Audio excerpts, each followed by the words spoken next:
His Last Bow by Sir Arthur Conan Doyle. Adventure 1. The Adventure of Wisteria Lodge. Chapter 1. The Singular Experience of Mr. John Scott Eccles. I find it recorded in my notebook that it was a bleak and windy day towards the end of March in the year 1892. Holmes had received a telegram while we sat at our lunch, and he had scribbled a reply. He made no remark, but the matter remained in his thoughts, for he stood in front of the fire afterwards, with a thoughtful face, smoking his pipe, and casting an occasional glance at the message. Suddenly he turned upon me with a mischievous twinkle in his eyes. "I suppose, Watson, we must look upon you as a man of letters," said he. "How do you define the word grotesque?" "Strange, remarkable," I suggested.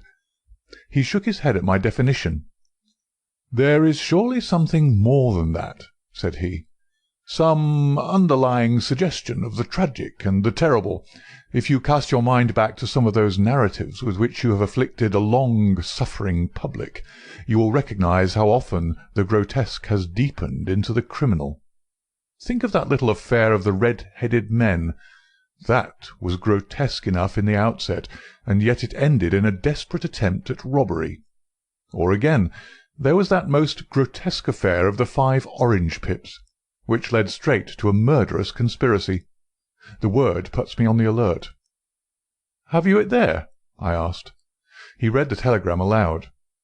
"Have just had most incredible and grotesque experience. May I consult you? Scott Eccles, Post Office, Charing Cross." "Man or a woman?" I asked. "Oh, man, of course. No woman would ever send a reply-paid telegram. She would have come." "Will you see him?" "My dear Watson, you know how bored I have been since we locked up Colonel Carruthers. My mind is like a racing engine, tearing itself to pieces because it is not connected up with the work for which it was built. Life is commonplace. The papers are sterile. Audacity and romance seem to have passed forever from the criminal world. Can you ask me, then, whether I am ready to look into any new problem, however trivial it may prove? But here, unless I am mistaken, is our client." A measured step was heard upon the stairs, and a moment later a stout, tall, grey-whiskered, and solemnly respectable person was ushered into the room. His life history was written in his heavy features and pompous manner.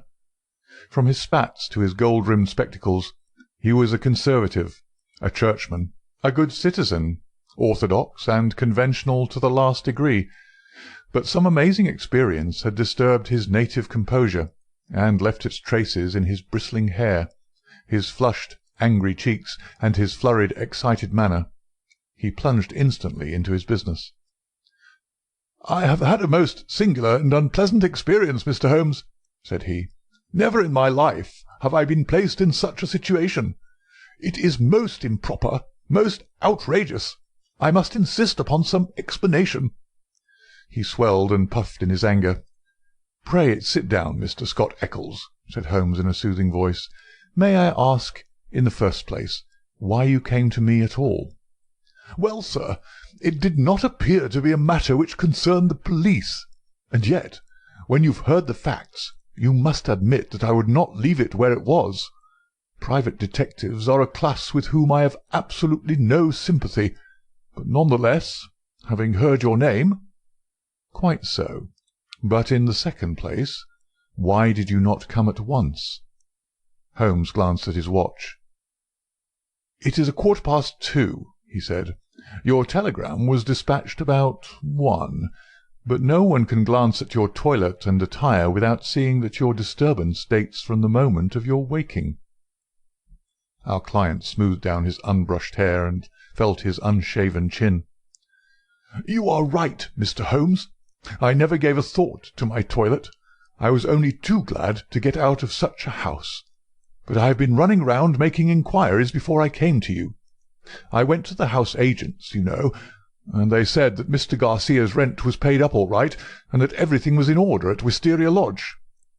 "Come, come, sir," said Holmes, laughing. "You're like my friend Dr. Watson, who has a bad habit of telling his stories wrong end foremost.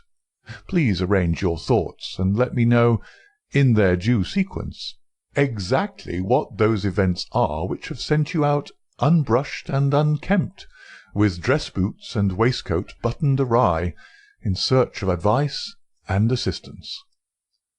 Our client looked down with a rueful face at his own unconventional appearance. "I'm sure it must look very bad, Mr. Holmes, and I'm not aware that in my whole life such a thing has ever happened before.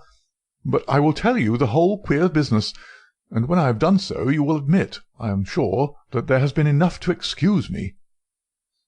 But his narrative was nipped in the bud. There was a bustle outside, and Mrs. Hudson opened the door to usher in two robust and official-looking individuals, one of whom was well known to us as Inspector Gregson of Scotland Yard, an energetic, gallant, and, within his limitations, a capable officer. He shook hands with Holmes, and introduced his comrade as Inspector Baines of the Surrey Constabulary. "We are hunting together, Mr. Holmes, and our trail lay in this direction." He turned his bulldog eyes upon our visitor. "Are you Mr. John Scott Eccles of Popham House, Lee?" "I am. We've been following you about all the morning." "You traced him through the telegram, no doubt," said Holmes. "Exactly, Mr. Holmes. We picked up the scent at Charing Cross Post Office and came on here." "But why did you follow me? What do you want?"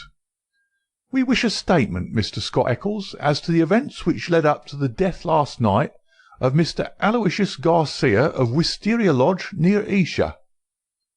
Our client had sat up with staring eyes, and every tinge of colour struck from his astonished face. "Dead? Did you say he was dead?" "Yes, sir, he's dead." "But how? An accident?" "Murder, if ever there was one upon earth." "Good God! This is awful. You don't mean that I'm suspected?" "A letter of yours was found in the dead man's pocket, and we know by it that you had planned to pass last night at his house." "So I did." "Oh, you did you?"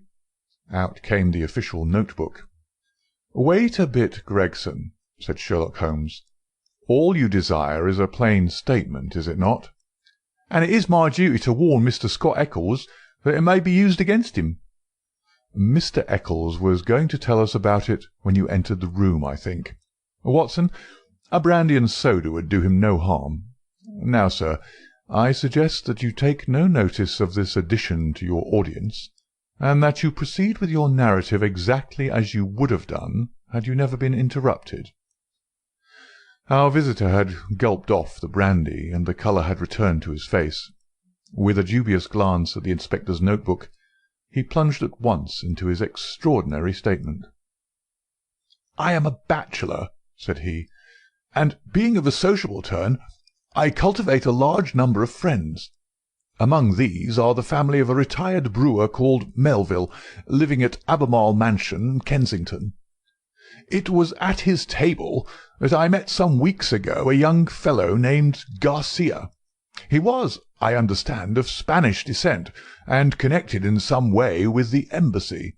He spoke perfect English, was pleasing in his manners, and as good-looking a man as ever I saw in my life. In some way we struck up quite a friendship, this young fellow and I. He seemed to take a fancy to me from the first, and within 2 days of our meeting he came to see me at Lee. One thing led to another, and it ended in his inviting me out to spend a few days at his house, Wisteria Lodge, between Esher and Oxshott. Yesterday evening I went to Esher to fulfil this engagement. He had described his household to me before I went there. He lived with a faithful servant, a countryman of his own, who looked after all his needs. This fellow could speak English, and did his housekeeping for him. Then there was a wonderful cook, he said, a half-breed whom he had picked up in his travels, who could serve an excellent dinner. I remember that he remarked what a queer household it was to find in the heart of Surrey, and that I agreed with him, though it has proved a good deal queerer than I thought. I drove to the place, about 2 miles on the south side of Esher. The house was a fair-sized one, standing back from the road with a curving drive which was banked with high evergreen shrubs. It was an old, tumble-down building in a crazy state of disrepair. When the trap pulled up on the grass-grown drive in front of the blotched and weather-stained door, I had doubts as to my wisdom in visiting a man whom I knew so slightly. He opened the door himself, however, and greeted me with a great show of cordiality. I was handed over to the manservant, a melancholy, swarthy individual, who led the way, my bag in his hand, to my bedroom. The whole place was depressing. Our dinner was tete-à-tete, and though my host did his best to be entertaining, his thoughts seemed to continually wander, and he talked so vaguely and wildly that I could hardly understand him. He continually drummed his fingers on the table, gnawed his nails, and gave other signs of nervous impatience. The dinner itself was neither well served nor well cooked, and the gloomy presence of the taciturn servant did not help to enliven us. I can assure you that many times in the course of the evening I wished that I could invent some excuse which would take me back to Lee. One thing comes back to my memory, which may have a bearing upon the business that you two gentlemen are investigating. I thought nothing of it at the time. Near the end of dinner, a note was handed in by the servant. I noticed that after my host had read it, he seemed even more distrait and strange than ever. He gave up all pretence at conversation and sat smoking endless cigarettes, lost in his own thoughts. But he made no remark as to the contents. About 11, I was glad to go to bed. Some time later, Garcia looked in at my door. The room was dark at the time, and asked me if I had rung. I said I had not. He apologized for having disturbed me so late, saying that it was nearly 1 o'clock. I dropped off after this and slept soundly all night. And now I come to the amazing part of my tale. When I woke, it was broad daylight. I glanced at my watch, and the time was nearly 9. I had particularly asked to be called at 8, so I was very much astonished at this forgetfulness. I sprang up and rang for the servant. There was no response. I rang again and again, with the same result. Then I came to the conclusion that the bell was out of order. I huddled on my clothes and hurried downstairs in an exceedingly bad temper to order some hot water. You can imagine my surprise when I found that there was no one there. I shouted in the hall. There was no answer. Then I ran from room to room. All were deserted. My host had shown me which was his bedroom the night before, so I knocked at the door. No reply. I turned the handle and walked in. The room was empty, and the bed had never been slept in. He'd gone with the rest. The foreign host, the foreign footman, the foreign cook, all had vanished in the night. There was the end of my visit to Wisteria Lodge. Sherlock Holmes was rubbing his hands and chuckling as he added this bizarre incident to his collection of strange episodes. "Your experience is, so far as I know, perfectly unique," said he. "May I ask, sir, what you did then?" "I was furious. My first idea was that I had been the victim of some absurd practical joke. I packed my things, banged the hall door behind me, and set off for Esher with my bag in my hand. I called at Allen Brothers, the chief land agents in the village, and found that it was from this firm that the villa had been rented. It struck me that the whole proceeding could hardly be for the purpose of making a fool of me, and that the main object must be to get out of the rent. It is late in March, so quarter day is at hand. But this theory would not work. The agent was obliged to me for my warning, but told me that the rent had been paid in advance. Then I made my way to town, and called at the Spanish embassy. The man was unknown there. After this I went to see Melville, at whose house I had first met Garcia, but I found that he really knew rather less about him than I did. Finally, when I got your reply to my wire, I came out to you, since I gather that you are a person who gives advice in difficult cases." But now, Mr. Inspector, I understand from what you said when you entered the room that you can carry the story on, and that some tragedy had occurred. I can assure you that every word I have said is the truth, and that, outside of what I have told you, I know absolutely nothing about the fate of this man. My only desire is to help the law in every possible way." "I'm sure of it, Mr. Scott Eccles, I'm sure of it," said Inspector Gregson in a very amiable tone. "I'm bound to say that everything which you've said agrees very closely with the facts as they've come to our notice. For example, there was that note which arrived during dinner. Did you chance to observe what became of it?" "Yes, I did. Garcia rolled it up and threw it into the fire." "What do you say to that, Mr. Baines?" The country detective was a stout, puffy, red man whose face was only redeemed from grossness by two extraordinarily bright eyes, almost hidden behind the heavy creases of cheek and brow. With a slow smile he drew a folded and discoloured scrap of paper from his pocket. "It was a dog grate, Mr. Holmes, and he overpitched it. I've picked this out, unburned from the back of it." Holmes smiled his appreciation. "You must have examined the house very carefully to find a single pellet of paper." "I did, Mr. Holmes. It's my way. Shall I read it, Mr. Gregson?" The Londoner nodded. "The note is written upon ordinary cream-laid paper without watermark. It is a quarter sheet. The paper is cut off in 2 snips with a short-bladed scissors. It's been folded over 3 times and sealed with purple wax, put on hurriedly and pressed down with some flat oval object. It is addressed to Mr. Garcia, Wisteria Lodge. It says, 'Our own colours, green and white.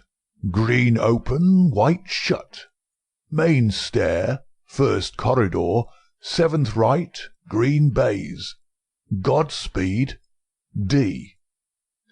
It is a woman's writing done with a sharp-pointed pen, but the address is either done with another pen or by someone else. It is thicker and bolder, as you see." "A very remarkable note," said Holmes, glancing it over. "I must compliment you, Mr. Baines, upon your attention to detail in your examination of it. A few trifling points might perhaps be added. The oval seal is undoubtedly a plain sleeve link. What else is of such a shape? The scissors were bent nail scissors. Short as the 2 snips are, you can distinctly see the same slight curve in each." The country detective chuckled. "I thought I had squeezed all the juice out of it, but I see there was a little over," he said. "I'm bound to say that I make nothing of the note except that there was something on hand, and that a woman, as usual, was at the bottom of it." Mr. Scott Eccles had fidgeted in his seat during this conversation. "I'm glad you found the note, since it corroborates my story," said he. "But I beg to point out that I have not yet heard what has happened to Mr. Garcia, nor what has become of his household." "As to Garcia," said Gregson, "that is easily answered. He was found dead this morning upon Oxshott Common, nearly a mile from his home. His head had been smashed to pulp by heavy blows of a sandbag or some such instrument, which had crushed rather than wounded. It is a lonely corner, and there is no house within a quarter of a mile of the spot. He had apparently been struck down first from behind, but his assailant had gone on beating him long after he was dead. It was a most furious assault. There are no footsteps, nor any clue to the criminals." "Robbed?" "No, there was no attempt at robbery." "This is very painful and terrible," said Mr. Scott Eccles in a querulous voice. "But it is really uncommonly hard on me. I had nothing to do with my host going off upon a nocturnal excursion and meeting so sad an end. How do I come to be mixed up with the case?" "Very simple, sir," Inspector Baines answered. "The only document found in the pocket of the deceased was a letter from you saying that you would be with him on the night of his death. It was the envelope of this letter which gave us the dead man's name and address. It was after 9 this morning when we reached his house and found neither you nor anyone else inside it. I wired to Mr. Gregson to run you down in London while he examined Wisteria Lodge. Then I came into town, joined Mr. Gregson, and here we are." "I think now," said Gregson, rising, "we had best put this matter into an official shape. You'll come round with us to the station, Mr. Scott Eccles, and let us have your statement in writing." "Certainly, I will come at once. But I retain your services, Mr. Holmes. I desire you to spare no expense and no pains to get to the truth." My friend turned to the country inspector. "I suppose that you have no objection to my collaborating with you, Mr. Baines?" "Highly honoured, sir, I'm sure." "You appear to have been very prompt and businesslike in all that you have done. Was there any clue, may I ask, as to the exact hour that the man met his death?" "He'd been there since 1 o'clock. There was rain about that time, and his death had certainly been before the rain." "But that is perfectly impossible, Mr. Baines," cried our client. "His voice is unmistakable. I could swear to it that it was he who addressed me in my bedroom at that very hour."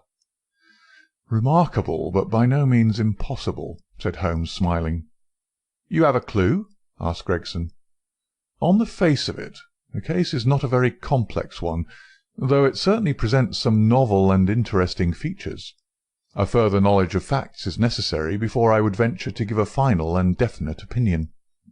By the way, Mr. Baines, did you find anything remarkable besides this note in your examination of the house?"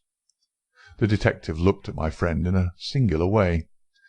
"There were," said he, "one or two very remarkable things. Perhaps when I've finished at the police station you would care to come out and give me your opinion of them." "I am entirely at your service," said Sherlock Holmes, ringing the bell. "You will show these gentlemen out, Mrs. Hudson, and kindly send the boy with this telegram. He's to pay a 5-shilling reply." We sat for some time in silence after our visitors had left. Holmes smoked hard, with his brows drawn down over his keen eyes, and his head thrust forward in the eager way characteristic of the man. "Well, Watson," he asked, turning suddenly upon me, "what do you make of it?" "I can make nothing of this mystification of Scott Eccles." "But the crime?" "Well, taken with the disappearance of the man's companions, I should say that they were in some way concerned in the murder and fled from justice." "That is certainly a possible point of view. On the face of it, you must admit, however, that it is very strange that his 2 servants should have been in a conspiracy against him and should have attacked him on the one night when he had a guest. They had him alone at their mercy every other night in the week." "Then why did they fly?" "Quite so. Why did they fly? There is a big fact. Another big fact is the remarkable experience of our client, Scott Eccles. Now, my dear Watson, is it beyond the limits of human ingenuity to furnish an explanation which would cover both of these big facts? If it were one which would also admit of the mysterious note, with its very curious phraseology, why, then it would be worth accepting as a temporary hypothesis. If the fresh facts which come to our knowledge all fit themselves into the scheme, then our hypothesis may gradually become a solution." "But what is our hypothesis?" Holmes leaned back in his chair with half-closed eyes. "You must admit, my dear Watson, that the idea of a joke is impossible. There were grave events afoot, as the sequel showed, and the coaxing of Scott Eccles to Wisteria Lodge had some connection with them." "But what possible connection?" "Let us take it link by link. There is, on the face of it, something unnatural about this strange and sudden friendship between the young Spaniard and Scott Eccles. It was the former who forced the pace. He called upon Eccles at the other end of London on the very day after he first met him, and he kept in close touch with him until he got him down to Esher. Now what did he want with Eccles? What could Eccles supply? I see no charm in the man. He is not particularly intelligent, not a man likely to be congenial to a quick-witted Latin. Why then was he picked out from all the other people whom Garcia met as particularly suited to his purpose? Has he any one outstanding quality?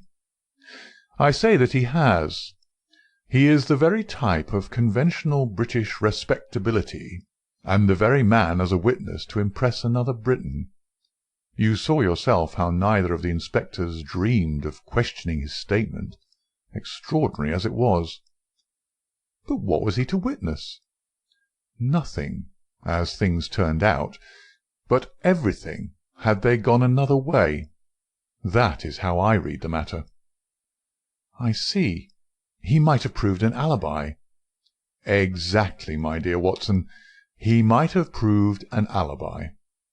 We will suppose, for argument's sake, that the household of Wisteria Lodge are confederates in some design. The attempt, whatever it may be, is to come off, we will say, before 1 o'clock. By some juggling of the clocks, it is quite possible that they may have got Scott Eccles to bed earlier than he thought. But in any case, it is likely that when Garcia went out of his way to tell him that it was 1, it was really not more than 12. If Garcia could do whatever he had to do and be back by the hour mentioned, he had evidently a powerful reply to any accusation. Here was this irreproachable Englishman ready to swear in any court of law that the accused was in the house all the time. It was an insurance against the worst. Yes, I see that. But how about the disappearance of the others? I have not all my facts yet, but I do not think there are any insuperable difficulties. Still, it is an error to argue in front of your data. You find yourself insensibly twisting them round to fit your theories. And the message? How did it run? Our own colours, green and white. Sounds like racing. Green open, white shut. That is clearly a signal. Main stair, first corridor, 7th right, green baize. This is an assignation. We may find a jealous husband at the bottom of it all. It was clearly a dangerous quest. She would not have said Godspeed had it not been so. D. That should be our guide. The man was a Spaniard. I suggest that D stands for Dolores, a common female name in Spain. Good, Watson, very good, but quite inadmissible. A Spaniard would write to a Spaniard in Spanish. The writer of this note is certainly English. Well, we can only possess our soul in patience until this excellent inspector come back for us. Meanwhile, we can thank our lucky fate which has rescued us for a few short hours from the insufferable fatigues of idleness.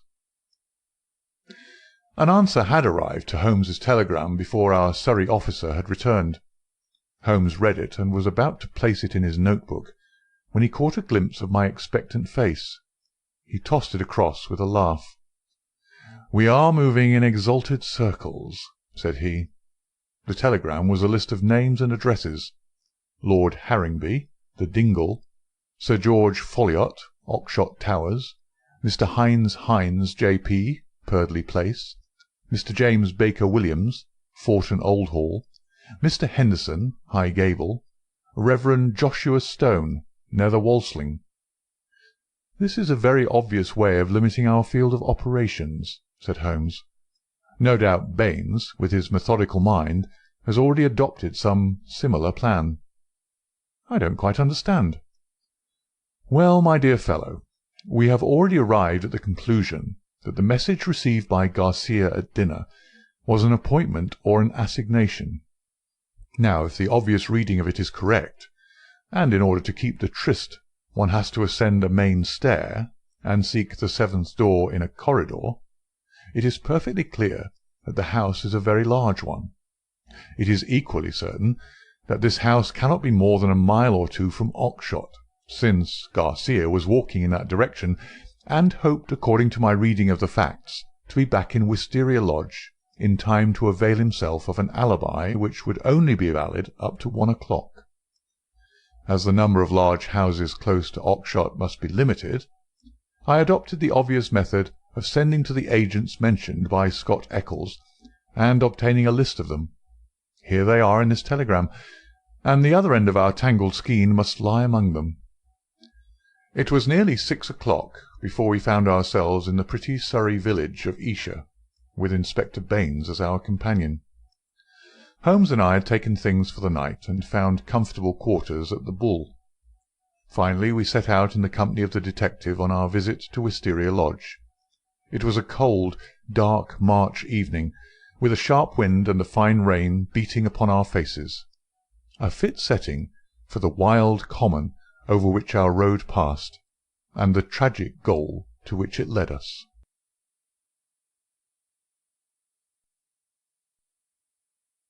Chapter 2. The Tiger of San Pedro. A cold and melancholy walk of a couple of miles brought us to a high wooden gate which opened into a gloomy avenue of chestnuts. The curved and shadowed drive led us to a low, dark house, pitch black against a slate-coloured sky. From the front window upon the left of the door there peeped a glimmer of a feeble light. "There's a constable in possession," said Baines. "I'll knock at the window." He stepped across the grass plot and tapped with his hand on the pane. Through the fogged glass I dimly saw a man spring up from a chair beside the fire, and heard a sharp cry from within the room. An instant later a white-faced, hard-breathing policeman had opened the door, the candle wavering in his trembling hand. "What's the matter, Walters?" asked Baines sharply. The man mopped his forehead with his handkerchief and gave a long sigh of relief. "I'm glad you've come, sir. It's been a long evening, and I don't think my nerve is as good as it was." "Your nerve, Walters? I should not have thought you had a nerve in your body." "Well, sir, it's this lonely, silent house, and the queer thing in the kitchen. Then when you tapped at the window I thought it had come again." "That what had come again?" "The devil, sir. For all I know, it was at the window." "What was at the window, and when?" "It was just about 2 hours ago. The light was just fading. I was sitting reading in the chair. I don't know what made me look up, but there was a face looking in at me through the lower pane. Lord, sir, what a face it was! I'll see it in my dreams." "Tut, tut, Walters. This is not talk for a police constable." "I know, sir, I know, but it shook me, sir, and there's no use to deny it. It wasn't black, sir, nor was it white, nor any colour that I know, but a kind of queer shade, like clay with a splash of milk in it. Then there was the size of it. It was twice yours, sir.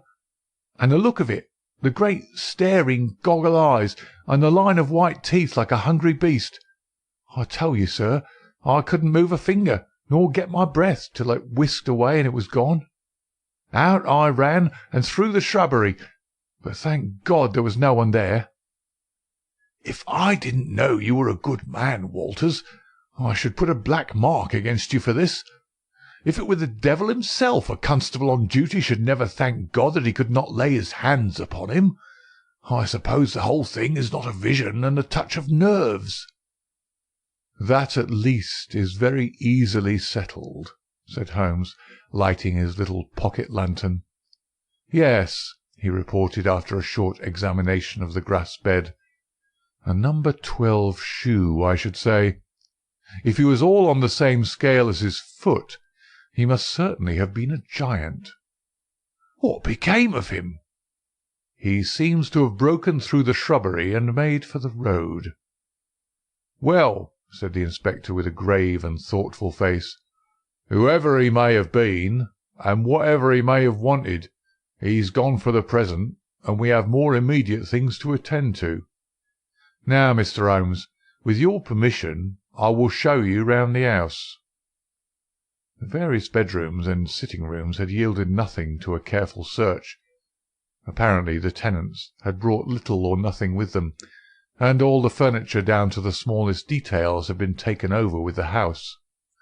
A good deal of clothing, with the stamp of Marks & Co., High Holborn, had been left behind. Telegraphic inquiries had been already made which showed that Marks knew nothing of his customer, save that he was a good payer. Odds and ends, some pipes, a few novels, 2 of them in Spanish, An old-fashioned pin-fire revolver and a guitar were among the personal property.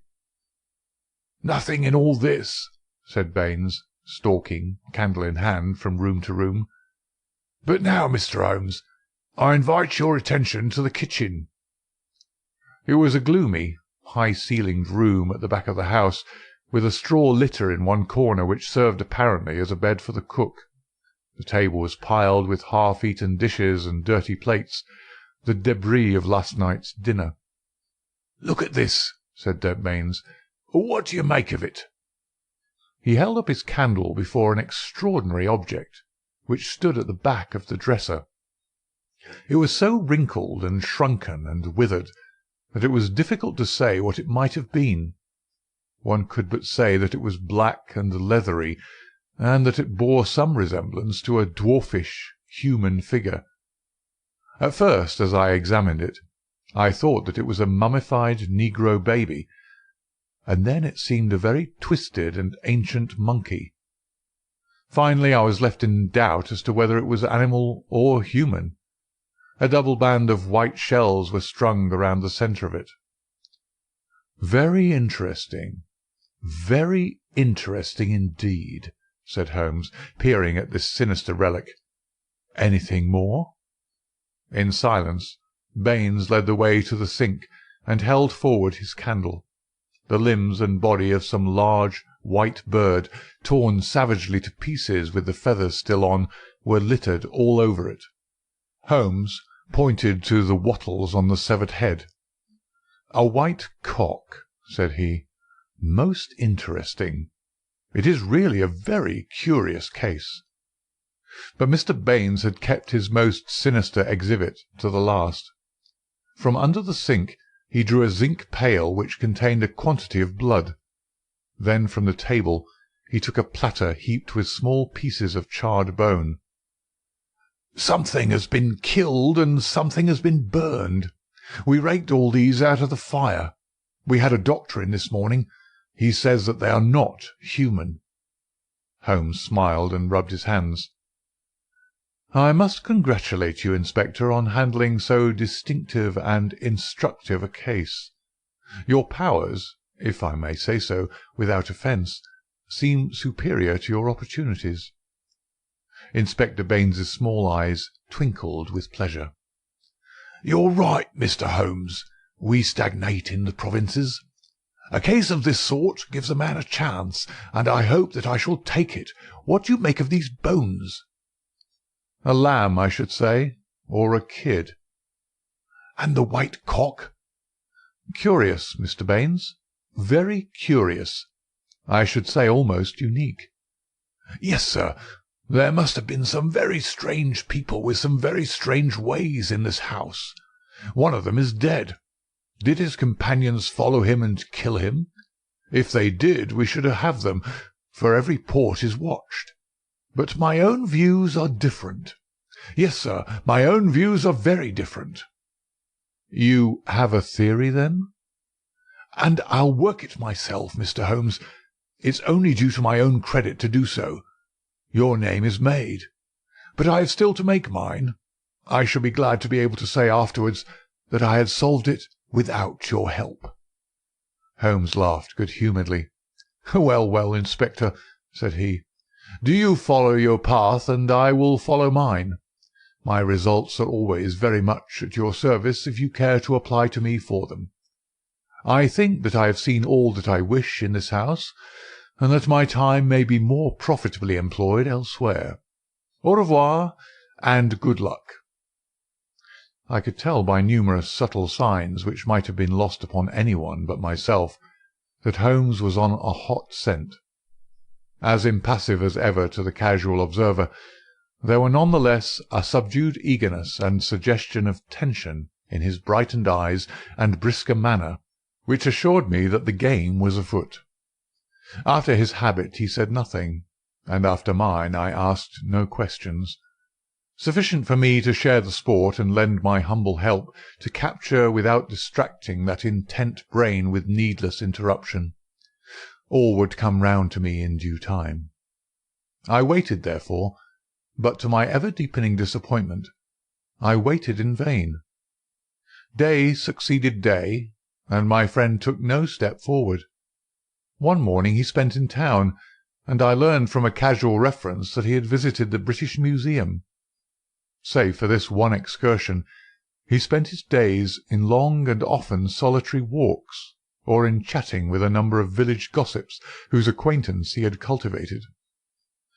"I'm sure, Watson, a week in the country will be invaluable to you," he remarked.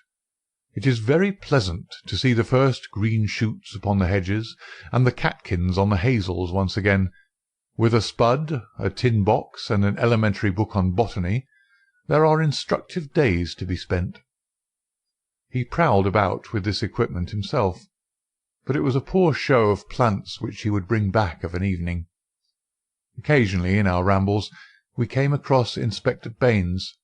His fat red face wreathed itself in smiles, and his small eyes glittered as he greeted my companion.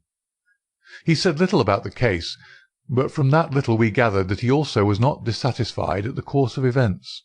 I must admit, however, that I was somewhat surprised when, some 5 days after the crime, I opened my morning paper to find in large letters, "The Oxshott Mystery a Solution.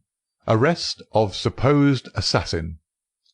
Holmes sprang in his chair as if he had been stung when I read the headlines. "By Jove!" he cried. "You don't mean that Baines has got him?" "Apparently," said I as I read the following report. "Great excitement was caused in Esher and the neighbouring district when it was learned late last night that an arrest had been effected in connection with the Oxshott murder. It will be remembered that Mr. Garcia of Wisteria Lodge was found dead on Oxshott Common, his body showing signs of extreme violence, and that on the same night his servant and his cook fled, which appeared to show their participation in the crime. It was suggested, but never proved, that the deceased gentleman may have had valuables in the house, and that their abstraction was the motive of the crime. Every effort was made by Inspector Baines, who has the case in hand, to ascertain the hiding-place of the fugitives, and he had good reason to believe that they had not gone far but were lurking in some retreat which had been already prepared. It was certain from the first, however, that they would eventually be detected, as the cook, from the evidence of 1 or 2 tradespeople who have caught a glimpse of him through the window, was a man of most remarkable appearance, being a huge and hideous mulatto, with yellowish features of a pronounced negroid type. This man has been seen since the crime, for he was detected and pursued by Constable Walters on the same evening when he had had the audacity to revisit Wisteria Lodge. Inspector Baines, considering that such a visit must have some purpose in view, and was likely, therefore, to be repeated, abandoned the house, but left an ambuscade in the shrubbery. The man walked into the trap, and was captured last night after a struggle in which Constable Downing was badly bitten by the savage. We understand that when the prisoner is brought before the magistrates, a remand will be applied for by the police, and that great developments are hoped from his capture. "Really, we must see Baines at once," cried Holmes, picking up his hat. "We will just catch him before he starts." We hurried down the village street, and found, as we had expected, that the inspector was just leaving his lodgings. "You seen the paper, Mr. Holmes?" he asked, holding one out to us. "Yes, Baines, I've seen it. Pray don't think it a liberty if I give you a word of friendly warning." "Of warning, Mr. Holmes?" "I have looked into this case with some care, and I am not convinced that you are on the right lines. I don't want you to commit yourself too far unless you are sure." "You're very kind, Mr. Holmes." "I assure you I speak for your good." It seemed to me that something like a wink quivered for an instant over one of Mr. Baines's tiny eyes. "We agreed to work on our own lines, Mr. Holmes. That's what I'm doing." "Oh, very good," said Holmes. "Don't blame me." "No, sir. I believe you mean well by me, but we all have our own systems, Mr. Holmes. You have yours, and maybe I have mine." Let us say no more about it. You're welcome always to my news. This fellow is a perfect savage, as strong as a cart-horse and as fierce as the devil. He chewed Downing's thumb nearly off before they could master him. He hardly speaks a word of English, and we can get nothing out of him but grunts." "And you think you have evidence that he murdered his late master?" "I didn't say so, Mr. Holmes. I didn't say so. We all have our little ways. You try yours, and I will try mine. That's the agreement." Holmes shrugged his shoulders as we walked away together. "I can't make the man out. He seems to be riding for a fall. Well, as he says, we must each try our own way and see what comes of it. But there's something in Inspector Baines which I can't quite understand." "Just sit down in that chair, Watson," said Sherlock Holmes when we had returned to our apartment at the Bull. "I want to put you in touch with the situation, as I may need your help tonight. Let me show you the evolution of this case, so far as I have been able to follow it. Simple as it has been in its leading features, it has none the less presented surprising difficulties in the way of an arrest. There are gaps in that direction which we may have to still fill.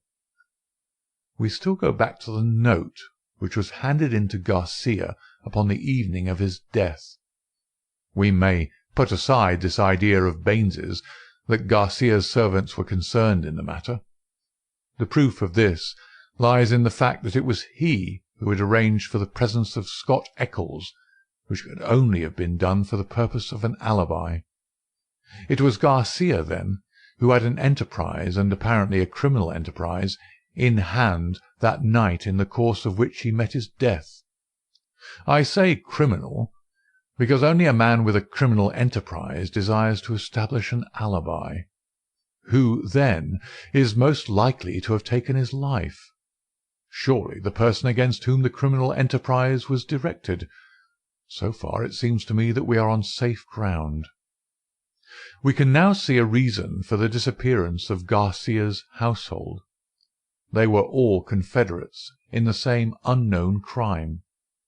If it came off when Garcia returned, any possible suspicion would be warded off by the Englishman's evidence, and all would be well.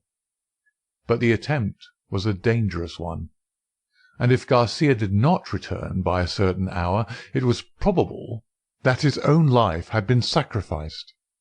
It had been arranged, therefore, that in such a case his two subordinates were to make for some prearranged spot where they could escape investigation and be in a position afterwards to renew their attempt. That would fully explain the facts, would it not? The whole inexplicable tangle seemed to straighten out before me. I wondered, as I always did, how it had not been obvious to me before. But why should one servant return? We can imagine that in the confusion of flight, something precious, something which he could not bear to part with, had been left behind. That would explain his persistence, would it not? Well, what is the next step?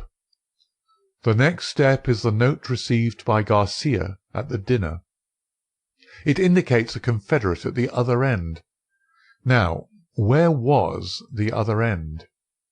I have already shown you that it could only lie in some large house, and that the number of large houses is limited.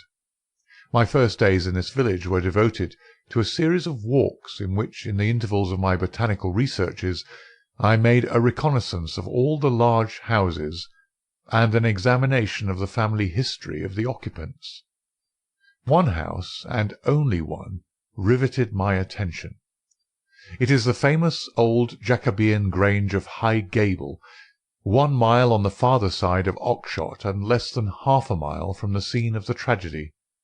The other mansions belong to prosaic and respectable people who live far aloof from romance.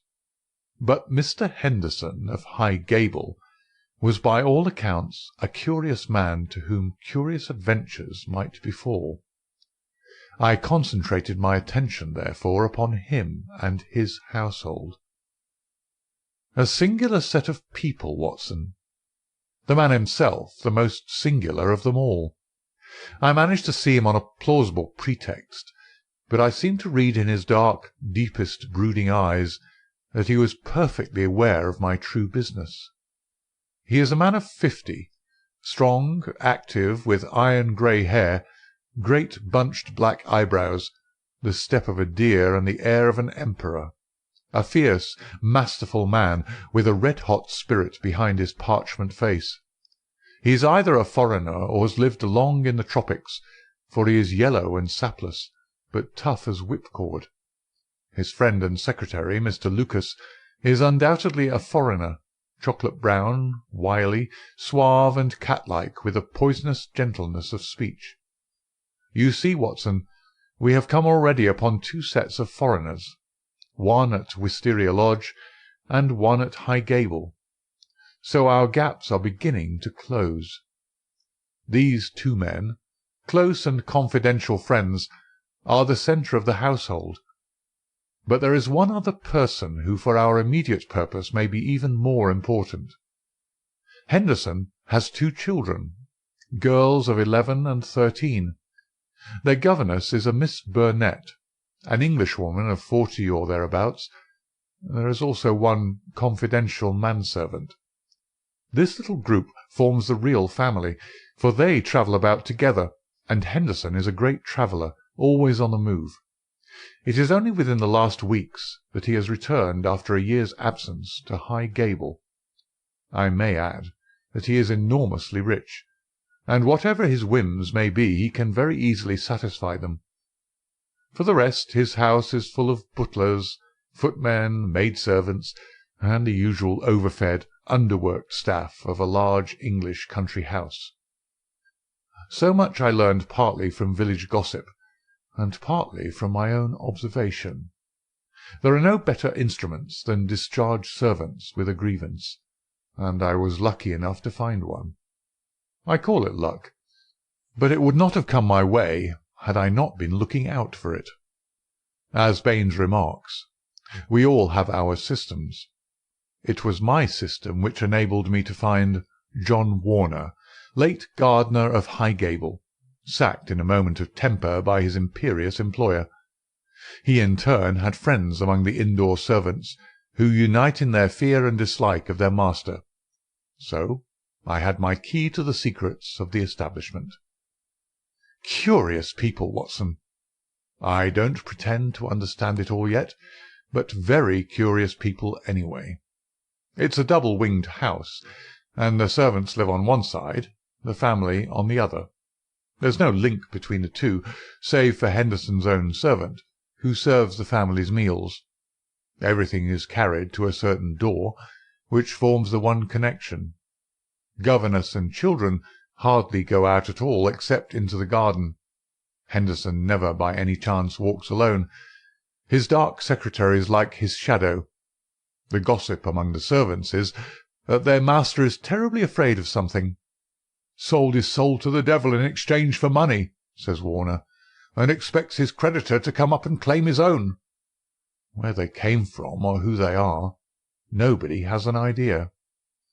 They are very violent. Twice Henderson has lashed at folk with his dog-whip, and only his long purse and heavy compensation have kept him out of the courts. Well now, Watson, let us judge the situation by this new information.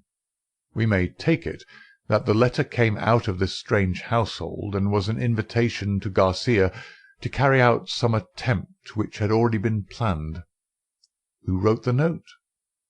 It was someone within the citadel, and it was a woman. Who then but Miss Burnett, the governess? All our reasoning seems to point that way.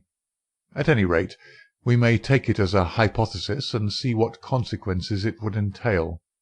I may add that Miss Burnett's age and character make it certain that my first idea that there might be a love interest in our story is out of the question.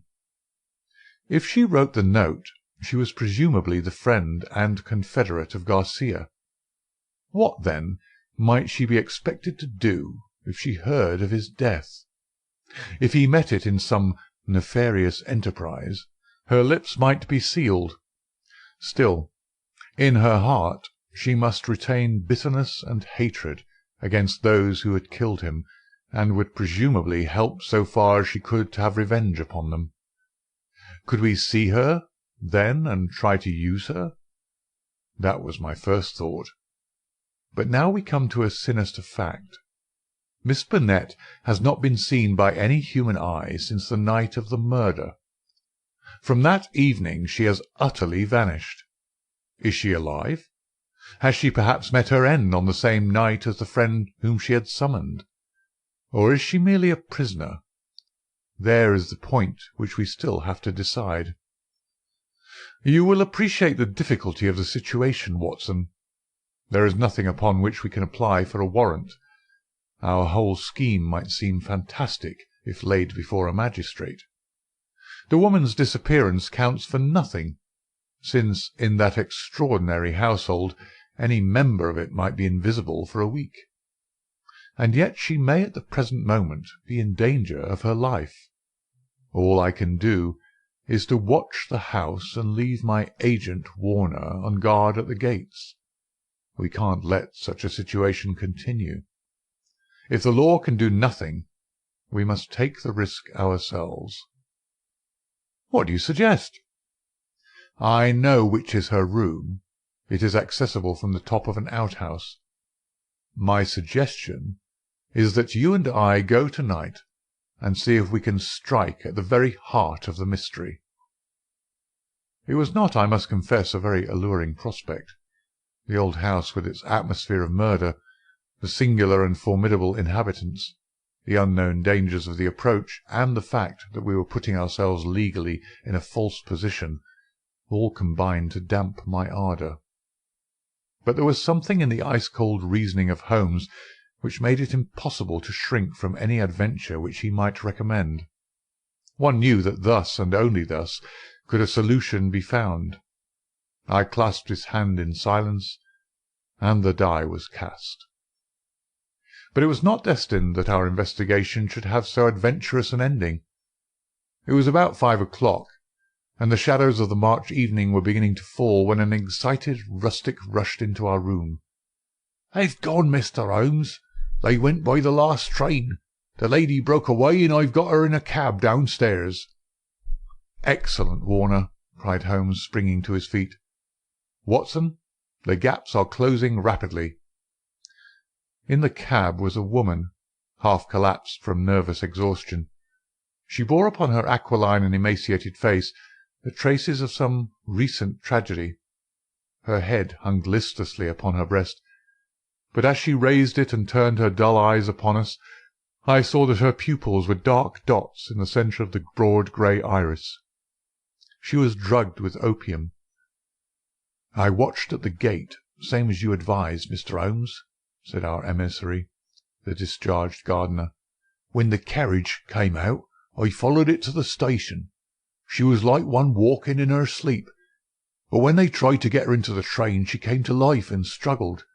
They pushed her into the carriage. She fought her way out again. I took her part, got her in a cab, and here we are. I shan't forget the face at the carriage window as I led her away. I'd have a short life if I'd his way, the black-eyed, scowling yellow devil." We carried her upstairs, laid her on the sofa, and a couple of cups of the strongest coffee soon cleared her brain from the mists of the drug. Baines had been summoned by Holmes, and the situation rapidly explained to him. "Why, sir, you've got me the very evidence I want," said the inspector warmly, shaking my friend by the hand. "I was on the same scent as you from the first." "What? You were after Henderson?" "Why, Mr. Holmes, when you were crawling in the shrubbery at High Gable, I was up one of the trees in the plantation and saw you down below. It was just who would get his evidence first." "Then why did you arrest the mulatto?" Baines chuckled. "I was sure Henderson, as he calls himself, felt that he was suspected, and that he would lie low and make no move so long as he thought he was in any danger. I arrested the wrong man to make him believe that our eyes were off him. I knew he'd be likely to clear off then and give us a chance of getting at Miss Burnett." Holmes laid his hand upon the inspector's shoulder. "You will rise high in your profession. You have instinct and intuition," said he. Baines flushed with pleasure. "I've had plainclothesmen waiting at the station all the week. Wherever the high gable folk go, we will keep them in sight. But he must have been hard put to it when Miss Burnett broke away. However, your man picked her up, and it was all ends well. We can't arrest without her evidence, that is clear, so the sooner we get a statement, the better." "Every minute she gets stronger," said Holmes, glancing at the governess. "But tell me, Baines, who is this man Henderson?" "Henderson," the inspector answered, "is Don Murillo, once called the Tiger of San Pedro." The Tiger of San Pedro. The whole history of the man came back to me in a flash. He had made his name as the most lewd and bloodthirsty tyrant that had ever governed any country with a pretence to civilization. Strong, fearless, and energetic, he had sufficient virtue to enable him to impose his odious vices upon a cowering people for 10 or 12 years. His name was a terror through all Central America. At the end of that time there was a universal rising against him. But he was as cunning as he was cruel, and at the first whisper of coming trouble he had secretly conveyed his treasures aboard a ship which was manned by devoted adherents. It was an empty palace, which was stormed by the insurgents next day. The dictator, his 2 children, his secretary, and his wealth had all escaped them. From that moment he had vanished from the world, and his identity had been a frequent subject for comment in the European press.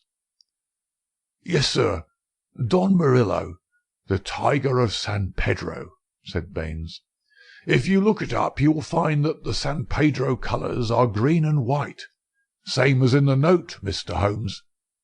Henderson he called himself, but I traced him back, Paris and Rome and Madrid to Barcelona, where his ship came in '86.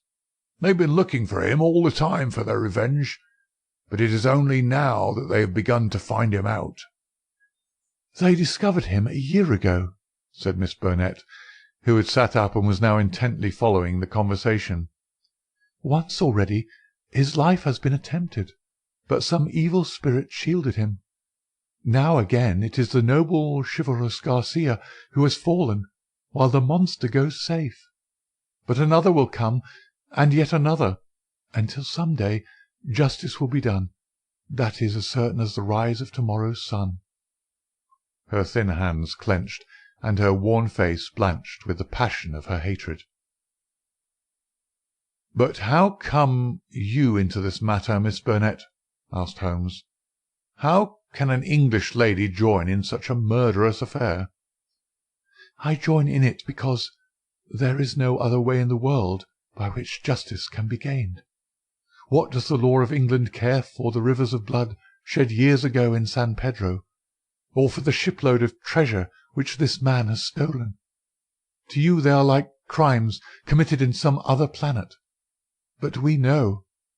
We have learned the truth in sorrow and in suffering. To us there is no fiend in hell like Juan Murillo, and no peace in life while his victims still cry for vengeance." "No doubt," said Holmes. "He was, as you say. I have heard that he was atrocious. But how are you affected?" "I will tell you it all. This villain's policy was to murder, on one pretext or another, every man who showed such promise that he might in time come to be a dangerous rival. My husband, yes, my real name is Signora Victoro Durando, was the San Pedro minister in London.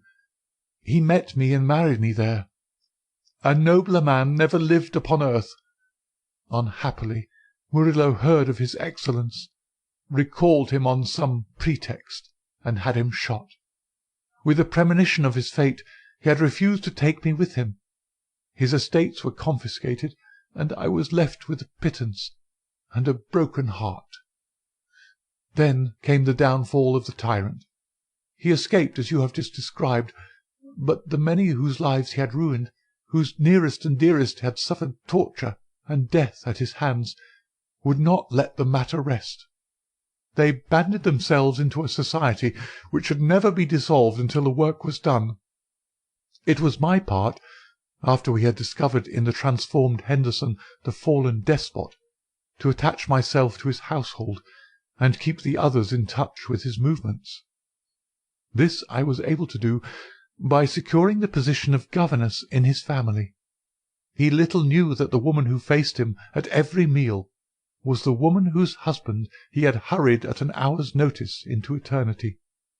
I smiled on him, did my duty to his children, and bided my time. An attempt was made in Paris and failed. We zigzagged swiftly here and there over Europe to throw off the pursuers, and finally returned to this house, which he had taken upon his first arrival in England. But here also the ministers of justice were waiting. Knowing that he would return there, Garcia, who is the son of the former highest dignitary in San Pedro, was waiting with 2 trusty companions of humble station, all 3 fired with the same reasons for revenge. He could do little during the day, for Murillo took every precaution, and never went out save with his satellite Lucas, or Lopez, as he was known in the days of his greatness. At night, however, he slept alone, and the avenger might find him. On a certain evening which had been prearranged, I sent my friend final instructions, for the man was forever on the alert, and continually changed his room. I was to see that the doors were open, and the signal of a green or white light in a window which faced the drive was to give notice if all was safe, or if the attempt had better be postponed. But everything went wrong with us. In some way I had excited the suspicion of Lopez the secretary. He crept up behind me and sprang upon me just as I had finished the note. He and his master dragged me to my room and held judgment upon me as a convicted traitress. Then and there they would have plunged their knives into me could they have seen how to escape the consequences of the deed. Finally, after much debate, they concluded that my murder was too dangerous, but they determined to get rid forever of Garcia. They had gagged me, and Murillo twisted my arm round until I gave him the address. I swear that he might have twisted it off had I understood what it would mean to Garcia. Lopez addressed the note which I had written, sealed it with his sleeve link, and sent it by the hand of the servant, Jose. How they murdered him I do not know, save that it was Murillo's hand who struck him down, for Lopez had remained to guard me. I believe he must have waited among the gorse bushes through which the path winds, and struck him down as he passed. At first they were of a mind to let him enter the house and to kill him as a detected burglar, but they argued that if they were mixed up in an inquiry with their own identity would at once be publicly disclosed, and they would be open to further attacks. With the death of Garcia, the pursuit might cease, since such a death might frighten others from the task. All would now have been well for them, had it not been for my knowledge of what they had done. I have no doubt that there were times when my life hung in the balance. I was confined to my room, terrorized by the most horrible threats, cruelly ill-used to break my spirit. See this stab on my shoulder, and the bruises from the end to end of my arms, and a gag was thrust into my mouth on the one occasion when I tried to call from the window. For 5 days this cruel imprisonment continued, with hardly enough food to hold body and soul together. This afternoon a good lunch was brought me, but the moment after I took it I knew that I had been drugged. In a sort of dream I remember being half led, half carried to the carriage. In the same state I was conveyed to the train. Only then, when the wheels were almost moving, did I suddenly realize that my liberty lay in my own hands. I sprang out. They tried to drag me back, and had it not been for the help of this good man who led me to the cab, I should never have broken away. Now, thank God, I am beyond their power forever. We had all listened intently to this remarkable statement, It was Holmes who broke the silence. "Our difficulties are not over," he remarked, shaking his head. "Our police work ends, but our legal work begins." "Exactly," said I. "A plausible lawyer could make it out as an act of self-defence. There may be 100 crimes in the background, but it is only on this one that they can be tried." "Come, come," said Baines cheerily. "I think better of the law than that. Self-defence is one thing. To entice a man in cold blood with the object of murdering him is another, whatever danger you may fear from him. No, no, we shall all be justified when we see the tenants of High Gable at the next Guildford Assizes." It is a matter of history, however, that a little time was still to elapse before the tiger of San Pedro should meet with his deserts. Wily and bold, he and his companion threw their pursuer off their track by entering a lodging-house in Edmonton Street, and leaving by the back gate into Curzon Square. From that day they were seen no more in England. Some 6 months afterwards, the Marquis of Montlava and Signor Rulli, his secretary, were both murdered in their rooms at the Hotel Escurial at Madrid. The crime was ascribed to nihilism, and the murderers were never arrested. Inspector Baines visited us at Baker Street with a printed description of the dark face of the secretary, and of the masterful features, the magnetic black eyes, and the tufted brows of his master. We could not doubt that justice, if belated, had come at last. "A chaotic case, my dear Watson," said Holmes over an evening pipe. "It will not be possible for you to present in that compact form which is dear to your heart. It covers 2 continents, concerns 2 groups of mysterious persons, and is further complicated by the highly respectable presence of our friend Scott Eccles, whose inclusion shows me that the deceased Garcia had a scheming mind and a well-developed instinct of self-preservation. It is remarkable only for the fact that amid a perfect jungle of possibilities, we, with our worthy collaborator the inspector, have kept our close hold on the essentials, and so been guided along the crooked and winding path. Is there any point which is not quite clear to you?" "The object of the mulatto cook's return." "I think that the strange creature in the kitchen may account for it. The man was a primitive savage from the backwoods of San Pedro, and this was his fetish. When his companion and he had fled to some prearranged retreat, already occupied, no doubt, by a confederate, the companion had persuaded him to leave so compromising an article of furniture. But the mulatto's heart was with it, and he was driven back to it next day, when, on reconnoitring through the window, he found Policeman Walters in possession. He waited 3 days longer, and then his piety or his superstition drove him to try once more. Inspector Baines, who with his usual astuteness had minimized the incident before me, had really recognized its importance and had left a trap into which the creature walked. Any other point, Watson?" "The torn bird, the pail of blood, the charred bones, all the mystery of that weird kitchen." Holmes smiled as he turned up an entry in his notebook.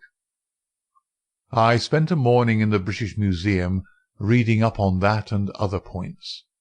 Here is a quotation from Eckermann's Voodooism and the Negroid Religions. The true voodoo worshipper attempts nothing of importance without certain sacrifices which are intended to propitiate his unclean gods.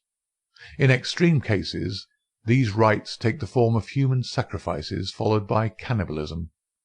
The more usual victims are a white cock, which is plucked in pieces alive, or a black goat whose throat is cut and body burned. So you see our savage friend was very orthodox in his ritual. It is grotesque, Watson," Holmes added, as he slowly fastened his notebook. "But as I have had occasion to remark, there is but one step from the grotesque to the horrible." Adventure 2. The Adventure of the Cardboard Box.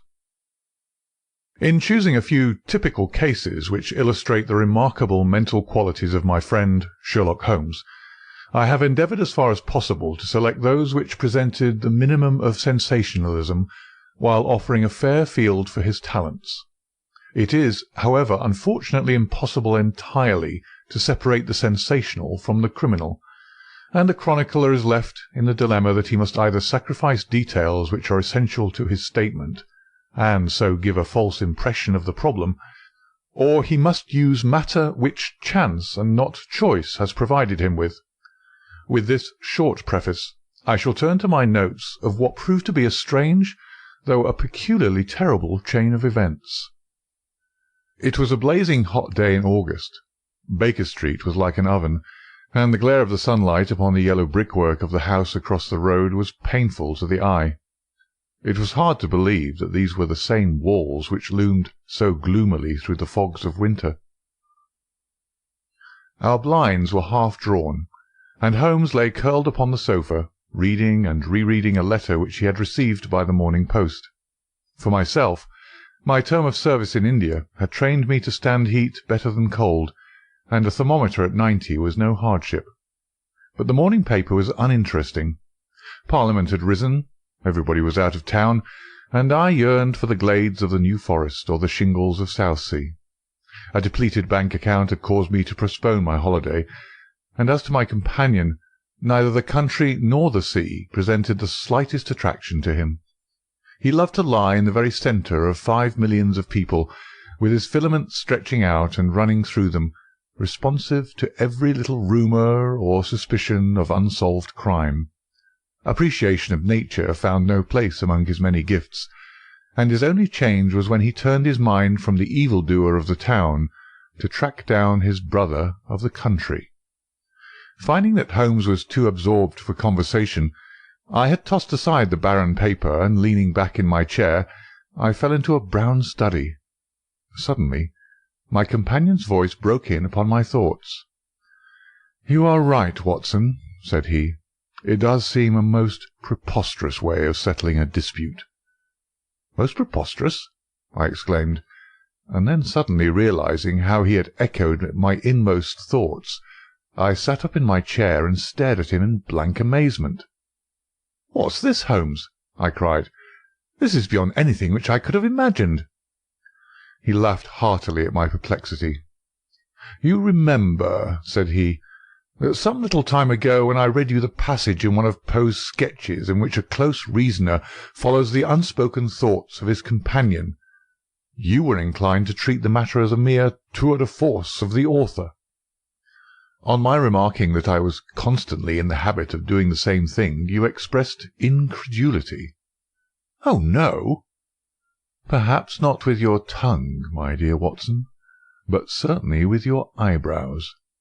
So when I saw you throw down your paper and enter upon a train of thought, I was very happy to have the opportunity of reading it off, and eventually of breaking into it, as a proof that I had been in rapport with you."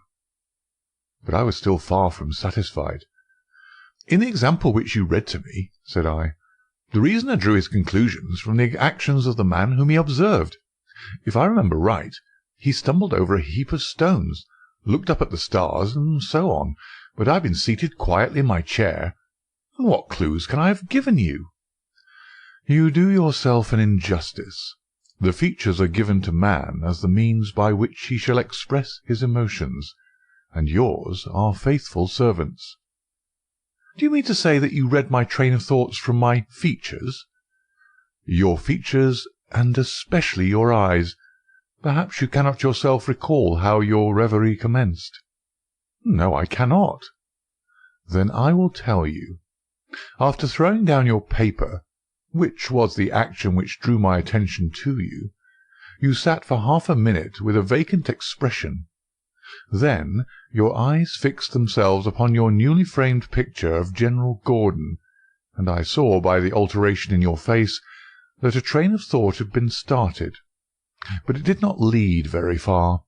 Your eyes flashed across to the unframed portrait of Henry Ward Beecher, which stands upon the top of your books. Then you glanced up at the wall, and of course your meaning was obvious. You were thinking that if the portrait was framed, it would just cover that bare space and correspond with Gordon's picture there." "You followed me wonderfully," I exclaimed. "So far I could hardly have gone astray. But now your thoughts went back to Beecher, and you looked hard across as if you were studying the character in his features.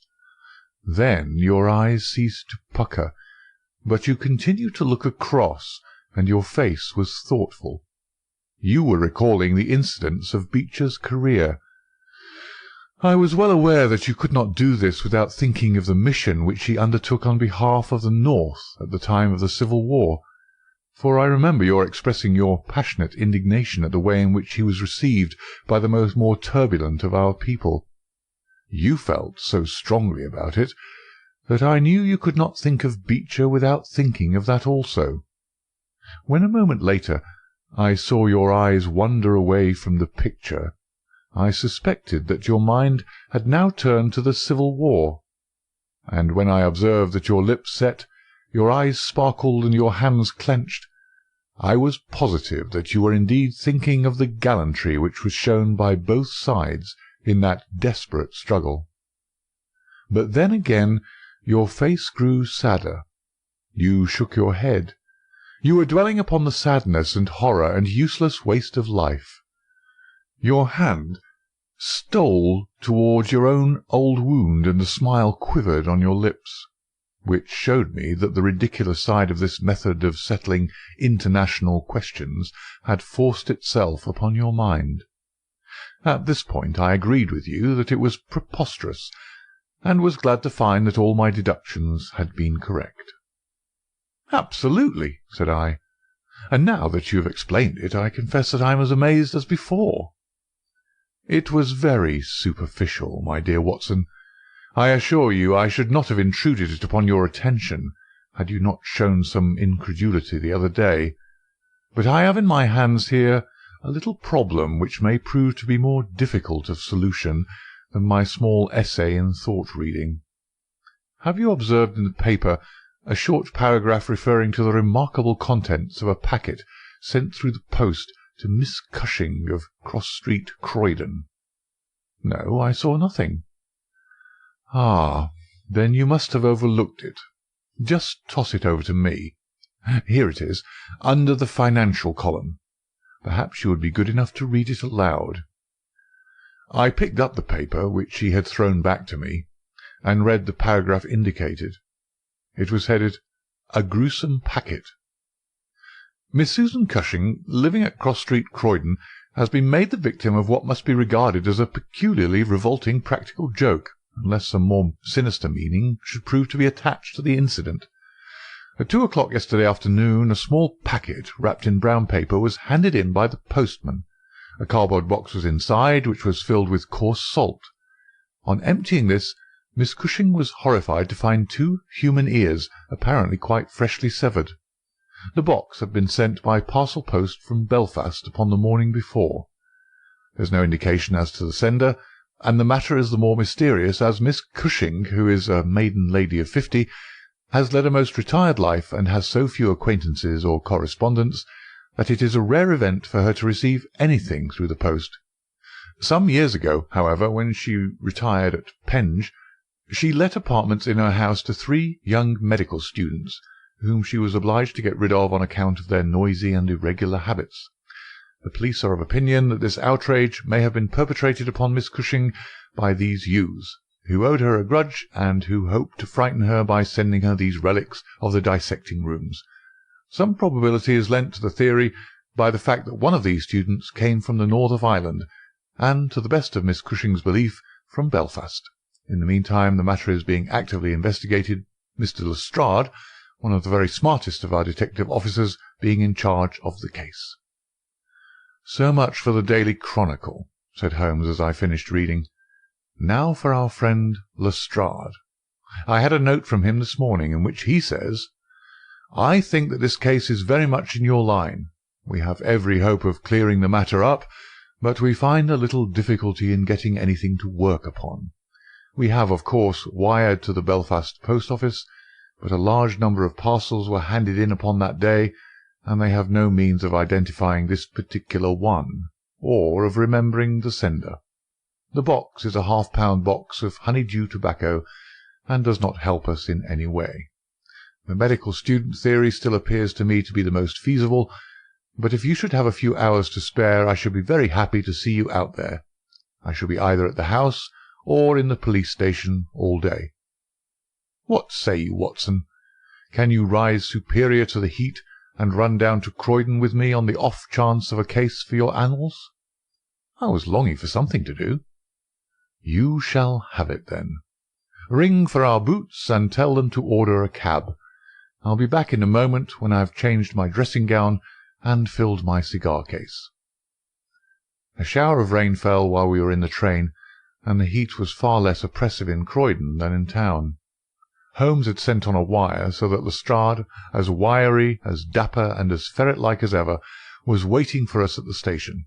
A walk of 5 minutes took us to Cross Street, where Miss Cushing resided. It was a very long street of 2-story brick houses, neat and prim, with whitened stone steps and little groups of aproned women gossiping at the doors. Half-way down, Lestrade stopped and tapped at a door which was opened by a small servant girl. Miss Cushing was sitting at the front room, into which we were ushered. She was a placid-faced woman with large, gentle eyes and grizzled hair curving down over her temples on each side. A worked antimacassar lay upon her lap, and a basket of coloured silks stood upon a stool beside her. "They are in the outhouse, those dreadful things," said she as Lestrade entered. "I wish that you would take them away altogether." "So I shall, Miss Cushing. I only kept them here until my friend Mr. Holmes should have seen them in your presence." "Why in my presence, sir?" "In case he wished to ask any questions." "What is the use of asking me questions, when I tell you I know nothing whatever about it?" "Quite so, madam," said Holmes in his soothing way. "I have no doubt that you have been annoyed more than enough already over this business." "Indeed I have, sir. I am a quiet woman, and live a retired life. It is something new for me to see my name in the papers, and to find the police in my house. I won't have those things in here, Mr. Lestrade. If you wish to see them, you must go to the outhouse." It was a small shed in the narrow garden which ran behind the house. Lestrade went in and brought out a yellow cardboard box, with a piece of brown paper and some string. There was a bench at the end of the path, and we all sat down while Holmes examined one by one the articles which Lestrade had handed to him. "This string is exceedingly interesting," he remarked, holding it up to the light and sniffing at it. "What do you make of this string, Lestrade?" "It has been tarred." "Precisely. It is a piece of tarred twine. You have also, no doubt, remarked that Miss Cushing has cut the cord with scissors, as can be seen by the double fray on each side. This is of importance." "I cannot see the importance," said Lestrade. "The importance lies in the fact that the knot is left intact, and that this knot is of a peculiar character." "It is very neatly tied. I had already made a note to that effect," said Lestrade complacently. "So much for the string, then," said Holmes, smiling.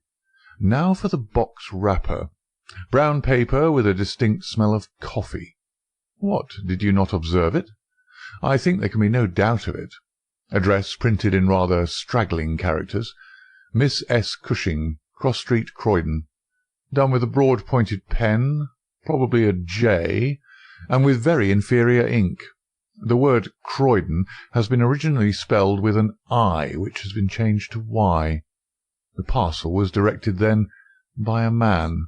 The printing is distinctly masculine, of limited education, and unacquainted with the town of Croydon. So far, so good. The box is yellow, a half-pound honeydew box, with nothing distinctive, save 2 thumb marks at the left bottom corner. It is filled with rough salt of the quality used for preserving hides and other of the coarser commercial purposes, and embedded in it are these very singular enclosures. He took out the 2 ears as he spoke, and laying a board across his knee, he examined them minutely, while Lestrade and I, bending forward on each side of him, glanced alternately at these dreadful relics, and at the thoughtful, eager face of our companion. Finally, he returned them to the box once more, and sat for a while in deep meditation. "You have observed, of course," said he at last, "that the ears are not a pair." "Yes, I have noticed that. But if this were the practical joke of some students from the dissecting rooms, it would be as easy for them to send 2 odd ears as a pair." "Precisely. But this is not a practical joke." "You are sure of it?" "The presumption is strongly against it. Bodies in the dissecting rooms are injected with preservative fluid. These ears bear no signs of this. They are fresh too. They've been cut off with a blunt instrument, which would hardly happen if a student had done it.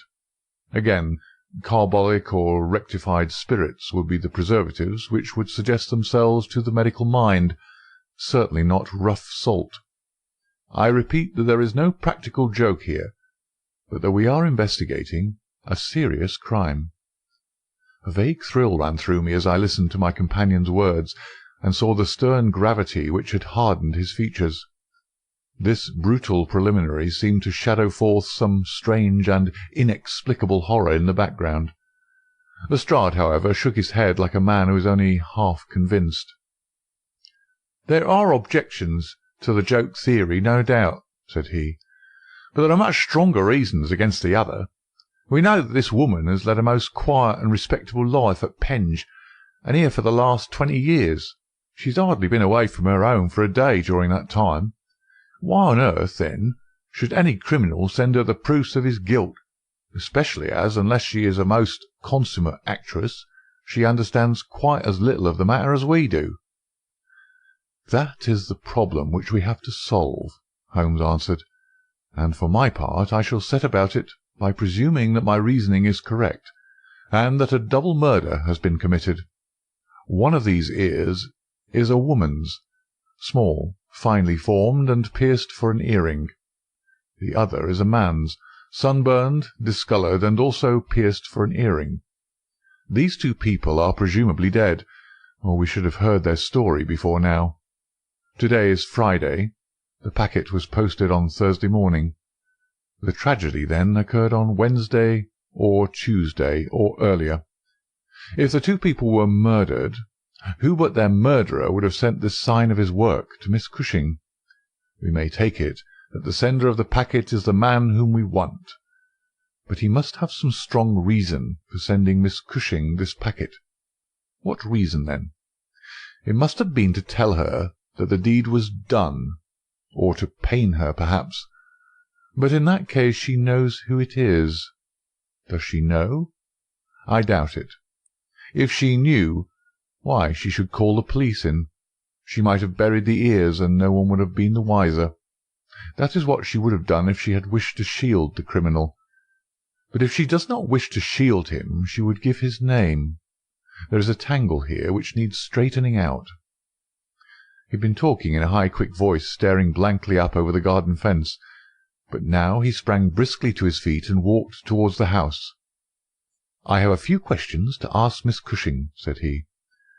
"In that case I may leave you here," said Lestrade, "for I have another small business on hand. I think that I have nothing further to learn from Miss Cushing. You will find me at the police station." "We shall look in on our way to the train," answered Holmes. A moment later he and I were back in the front room, where the impassive lady was still quietly working away at her antimacassar. She put it down on her lap as we entered, and looked at us with her frank, searching blue eyes. "I am convinced, sir," she said, "that this matter is a mistake, and that the parcel was never meant for me at all. I have said this several times to the gentleman from Scotland Yard, but he simply laughs at me. I have not an enemy in the world, as far as I know, so why should anyone play me such a trick?" "I am coming to be of the same opinion, Miss Cushing," said Holmes, taking a seat beside her. "I think that it is more than probable." He paused, and I was surprised, on glancing round, to see that he was staring with singular intentness at the lady's profile. Surprise and satisfaction were both for an instant to be read upon his eager face, though when she glanced round to find out the cause of his silence, he had become as demure as ever. I stared hard myself at her flat grizzled hair, her trim cap, her little gilt earrings, her placid features, but I could see nothing which would account for my companion's evident excitement. There were one or two questions. "Oh, I'm weary of questions," cried Miss Cushing impatiently. "You have 2 sisters, I believe." "How could you know that?" "I observed the very instant that I entered the room that you have a portrait group of 3 ladies upon the mantelpiece, one of whom is undoubtedly yourself, while the others are so exceedingly like you that there could be no doubt of the relationship." "Yes, you are quite right. Those are my sisters Sarah and Mary." "And here at my elbow is another portrait, taken at Liverpool, of your younger sister in the company of a man who appears to be a steward by his uniform.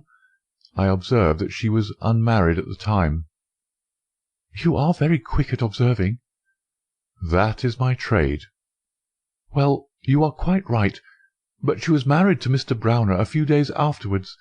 He was on the South American line when that was taken, but he was so fond of her that he couldn't abide to leave her for so long, and he got into the Liverpool and London boats."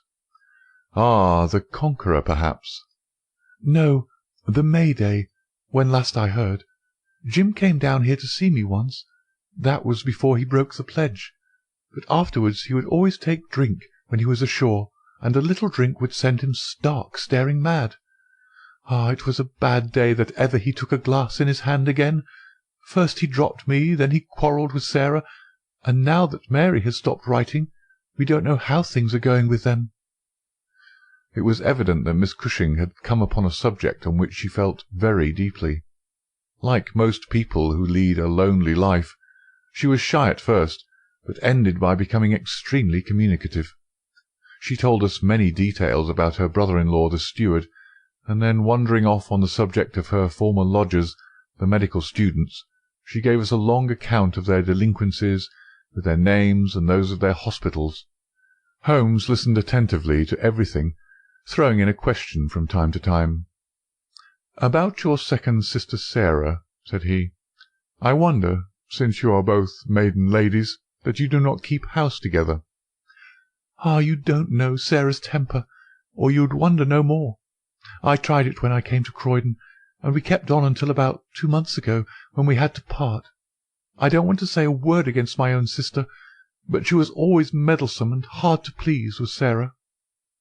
"You say that she quarrelled with your Liverpool relations?" "Yes, and they were the best friends at one time. Why, she went up there to live in order to be near them, and now she has no word hard enough for Jim Browner. The last 6 months that she was here she would speak of nothing but his drinking and his ways. He had caught her meddling, I suspect, and given her a bit of his mind, and that was the start of it." "Thank you, Miss Cushing," said Holmes, rising and bowing. "Your sister Sarah lives, I think you said, at New Street, Wallington. Good-bye, and I am very sorry that you should have been troubled over a case with which, as you say, you have nothing whatever to do." There was a cab passing as we came out, and Holmes hailed it. "How far to Wallington?" he asked. "Only about a mile, sir." "Very good. Jump in, Watson. We must strike while the iron is hot. Simple as the case is, there have been 1 or 2 very instructive details in connection with it. Just pull up at a telegraph office as you pass, cabby." Holmes sent off a short wire, and for the rest of the drive lay back in the cab, with his hat tilted over his nose to keep the sun from his face. Our drive pulled up at a house which was not unlike the one which we had just quitted. My companion ordered him to wait, and had his hand upon the knocker when the door opened, and a grave young gentleman in black, with a very shiny hat, appeared on the step. "Is Miss Cushing at home?" asked Holmes. "Miss Sarah Cushing is extremely ill," said he. "She has been suffering since yesterday from brain symptoms of great severity. As her medical adviser, I cannot possibly take the responsibility of allowing anyone to see her. I should recommend you to call again in 10 days. He drew on his gloves, closed the door, and marched off down the street. "Well, if we can't, we can't," said Holmes cheerfully. "Perhaps she could not, or would not have told you much." "I did not wish her to tell me anything. I only wanted to look at her. However, I think that I have got all that I want. Drive us to some decent hotel, cabby, where we may have some lunch, and afterwards we shall drop down upon friend Lestrade at the police station." We had a pleasant little meal together, during which Holmes would talk about nothing but violins, narrating with great exultation how he had purchased his own Stradivarius, which was worth at least 500 guineas, at a Jew broker's in Tottenham Court Road for 55 shillings. This led him to Paganini, and we sat for an hour over a bottle of claret, while he told me anecdote after anecdote of that extraordinary man. The afternoon was far advanced, and the hot glare had softened into mellow glow, before we found ourselves at the police station. Lestrade was waiting for us at the door. "A telegram for you, Mr. Holmes," said he. "Ha! It is the answer." He tore it open, glanced his eyes over it, and crumpled it into his pocket. "That's all right," said he. "Have you found out anything?" "I have found out everything." "What?" Lestrade stared at him in amazement. "You're joking." "I was never more serious in my life. A shocking crime has been committed, and I think I have now laid bare every detail of it." "And the criminal?" Holmes scribbled a few words upon the back of one of his visiting cards, and threw it over to Lestrade. "That is the name," he said. "You cannot effect an arrest until tomorrow night at the earliest. I should prefer that you do not mention my name at all in connection with the case, as I choose to be only associated with those crimes which present some difficulty in their solution. Come on, Watson." We strode off together to the station, leaving Lestrade still staring with a delighted face at the card which Holmes had thrown him. "The case," said Sherlock Holmes, as we chatted over our cigars that night in our rooms at Baker Street, "is one where, as in the investigations which you have chronicled under the names of A Study in Scarlet and of the Sign of 4, we have been compelled to reason backward from effects to causes. I have written to Lestrade, asking him to supply us with the details which are now wanting, and which he will only get after he has secured his man. That he may be safely trusted to do, for although he is absolutely devoid of reason, he is as tenacious as a bulldog when he once understands what he has to do, and indeed it is just this tenacity which has brought him to the top at Scotland Yard." "Your case is not complete, then?" I asked. "It is fairly complete in essentials. We know who the author of the revolting business is, although one of the victims still escapes us. Of course, you have formed your own conclusions." "I presume that this Jim Browner, the steward of a Liverpool boat, is the man whom you suspect." "Oh, it is more than a suspicion." "And yet I cannot see anything save very vague indications." "On the contrary, to my mind nothing could be more clear. Let me run over the principal steps. We approached the case, you remember, with an absolutely blank mind, which is always an advantage. We had formed no theories. We were simply there to observe and to draw inferences from our observations. What did we see first? A very placid and respectable lady, who seemed quite innocent of any secret, and a portrait which showed me that she had 2 younger sisters. It instantly flashed across my mind that the box might have been meant for one of these. I set the idea aside as one which could be disproved or confirmed at our leisure. Then we went to the garden, as you remember, and we saw the very singular contents of the little yellow box. The string was of the quality which is used by sailmakers aboard ship, and at once a whiff of the sea was perceptible in our investigation. When I observed that the knot was one which is popular with sailors, that the parcel had been posted at a port, and that the male ear was pierced for an earring, which is so much more common among sailors than landsmen, I was quite certain that all the actors in the tragedy were to be found among our seafaring classes. When I came to examine the address of the packet, I observed that it was to Miss S. Cushing. Now the oldest sister would of course be Miss Cushing, and although her initial was S, it might belong to one of the others as well. In that case, we should have to commence our investigation from a fresh basis altogether. I therefore went into the house with the intention of clearing up this point. I was about to assure Miss Cushing that I was convinced that a mistake had been made, when you may remember that I came suddenly to a stop. The fact was that I had just seen something which filled me with surprise, and at the same time narrowed the field of our inquiry immensely. As a medical man, you are aware, Watson, that there is no part of the body which varies so much as the human ear. Each ear is as a rule quite distinctive and differs from all other ones. In last year's Anthropological Journal you will find 2 short monographs from my pen upon the subject, and had carefully noted their anatomical peculiarities. Imagine my surprise, then, when on looking at Miss Cushing, I perceived that her ear corresponded exactly with the female ear which I had just inspected. The matter was entirely beyond coincidence. There was the same shortening of the pinna, the same broad curve of the upper lobe, the same convolution of the inner cartilage. In all essentials, it was the same ear. In the first place, her sister's name was Sarah, and her address had until recently been the same, so that it was quite obvious how the mistake had occurred and for whom the packet was meant. Then we heard of this steward, married to the third sister, and learned that he had at one time been so intimate with Miss Sarah that she had actually gone up to Liverpool to be near the Browners, but a quarrel had afterwards divided them. This quarrel had put a stop to all communications for some months, so that if Browner had occasion to address a packet to Miss Sarah, he would undoubtedly have done so to her old address. And now the matter had begun to straighten itself out wonderfully. We had learned of the existence of this steward, an impulsive man of strong passions. You remember that he threw up what must have been a very superior berth in order to be nearer to his wife. Subject, too, to occasional fits of hard drinking. We had reason to believe that his wife had been murdered, and that a man, presumably a seafaring man, had been murdered at the same time. Jealousy, of course, at once suggested itself as the motive for the crime. And why should these proofs of the deed be sent to Miss Sarah Cushing? Probably because during her residence in Liverpool she had some hand in bringing about the events which led to the tragedy.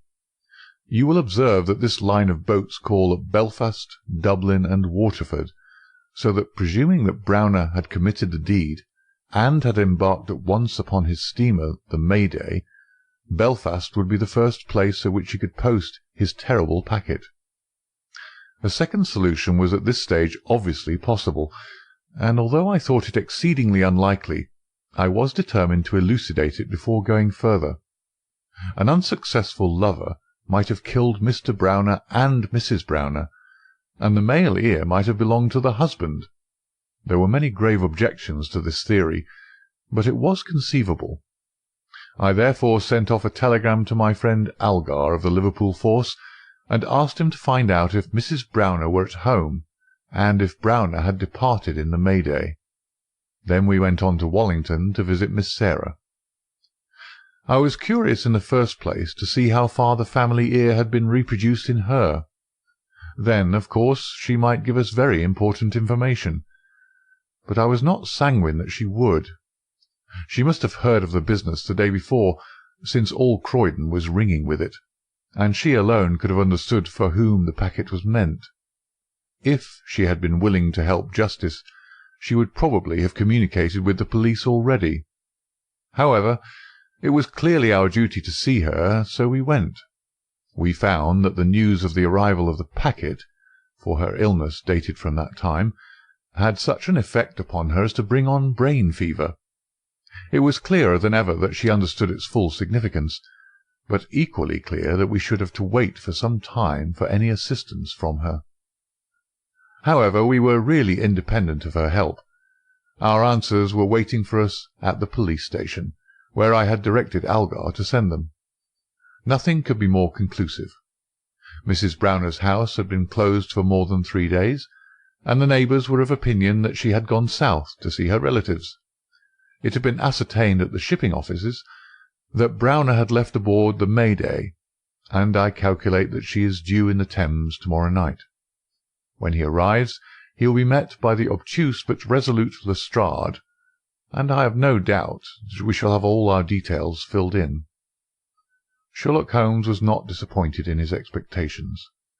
2 days later he received a bulky envelope, which contained a short note from the detective and a typewritten document which covered several pages of foolscap.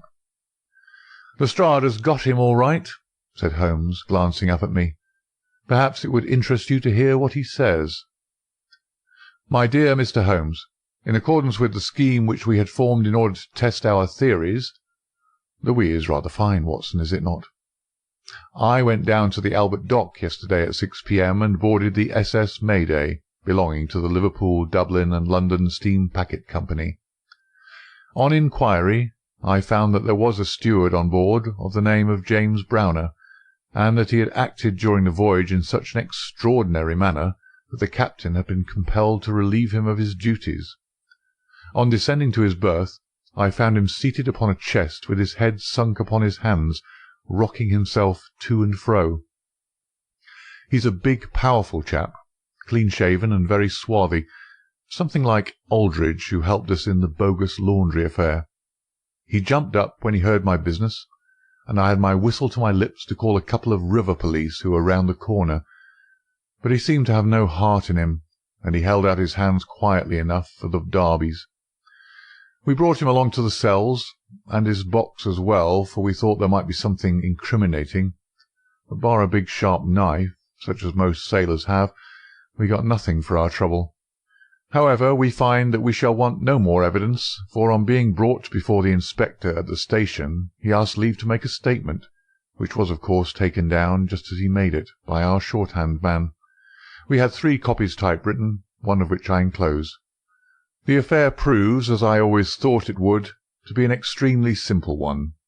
But I am obliged to you for assisting me in my investigation. With kind regards, yours very truly, G. Lestrade. The investigation really was a very simple one," remarked Holmes, "but I don't think it struck him in that light when he first called us in. However, let us see what Jim Browner has to say for himself. This is his statement as made before Inspector Montgomery at the Shadwell police station, and it has the advantage of being verbatim. Have I anything to say? Yes, I have a deal to say. I have to make a clean breast of it all. You can hang me, or you can leave me alone. I don't care a plug which you do.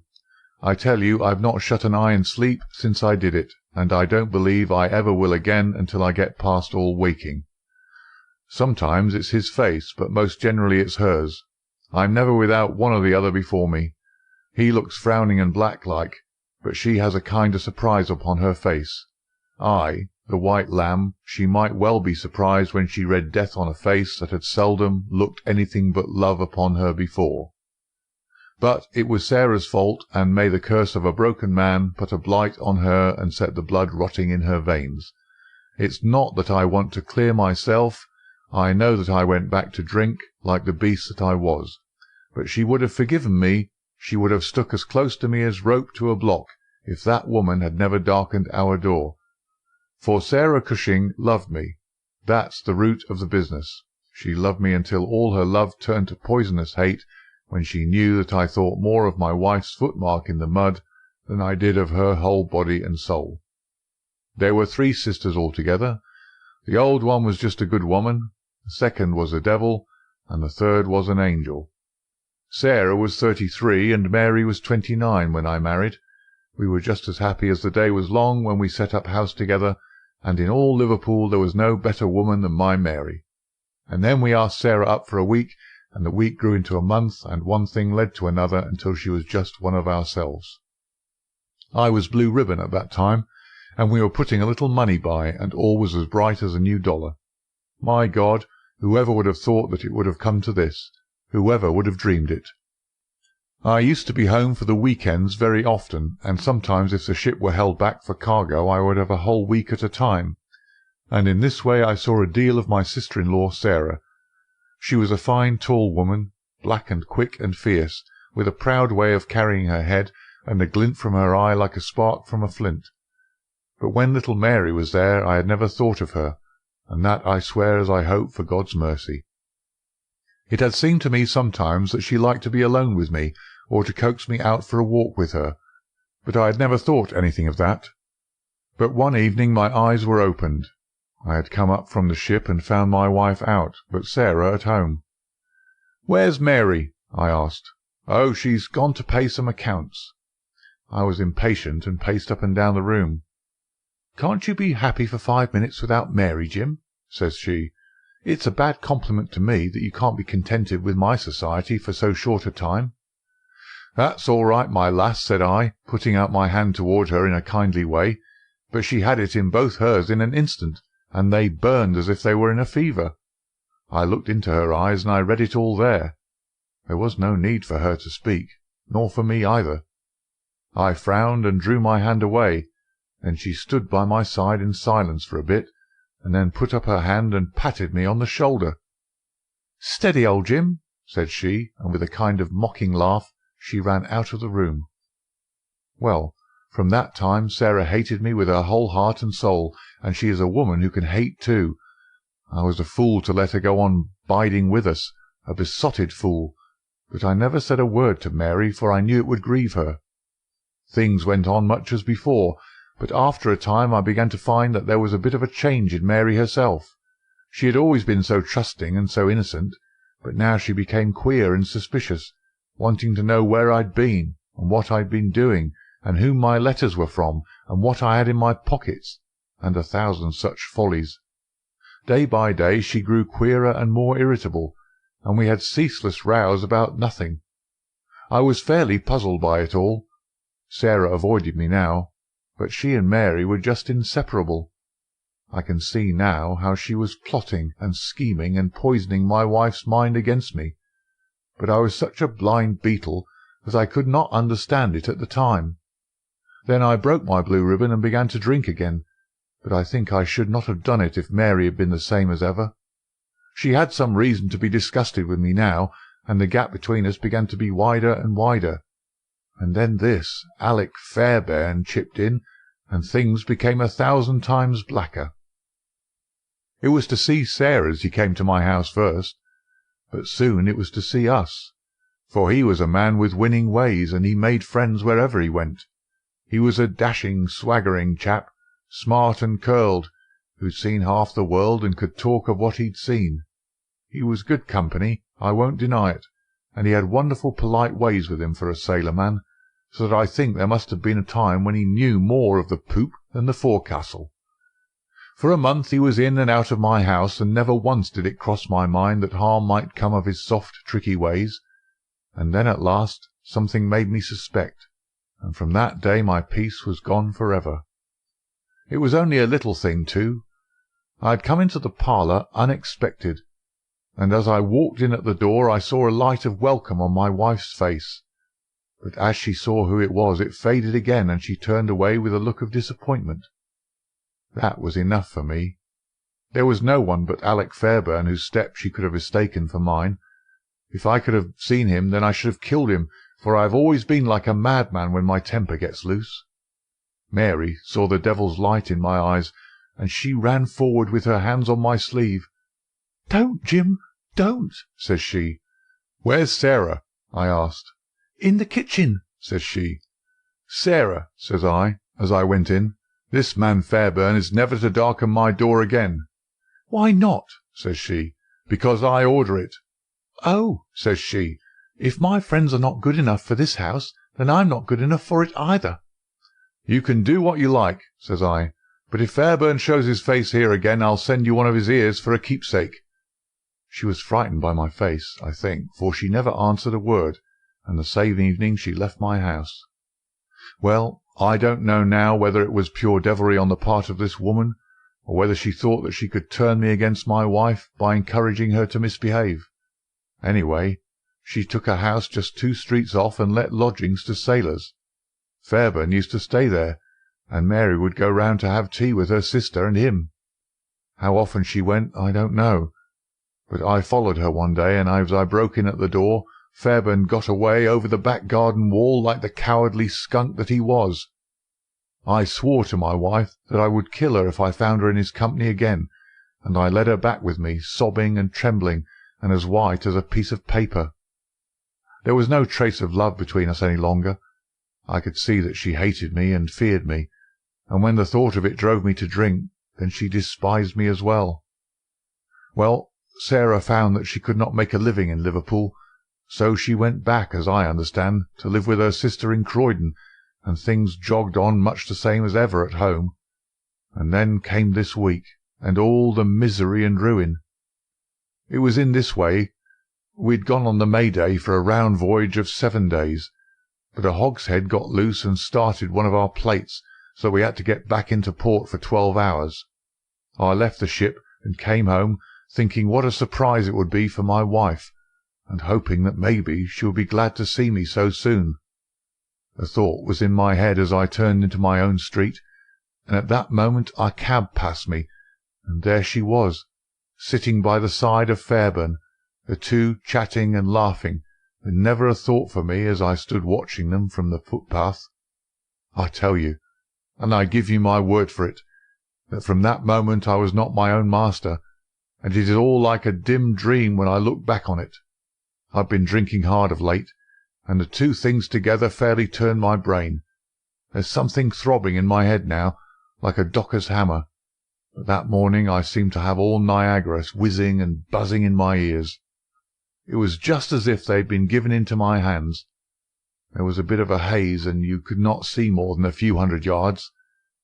I hired a boat for myself, and I pulled after them. I could see the blur of their craft, but they were going nearly as fast as I, and they must have been a long mile from the shore before I caught them up. The haze was like a curtain all round us, and there we were, 3 in the middle of it. My God, shall I ever forget their faces when they saw who was in the boat that was closing in upon them? She screamed out. He swore like a madman and jabbed at me with an oar, for he must have seen death in my eyes. I got past it, and got one in with my stick that crushed his head like an egg. I would have spared her, perhaps, for all my madness, but she threw her arms round him, crying out to him and calling him Alick.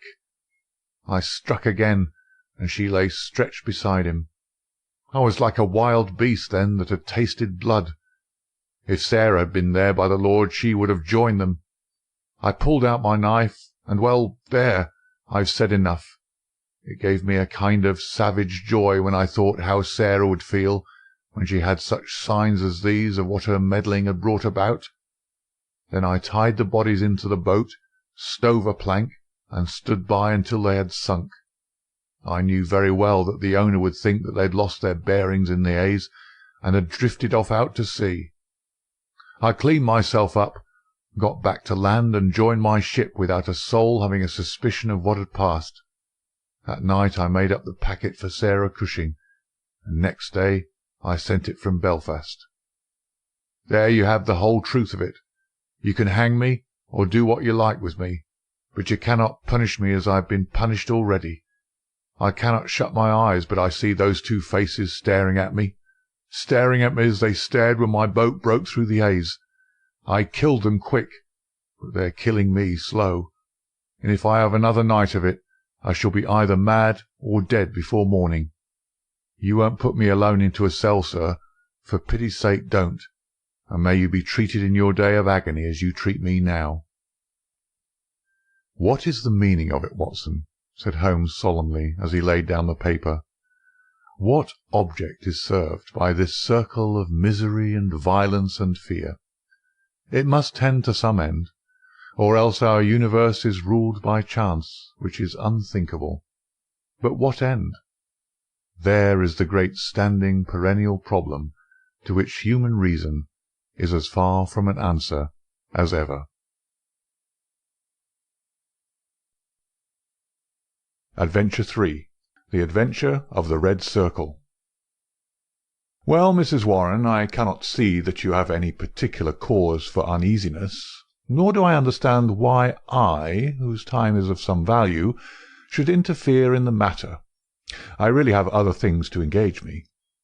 So spoke Sherlock Holmes, and turned back to the great scrap-book in which he was arranging and indexing some of his recent material. But the landlady had the pertinacity and also the cunning of her sex. She held her ground firmly. "You arranged an affair for a lodger of mine last year," she said, "Mr. Fairdale Hobbs." "Ah, yes, a simple matter." "But you would never cease talking of it, your kindness, sir, and the way in which you brought light into the darkness. I remembered his words when I was in doubt and darkness myself. I know you could if you only would." Holmes was accessible upon the side of flattery, and also, to do him justice, upon the side of kindliness.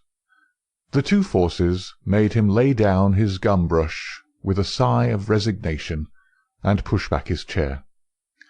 "Well, well, Mrs. Warren, let us hear about it, then. You don't object to tobacco, I take it?" "Thank you, Watson. The matches?" "You are uneasy, as I understand, because your new lodger remains in his rooms and you cannot see him. Why, bless you, Mrs. Warren, if I were your lodger you often would not see me for weeks on end." "No doubt, sir. But this is different. It frightens me, Mr. Holmes. I can't sleep for fright. To hear his quick step moving here and moving there from early morning to late at night, and yet never to catch so much as a glimpse of him. It's more than I can stand. My husband is as nervous over it as I am, but he is out at his work all day, while I get no rest from it. What is he hiding for? What has he done? Except for the girl, I am all alone in the house with him, and it's more than my nerves can stand." Holmes leaned forward and laid his long, thin fingers upon the woman's shoulder. He had an almost hypnotic power of soothing when he wished. The scared look faded from her eyes, and her agitated features smoothed into their usual commonplace. She sat down in the chair which he had indicated. "If I take it up, I must understand every detail," said he. "Take time to consider. The smallest point may be the most essential. You say that the man came 10 days ago and paid you for a fortnight's board and lodging." "He asked my terms, sir. I said 50 shillings a week. There is a small sitting-room and bedroom, and all complete at the top of the house." "Well?" "He said, 'I'll pay you £5 a week if I can have it on my own terms. I'm a poor woman, sir, and Mr. Warren earns little, and the money meant much to me. He took out a £10 note, and he held it out to me then and there. 'You can have the same every fortnight for a long time to come if you keep the terms,' he said. 'If not, I'll have no more to do with you.'" "What were the terms?" "Well, sir, they were that he was to have a key of the house. That was all right. Lodgers often have them. Also that he was to be left entirely to himself, and never upon any excuse to be disturbed." "Nothing wonderful in that, surely?" "Not in reason, sir. But this is out of all reason. He's been there for 10 days, and neither Mr. Warren nor I, nor the girl, has once set eyes upon him. We can hear that quick step of his, pacing up and down, night, morning, and noon, but except on that first night he had never once gone out of the house." "Oh, he went out the first night, did he?" "Yes, sir, and returned very late, after we were all in bed. He told me after he had taken the rooms that he would do so, and asked me not to bar the door. I heard him come up the stair after midnight." "But his meals?" "It was his particular direction that we should always, when he rang, leave his meal upon a chair outside his door. Then he rings again when he was finished, and we take it down from the same chair. If he wants anything else, he prints it on a slip of paper and leaves it." "Prints it?" "Yes, sir, prints it in pencil. Just the word, nothing more. Here's the one I brought to show you. Soap. Here's another. Match. This is the one he left the first morning. Daily Gazette. I leave that paper with his breakfast every morning." "Dear me, Watson," said Holmes, staring with great curiosity at the slips of foolscap which the landlady had handed to him. "This is certainly a little unusual. Seclusion I can understand. But why print? Printing is a clumsy process. Why not write? What would it suggest, Watson? That he desired to conceal his handwriting. But why? What can it matter to him that his landlady should have a word of his writing? Still, it may be as you say. Then again, why such laconic messages? I cannot imagine. It opens a pleasing field for intelligent speculation. The words are written with a broad-pointed, violet-tinted pencil of a not unusual pattern. You will observe that the paper is torn away at the side here after the printing was done, so that the S of soap is partly gone. Suggestive, Watson, is it not? Of caution? Exactly. There was evidently some mark, some thumbprint, something which might give a clue to the person's identity. Now, Mrs. Warren, you say that the man was of middle size, dark and bearded. What age would he be? Youngish, sir. Not over 30. Well, can you give me no further indications? He spoke good English, sir, and yet I thought he was a foreigner by his accent. And he was well dressed? Very smartly dressed, sir. Quite the gentleman. Dark clothes. Nothing you would note. He gave no name? No, sir. And has had no letters or callers? None. But surely you or the girl enter his room of a morning? No, sir. He looks after himself entirely. Dear me, that is certainly remarkable. What about his luggage? He had one big brown bag with him, nothing else. Well, we don't seem to have much material to help us. Do you say nothing has come out of that room? Absolutely nothing? The landlady drew an envelope from her bag. From it she shook out 2 burnt matches and a cigarette-end upon the table. They were on his tray this morning. I brought them because I had heard that you can read great things out of small ones. Holmes shrugged his shoulders. "There's nothing here," said he. "The matches have, of course, been used to light cigarettes.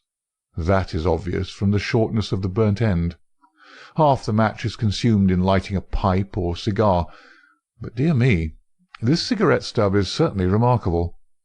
The gentleman was bearded and moustached, you say?" "Yes, sir." "I don't understand that. I should say that only a clean-shaven man could have smoked this. Why, Watson, even your modest moustache would have been singed." "A holder?" I suggested. No, the end is matted. I suppose there could not be 2 people in your rooms, Mrs. Warren?" "No, sir. He eats so little that I often wonder it can keep life in one." "Well, I think we must wait for a little more material.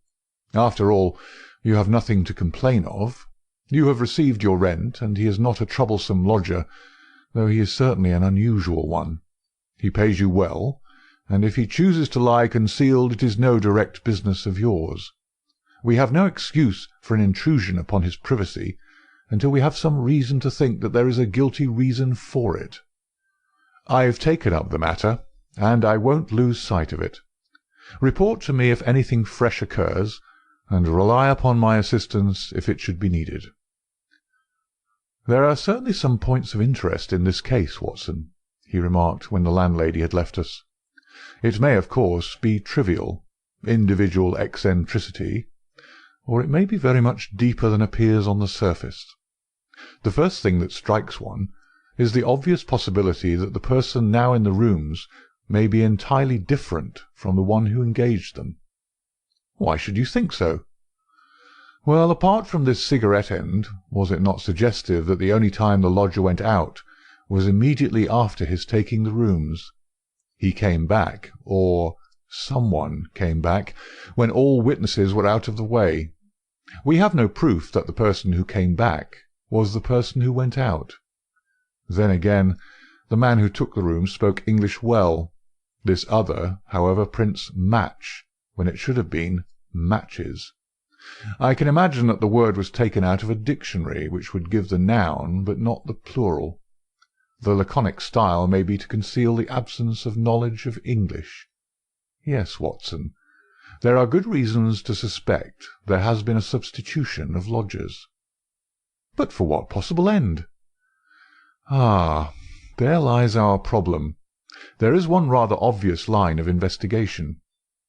He took down the great book in which, day by day, he filed the agony column of the various London journals. "Dear me," said he, turning over the pages, "what a chorus of groans, cries, and bleatings!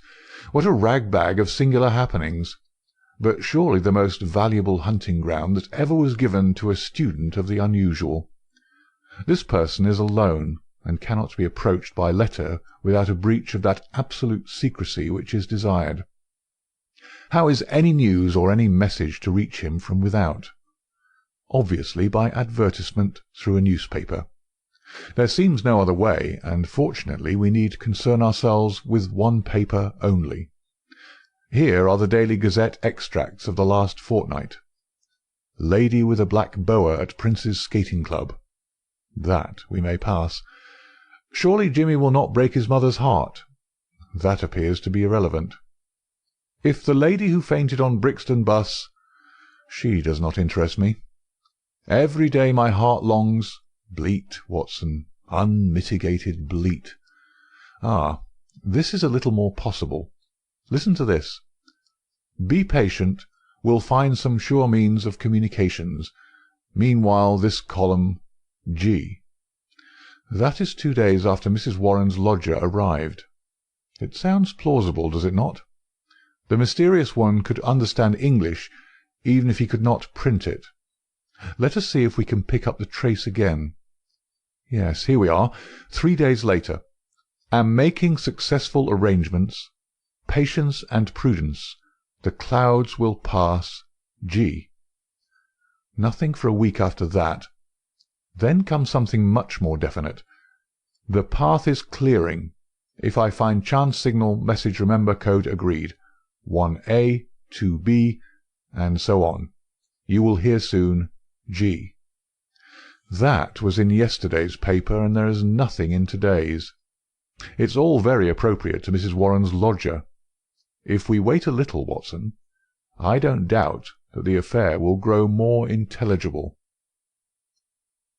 So it proved, for in the morning I found my friend standing on the hearth-rug with his back to the fire, and a smile of complete satisfaction upon his face. "How's this, Watson?" he cried, picking up the paper from the table. "High red house with white stone facings. 3rd floor, 2nd window left. After dusk, G. That is definite enough. I think after breakfast we must make a little reconnaissance of Mrs. Warren's neighbourhood. Ah, Mrs. Warren, what news do you bring us this morning?" Our client had suddenly burst into the room with an explosive energy which told us some new and momentous development. "It's a police matter, Mr. Holmes," she cried. "I'll have no more of it. He shall pack out of there with his baggage. I would have gone straight up and told him so, only I thought it was but fair to you to take your opinion first. But I'm at the very end of my patience, and when it comes to knocking my old man about—" "Knocking Mr. Warren about?" "Using him roughly, anyway." "But who used him roughly?" "Ah, that's what we want to know. It was this morning, sir. Mr. Warren is a timekeeper at Morton and Waylight's in Tottenham Court Road. He has to be out of the house before 7. Well, this morning he had not gone 10 paces down the road when 2 men came up behind him, threw a coat over his head, and bundled him into a cab that was beside the curb. They drove him an hour, and then opened the door and shot him out. He lay in the roadway so shaken in his wits that he never saw what became of the cab. When he picked himself up, he found he was on Hampstead Heath, so he took a bus home, and there he lies now on his sofa, while I came straight round to tell you what had happened." "Most interesting," said Holmes. "Did he observe the appearance of these men? Did he hear them talk?" "No, he is clean dazed. He just knows that he was lifted up as if by magic, and dropped as if by magic. 2 at least were in it, and maybe 3. "And you connect this attack with your lodger?" "Well, we've lived there 15 years, and no such happenings ever came before. I've had enough of him. Money's not everything. I'll have him out of my house before the day is done." "Wait a bit, Mrs. Warren. Do nothing rash. I begin to think that this affair may be very much more important than appeared at first sight. It is clear now that some danger is threatening your lodger. It is equally clear that his enemies, lying in wait for him near your door, mistook your husband for him in the foggy morning light. On discovering their mistake, they released him. What they would have done had it not been a mistake, we can only conjecture." "Well, what am I to do, Mr. Holmes?" "I have a great fancy to see this lodger of yours, Mrs. Warren." "I don't see how that is to be managed, unless you break in the door. I always hear him unlock it as I go down the stair after I leave the tray." "He has to take the tray in. Surely we could conceal ourselves and see him do it." The landlady thought for a moment. "Well, sir, there's the box-room opposite. I could arrange a looking-glass, maybe, and if you were behind the door—" "Excellent," said Holmes. "When does he lunch?" "About 1, sir." "Then Dr. Watson and I will come round in time. For the present, Mrs. Warren, good-bye." At 12:30 we found ourselves upon the steps of Mrs. Warren's house, a high, thin, yellow-brick edifice in Great Orme Street, a narrow thoroughfare at the north-east side of the British Museum. Standing as it does near the corner of the street, it commands a view down Howe Street with its more pretentious houses. Holmes pointed with a chuckle to one of these, a row of residential flats, which projected so that they could not fail to catch the eye. "See, Watson," said he, "high red house with stone facings. There is the signal station, all right. We know the place and we know the code, so surely our task should be simple. There's a to let card in that window. It is evidently an empty flat to which the confederate has access. Well, Mrs. Warren, what now?" "I have it all ready for you. If you will both come up and leave your boots below on the landing, I'll put you there now." It was an excellent hiding-place which she had arranged. The mirror was so placed that, seated in the dark, we could very plainly see the door opposite. We had hardly settled down in it, and Mrs. Warren left us, when a distant tinkle announced that our mysterious neighbour had rung. Presently the landlady appeared with the tray, laid it down upon a chair beside the closed door, and then, treading heavily, departed. Crouching together in the angle of the door, we kept our eyes fixed upon the mirror. Suddenly, as the landlady's footsteps died away, there was the creak of a turning key, the handle revolved, and 2 thin hands darted out and lifted the tray from the chair. An instant later it was hurriedly replaced, and I caught a glimpse of a dark, beautiful, horrified face glaring at the narrow opening of the box-room. Then the door crashed to, the key turned once more, and all was silence. Holmes twitched my sleeve, and together we stole down the stair. "I will call again in the evening," said he to the expectant landlady. "I think, Watson, we can discuss this business better in our own quarters." "My surmise, as you saw, proved to be correct," said he, speaking from the depths of his easy-chair. "There has been a substitution of lodgers. What I did not foresee is that we should find a woman, and no ordinary woman, Watson. She saw us. Well, she saw something to alarm her, that is certain. The general sequence of events is pretty clear, is it not? A couple seek refuge in London from a very terrible and instant danger. The measure of that danger is the rigour of their precautions. The man, who has some work which he must do, desires to leave the woman in absolute safety while he does it.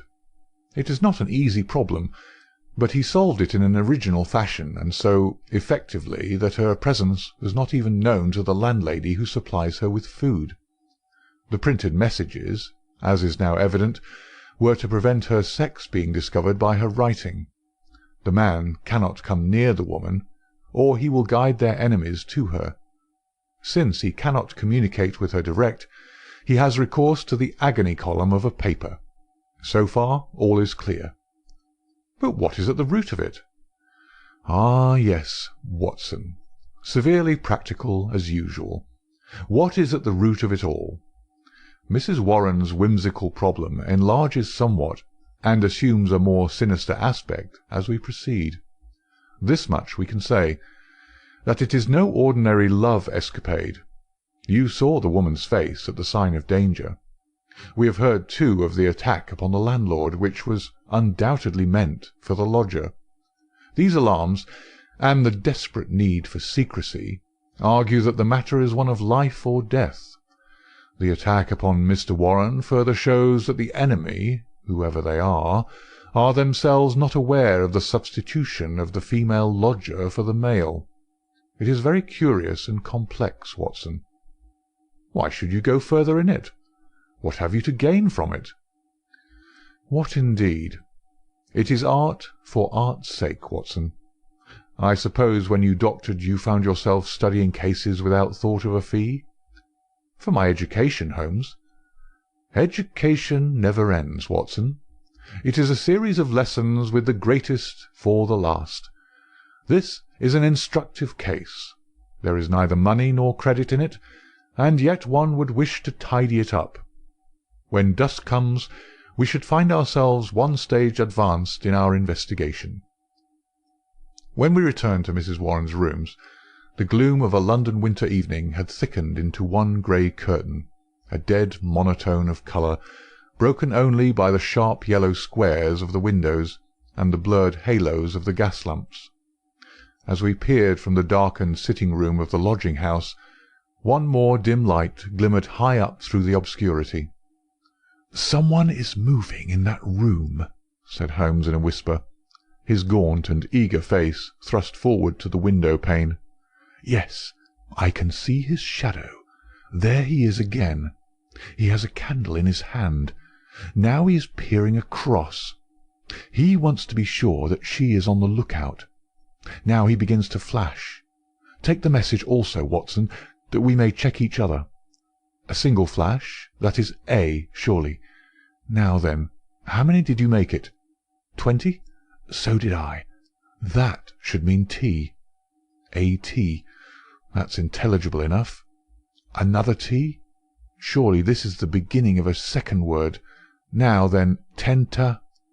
Dead stop. That can't be all, Watson. Attenta. Gives no sense, nor is it any better as 3 words. At, ten, tar.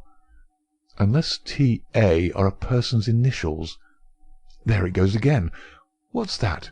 A-T-T-E. Why, it is the same message over again. Curious, Watson, very curious. Now he's off once more. A-T. Why, he is repeating it for the 3rd time. A-T-T-E-N-T-A, attenta, 3 times. How often will he repeat it? No, that seems to be the finish. He has withdrawn from the window. What do you make of it, Watson? A cipher message, Holmes. My companion gave a sudden chuckle of comprehension. And not a very obscure cipher, Watson, said he. Why, of course. It is Italian. The A means that it is addressed to a woman. Beware, beware, beware. How's that, Watson? I believe you've hit it. No doubt of it. It is a very urgent message, thrice repeated to make it more so. But beware of what? Wait a bit. He's coming to the window once more. Again we saw the dim silhouette of a crouching man, and the whisk of the small flame across the window as the signals were renewed. They came more rapidly than before, so rapid that it was hard to follow them. Pericolo. Pericolo, eh? What's that, Watson? Danger, isn't it? Yes, by Jove, it's a danger signal. Here he goes again. Hello, what on earth? The light had suddenly gone out. The glimmering square of window had disappeared, and the 3rd floor formed a dark band round the lofty building, with its tiers of shining casements. That last warning cry had been suddenly cut short. How, and by whom? The same thought occurred on the instant to us both. Holmes sprang up from where he crouched by the window. "This is serious, Watson," he cried. There is some devilry going forward. Why should such a message stop in such a way? I should put Scotland Yard in touch with this business, and yet it is too pressing for us to leave. Shall I go for the police? We must define the situation a little more clearly. It may bear some more innocent interpretation. Come, Watson, let us go across ourselves and see what we can make of it." As we walked rapidly down Howe Street, I glanced back at the building which we'd left. There, dimly outlined at the top window, I could see the shadow of a head, a woman's head, gazing tensely, rigidly out into the night, waiting with breathless suspense for the renewal of that interrupted message. At the doorway of the Howe Street flats, a man, muffled in a cravat and greatcoat, was leaning against the railing. He started as the hall light fell upon our faces. "Holmes!" he cried.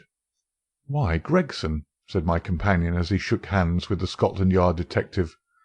"Journeys end with lovers' meetings. What brings you here?" "The same reasons that brings you, I expect," said Gregson. "How you got on to it, I can't imagine."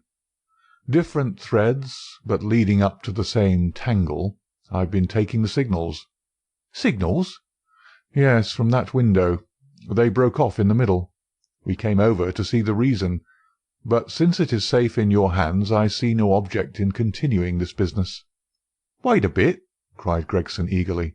"I'll do you this justice, Mr. Holmes, that I was never in a case yet that I didn't feel stronger for having you on my side. There's only the one exit to these flats, so we have him safe."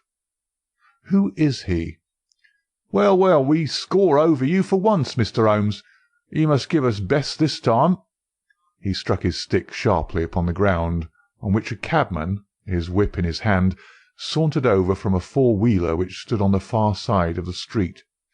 "May I introduce you to Mr. Sherlock Holmes?" he said to the cabman.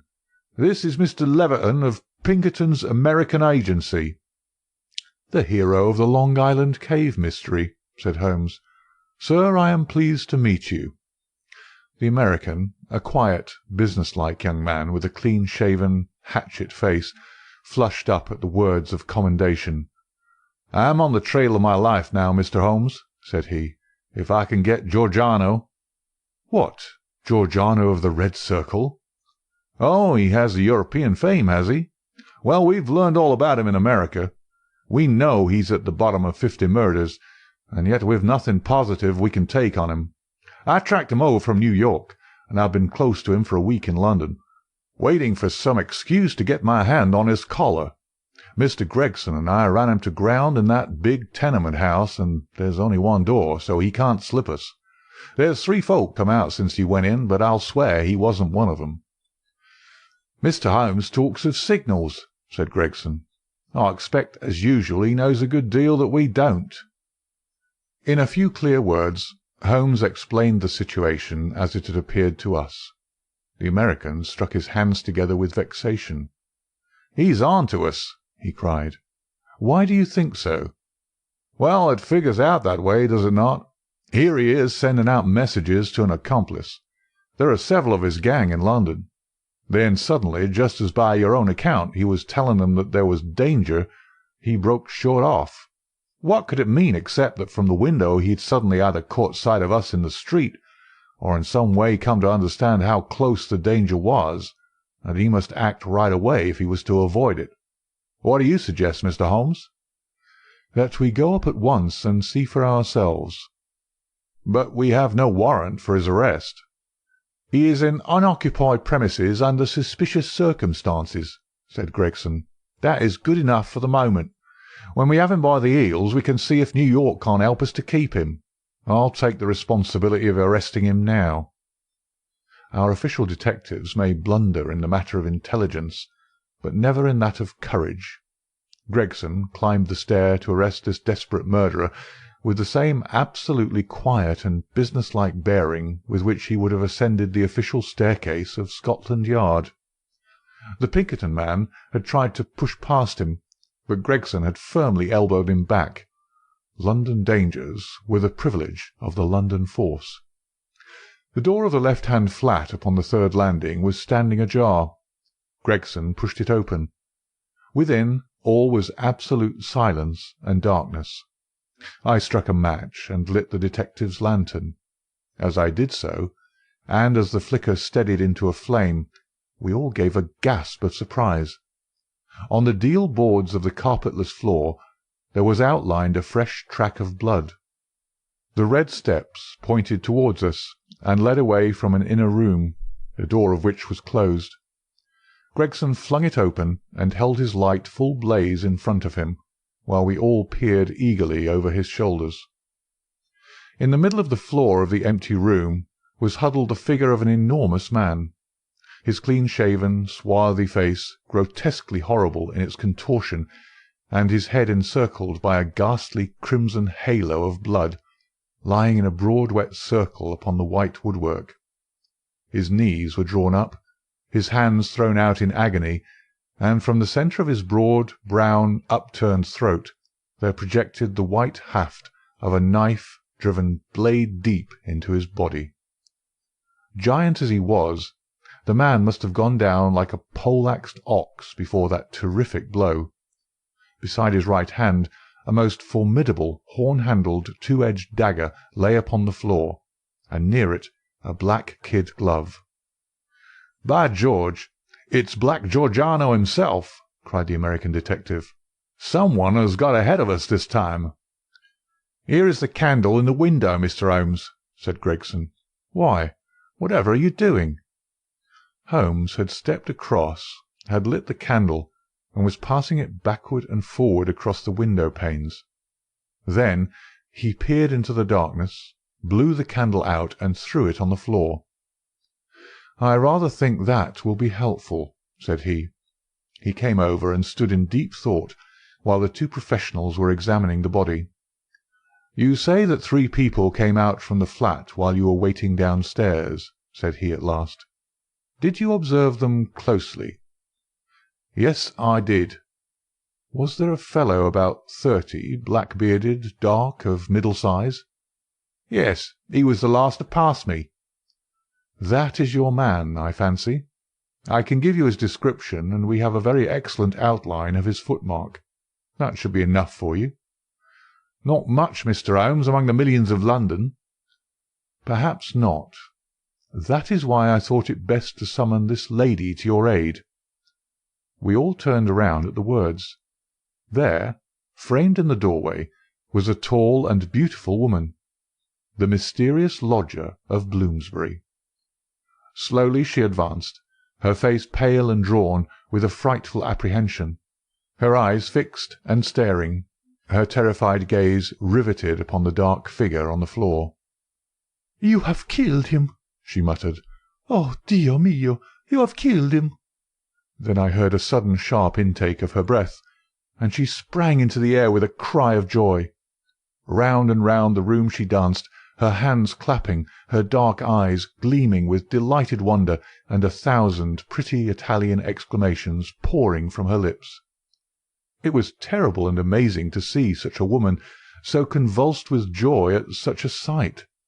Suddenly she stopped, and gazed at us all with a questioning stare. "But you are police, are you not? You have killed Giuseppe Georgiano, is it not so?" "We are police, madam." She looked round into the shadows of the room. "But where, then, is Gennaro?" she asked. "He is my husband, Gennaro Luca. I am Emilia Luca, and we are both from New York. Where is Gennaro? He called me this moment from this window, and I ran with all my speed." "It was I who called," said Holmes. "You? How could you call?" "Your cipher was not difficult, madam. Your presence here was desirable. I knew that I only to flash 'Vieni,' and you would surely come." The beautiful Italian looked with awe at my companion. "I do not understand how you know these things," she said. "Giuseppe Georgiano, how did he—" She paused, and then suddenly her face lit up with pride and delight. "Now I see it. My Gennaro, my splendid, beautiful Gennaro, who has guarded me safe from all harm. He did it. With his stone-strong hand he killed the monster. Oh, Gennaro, how wonderful you are! What a woman could ever be worthy of such a man?" "Well, Mrs. Luker," said the prosaic Gregson, laying his hand upon the lady's sleeve, with as little sentiment as if she were a Notting Hill hooligan, "I'm not very clear yet who you are or what you are, but you've said enough to make it very clear that we shall want you at the Yard." "One moment, Gregson," said Holmes. "I rather fancy that this lady may be as anxious to give us information as we can be to get it. You understand, madam, that your husband will be arrested and tried for the death of the man who lies before us? What you say may be used in evidence, but if you think that he has acted from motives which are not criminal, and which he would wish to have known, then you cannot serve him better than by telling us the whole story." "Now that Giordano is dead, we fear nothing," said the lady. "He was a devil and a monster, and there can be no judge in the world who would punish my husband for having killed him." "In that case," said Holmes, "my suggestion is that we lock this door, leave things as we found them, go with this lady to her room, and form our opinion after we have heard what it is that she has to say to us." Half an hour later we were seated, all four, in the small sitting-room of Signora Luca, listening to her remarkable narrative of those sinister events, the ending of which we had chanced to witness. She spoke in rapid and fluent but very unconventional English, which, for the sake of clearness, I will make grammatical. "I was born in Posillipo, near Naples," said she, "and was the daughter of Augusto Barelli, who was the chief lawyer and once the deputy of that part. Gennaro was in my father's employment, and I came to love him, as any woman must. He had neither money nor position, nothing, but his beauty and strength and energy, so my father forbade the match. We fled together, were married at Bari, and sold my jewels to gain the money which would take us to America. This was 4 years ago, and we have been in New York ever since. Fortune was very good to us at first. Gennaro was able to do a service to an Italian gentleman. He saved him from some ruffians in the place called the Bowery, and so made a powerful friend. His name was Tito Castalotti, and he was the senior partner of the great firm of Castolotti and Zamba, who are the chief fruit importers of New York. Signor Zamba is an invalid, and our new friend Castolotti has all power within the firm, which employs more than 300 men. He took my husband into his employment, made him head of a department, and showed his good will toward him in every way. Signor Castolotti was a bachelor, and I believe that he felt as if Gennaro was his son, and both my husband and I loved him as if he were our father. We had taken and furnished a little house in Brooklyn, and our whole future seemed assured, when that black cloud appeared which was soon to overspread our sky. One night, when Gennaro returned from his work, he brought a fellow countryman back with him. His name was Giordano, and he had come also from Posillipo. He was a huge man, as you can testify, for you have looked upon his corpse. Not only was his body that of a giant, but everything about him was grotesque, gigantic, and terrifying. His voice was like thunder in our little house. There was scarce room for the whirl of his great arms as he talked.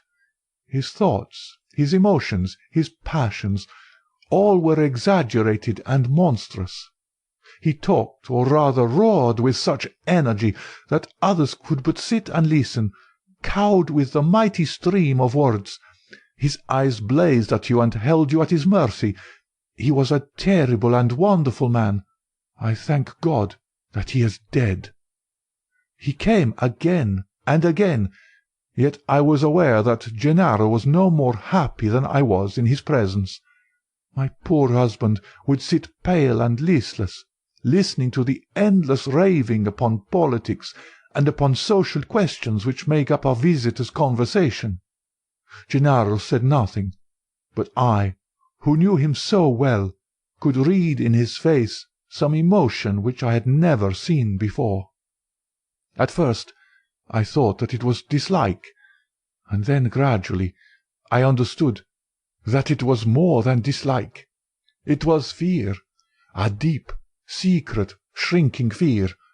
That night, the night that I read his terror, I put my arms around him, and I implored him by his love for me and by all that he held dear, to hold nothing from me, and to tell me why this huge man overshadowed him so. He told me, and my own heart grew cold as ice as I listened. My poor Gennaro, in his wild and fiery days, when all the world seemed against him, and his mind was driven half mad by the injustices of life, had joined a Neapolitan society, the Red Circle, which was allied to the old Carbonari. The oaths and secrets of this brotherhood were frightful, but once within its rule no escape was possible. When we had fled to America, Gennaro thought that he had cast it all off forever.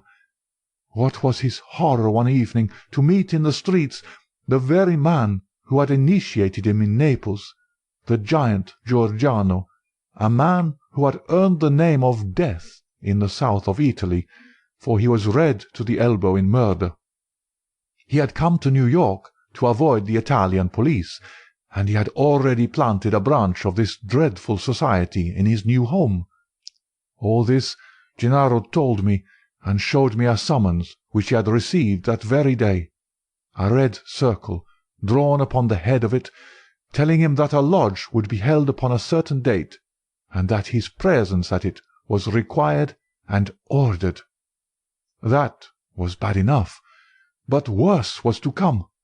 I had noticed for some time that when Giorgiano came to us, as he constantly did in the evening, he spoke much to me, and even when his words were to my husband, those terrible, glaring, wild-beast eyes of his were always turned upon me.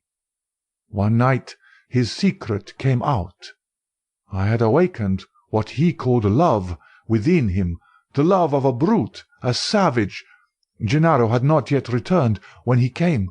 He pushed his way in, seized me in his mighty arms, hugged me in his bear's embrace, covered me with kisses, and implored me to come away with him.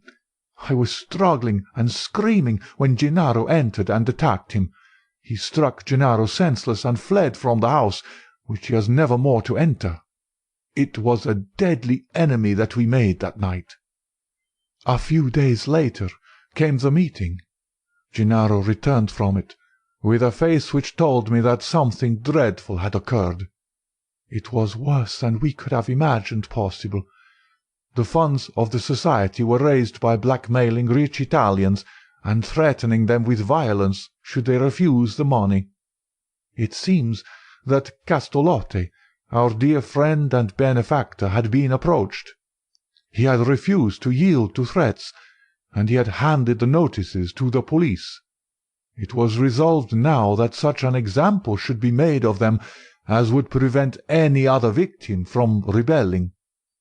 At the meeting it was arranged that he and his house should be blown up with dynamite.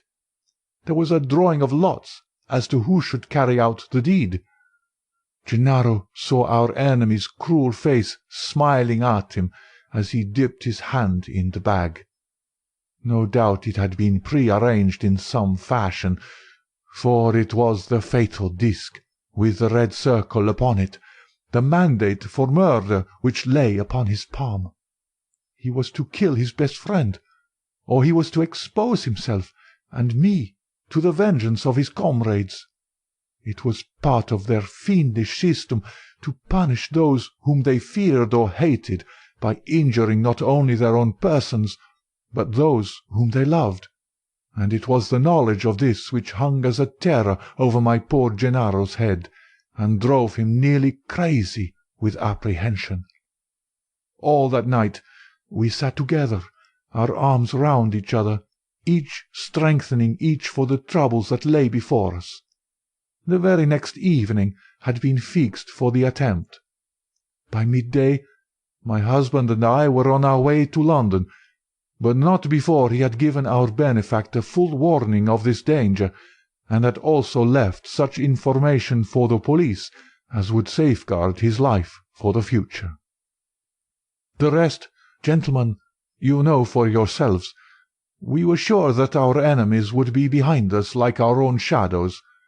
Giordano had his private reasons for vengeance, but in any case we knew how ruthless, cunning, and untiring he could be. Both Italy and America are full of stories of his dreadful powers. If ever they were exerted, it would be now. My darling made us the few clear days which our start had given us in arranging for a refuge for me in such a fashion that no possible danger could reach me. For his own part, he wished to be free, that he might communicate both with the American and with the Italian police. I do not myself know where he lived or how. All that I learned was through the columns of a newspaper. But once, as I looked through my window, I saw 2 Italians watching the house, and I understood that in some way Giordano had found our retreat. Finally, Gennaro told me through the paper that he would signal to me from a certain window, but when the signals came, they were nothing but warnings which were suddenly interrupted. It is very clear to me now that he knew Giordano to be close upon him, and that, thank God, he was ready for him when he came. And now, gentlemen, I would ask you whether we have anything to fear from the law, or whether any judge upon earth would condemn my Gennaro for what he has done." "Well, Mr. Gregson," said the American, looking across at the official, "I don't know what your British point of view may be, but I guess that in New York this lady's husband will receive a pretty general vote of thanks." "She will have to come with me and see the chief," Gregson answered.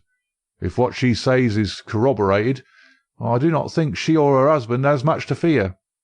But what I can't make head or tail of, Mr. Holmes, is how on earth you got yourself mixed up in the matter."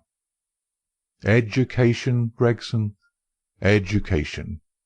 Still seeking knowledge at the old university. Well, Watson, you have one more specimen of the tragic and grotesque to add to your collection. By the way, it is not 8 o'clock, and a Wagner night at Covent Garden. If we hurry, we might be in time for the second act."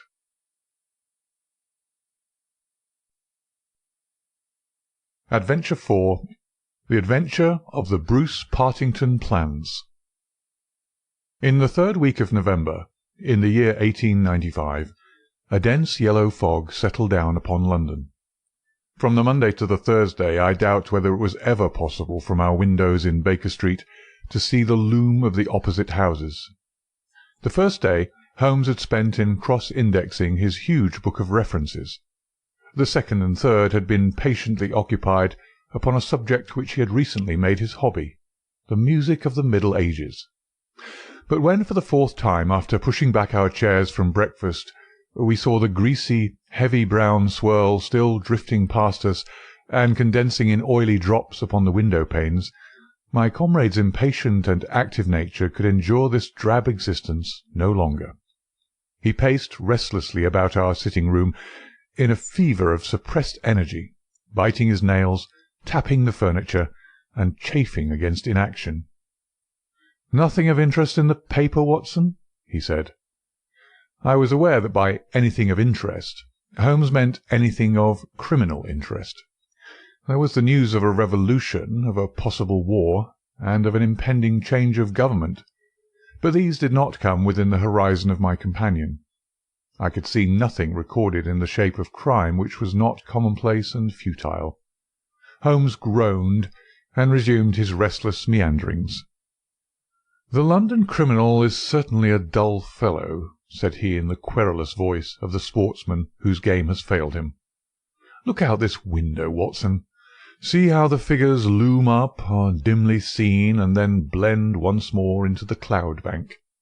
The thief or the murderer could roam London on such a day as the tiger does the jungle, unseen until he pounces, and then evident only to his victim." "There have," said I, "been numerous petty thefts." Holmes snorted his contempt. "This great and sombre stage is set for something more worthy than that," said he. "It is fortunate for this community that I am not a criminal." "It is indeed," said I heartily. "Suppose that I were Brooks or Woodhouse, or any of the 50 men who have good reason for taking my life, how long could I survive against my own pursuit? A summons, a bogus appointment, and all would be over. It is well they don't have days of fog in the Latin countries, the countries of assassination. By Jove! Here comes something at last to break our dead monotony." It was the maid with a telegram. Holmes tore it open and burst out laughing. "Well, well, what next?" said he. "Brother Mycroft is coming round." "Why not?" I asked. "Why not?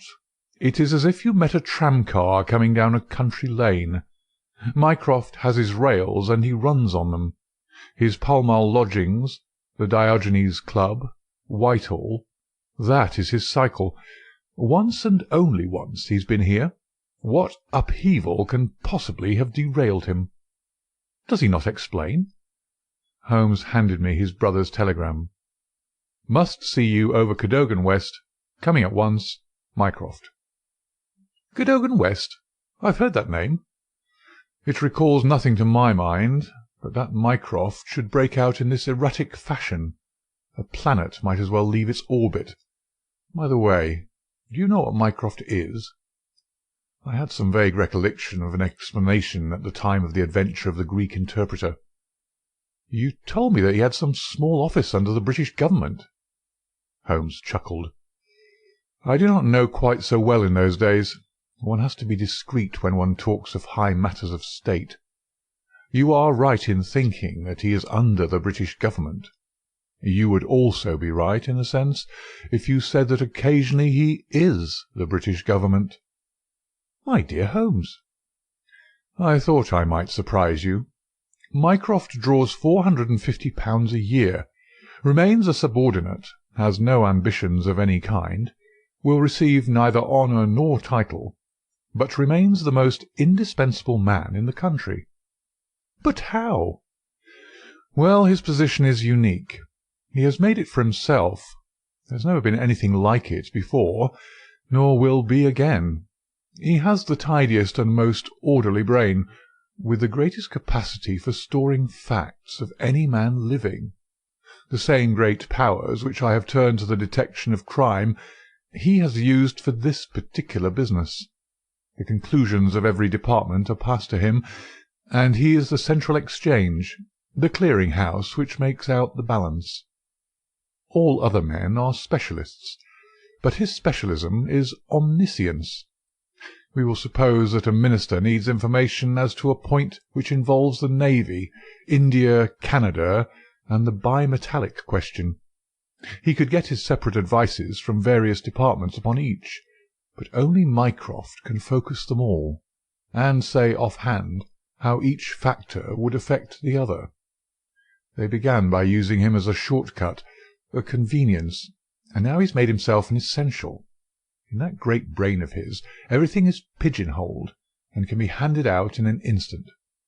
Again and again his word has decided the national policy. He lives in it. He thinks of nothing else, save when, as an intellectual exercise, he unbends if I call upon him and ask him to advise me on one of my little problems. But Jupiter is descending to-day. What on earth can it mean?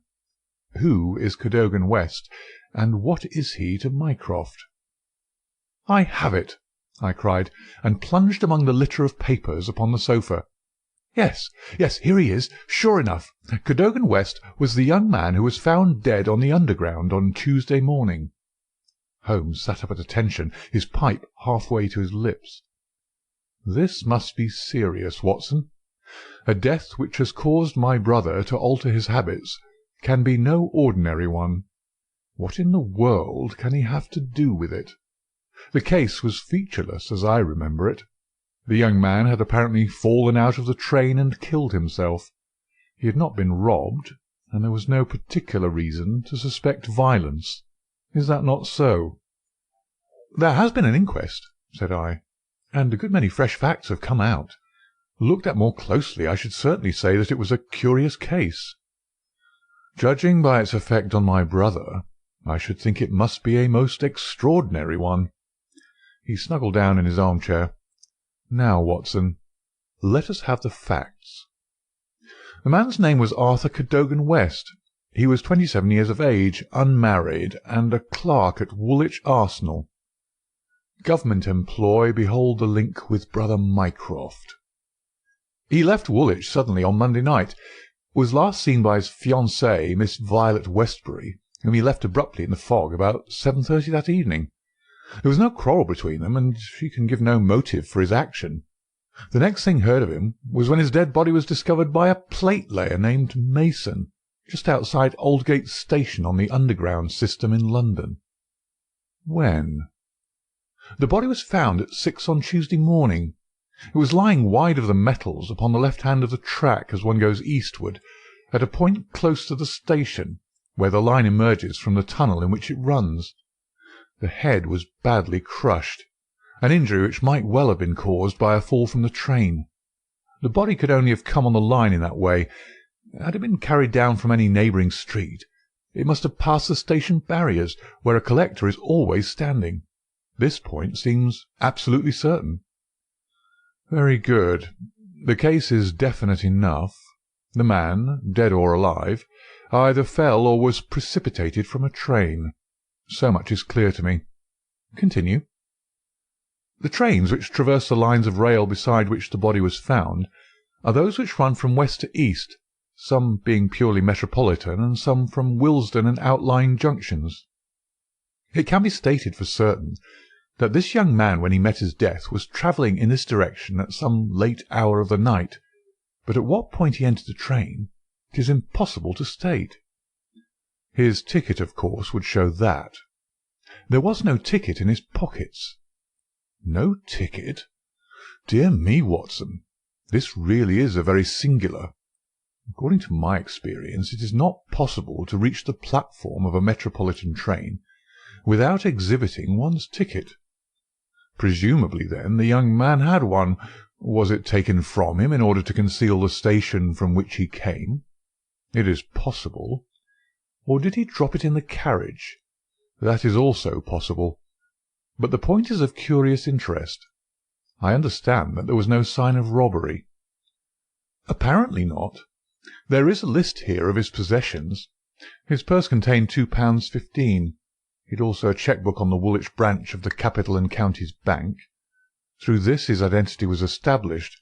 There were also 2 dress circle tickets for the Woolwich Theatre, dated for that very evening. Also a small packet of technical papers. Holmes gave an exclamation of satisfaction. "There we have it at last, Watson. British Government, Woolwich, Arsenal, technical papers, brother Mycroft.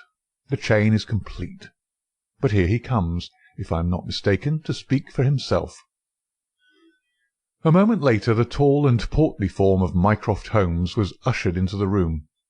Heavily built and massive, there was a suggestion of uncouth physical inertia in the figure, but above this unwieldy frame there was perched a head so masterful in its brow, so alert in its steel-grey, deep-set eyes, so firm in its lips, and so subtle in its play of expression, that after the first glance one forgot the gross body and remembered only the dominant mind. At his heels came our dear old friend Lestrade of Scotland Yard, thin and austere. The gravity of both their faces foretold some weighty quest. The detective shook hands without a word. Mycroft Holmes struggled out of his overcoat and subsided into an armchair. "A most annoying business, Sherlock," said he. "I extremely dislike altering my habits. But the powers that be would take no denial. In the present state of Siam it is most awkward that I should be away from the office. But it is a real crisis. I have never seen the Prime Minister so upset. As to the Admiralty, it is buzzing like an overturned beehive. Have you read up the case?" "We have just done so. What were the technical papers?" "Ah, there's the point. Fortunately, it has not come out. The press would be furious if it did. The papers which this wretched youth had in his pocket were the plans of the Bruce-Partington submarine." Mycroft Holmes spoke with a solemnity which showed his sense of the importance of the subject. His brother and I sat expectant. "Surely you've heard of it? I thought everyone had heard of it." "Only as a name." "Its importance can hardly be exaggerated. It has been the most jealously guarded of all government secrets. You may take it from me that naval warfare becomes impossible within the radius of a Bruce-Partington's operation. 2 years ago a very large sum was smuggled through the estimates, and was expended in acquiring a monopoly of the invention. Every effort has been made to keep the secret. The plans, which are exceedingly intricate, comprising some 30 separate patents, each essential to the working of the whole, are kept in an elaborate safe in a confidential office adjoining the arsenal, with burglar-proof doors and windows. Under no conceivable circumstances were the plans to be taken from the office.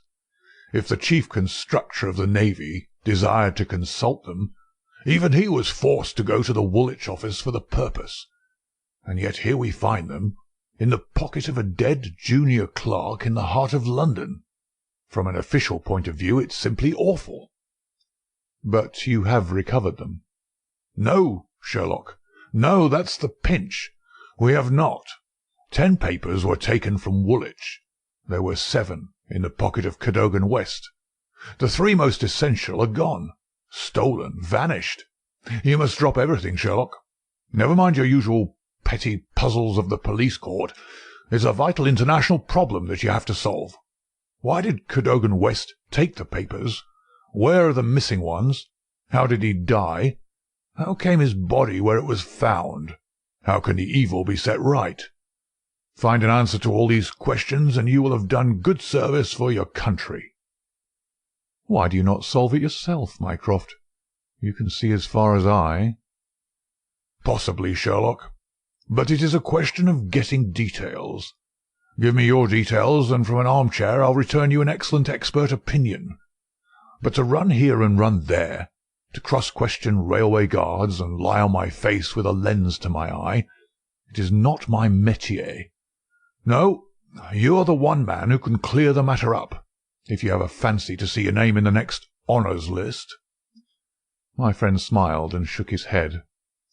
"I play the game for the game's own sake," said he, "but the problem certainly presents some points of interest, and I shall be very pleased to look into it. Some more facts, please." "I have jotted down the more essential ones upon this sheet of paper, together with a few addresses which you'll find of service. The actual official guardian of the papers is the famous government expert, Sir James Walter, whose decorations and subtitles fill 2 lines of a book of reference. He's grown grey in the service, is a gentleman, a favoured guest in the most exalted houses, and above all a man whose patriotism is beyond suspicion. He is one of 2 who have a key of the safe. I may add that the papers were undoubtedly in the office during working hours on Monday, and that Sir James left for London about 3 o'clock, taking his key with him. He was at the house of Admiral Sinclair at Berkeley Square during the whole of the evening when this incident occurred." "Has the fact been verified?" "Yes. His brother, Colonel Valentine Walter, has testified to his departure from Woolwich, and Admiral Sinclair to his arrival in London. So Sir James is no longer a direct factor in the problem." "Who was the other man with the key?" "The senior clerk and draftsman, Mr. Sidney Johnson. He's a man of 40, married with 5 children. He is a silent, morose man, but he has on the whole an excellent record in the public service. He is unpopular with his colleagues, but a hard worker. According to his own account, corroborated only by the word of his wife, he was at home the whole of Monday evening after office hours, and his key has never left the watch-chain upon which it hangs." "Tell us about Cadogan West." He has been 10 years in the service, and has done good work. He has the reputation of being hot-headed and imperious, but a straight, honest man. We have nothing against him. He was next Sidney Johnson in the office. His duties brought him into daily personal contact with the plans. No one else had the handling of them. Who locked up the plans that night? Mr. Sidney Johnson, the senior clerk. Well, it is surely perfectly clear who took them away.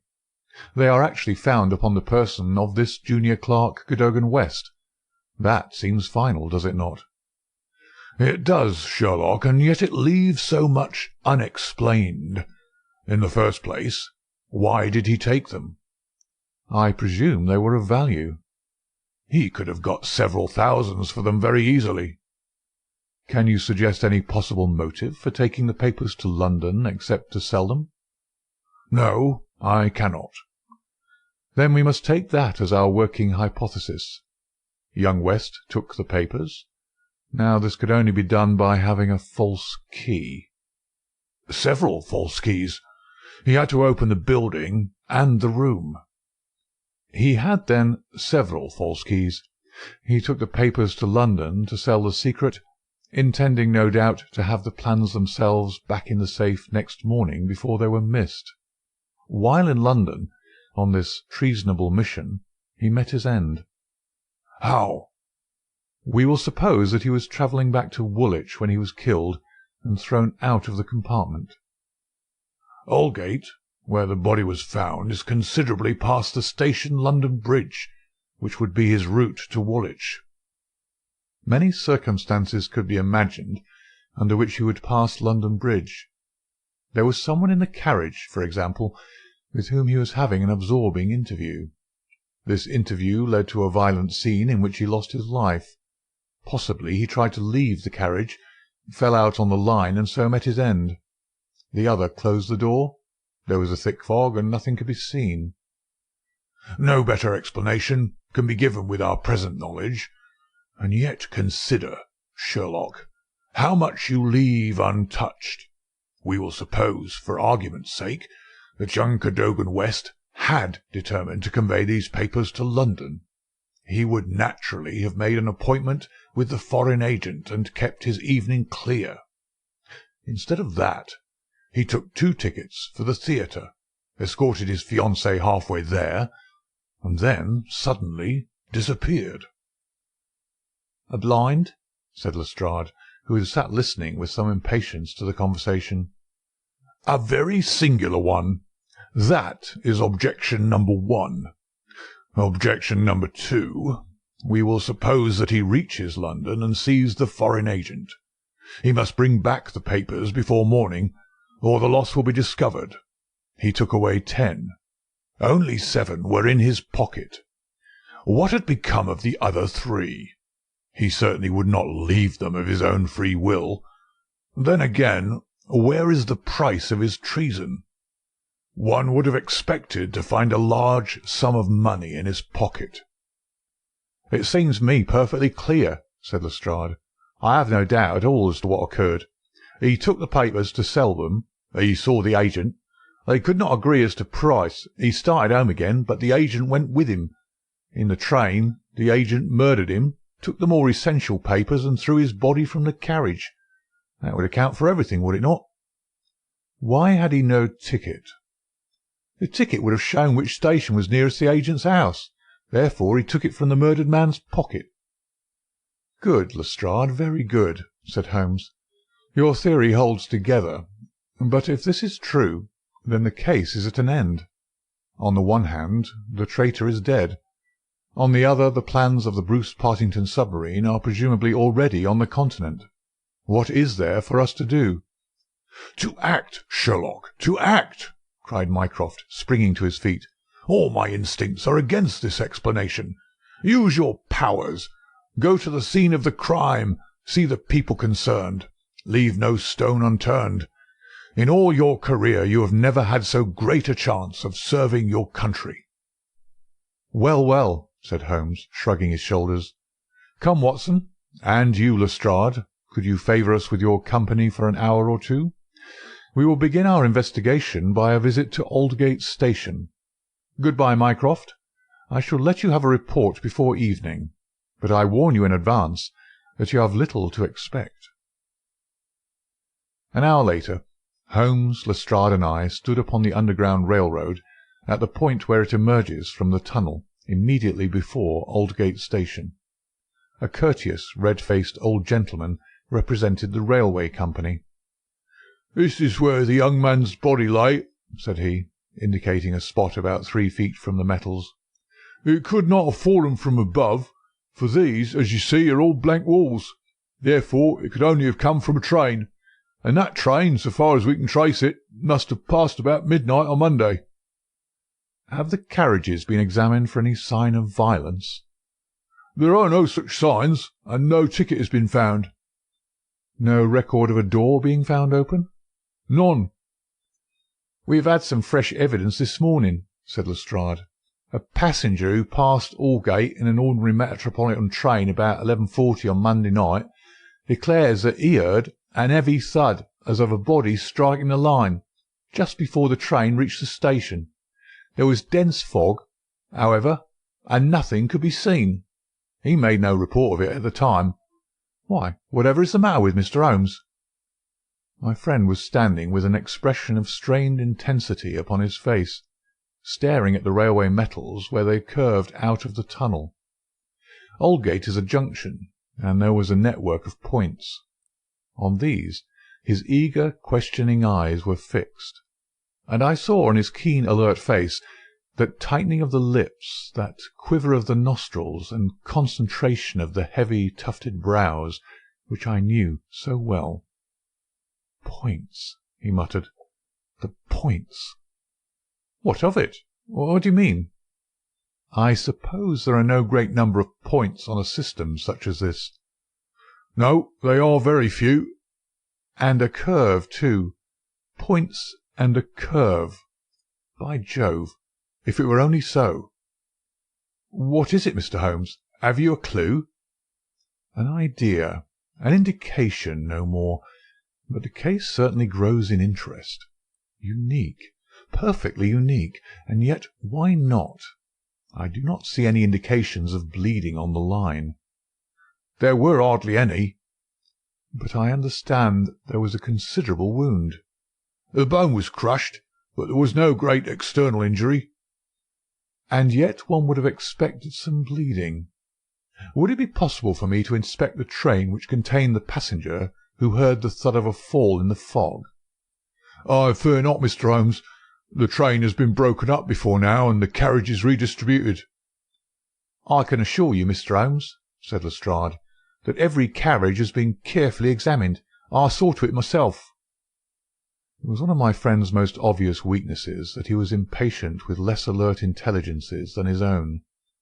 "Very likely," said he, turning away. "As it happens, it was not the carriages which I desired to examine. Watson, we have done all we can here. We need not trouble you any further, Mr. Lestrade. I think our investigations must now carry us to Woolwich." At London Bridge, Holmes wrote a telegram to his brother, which he handed to me before dispatching it. It ran thus: "See some light in the darkness, but it may possibly flicker out.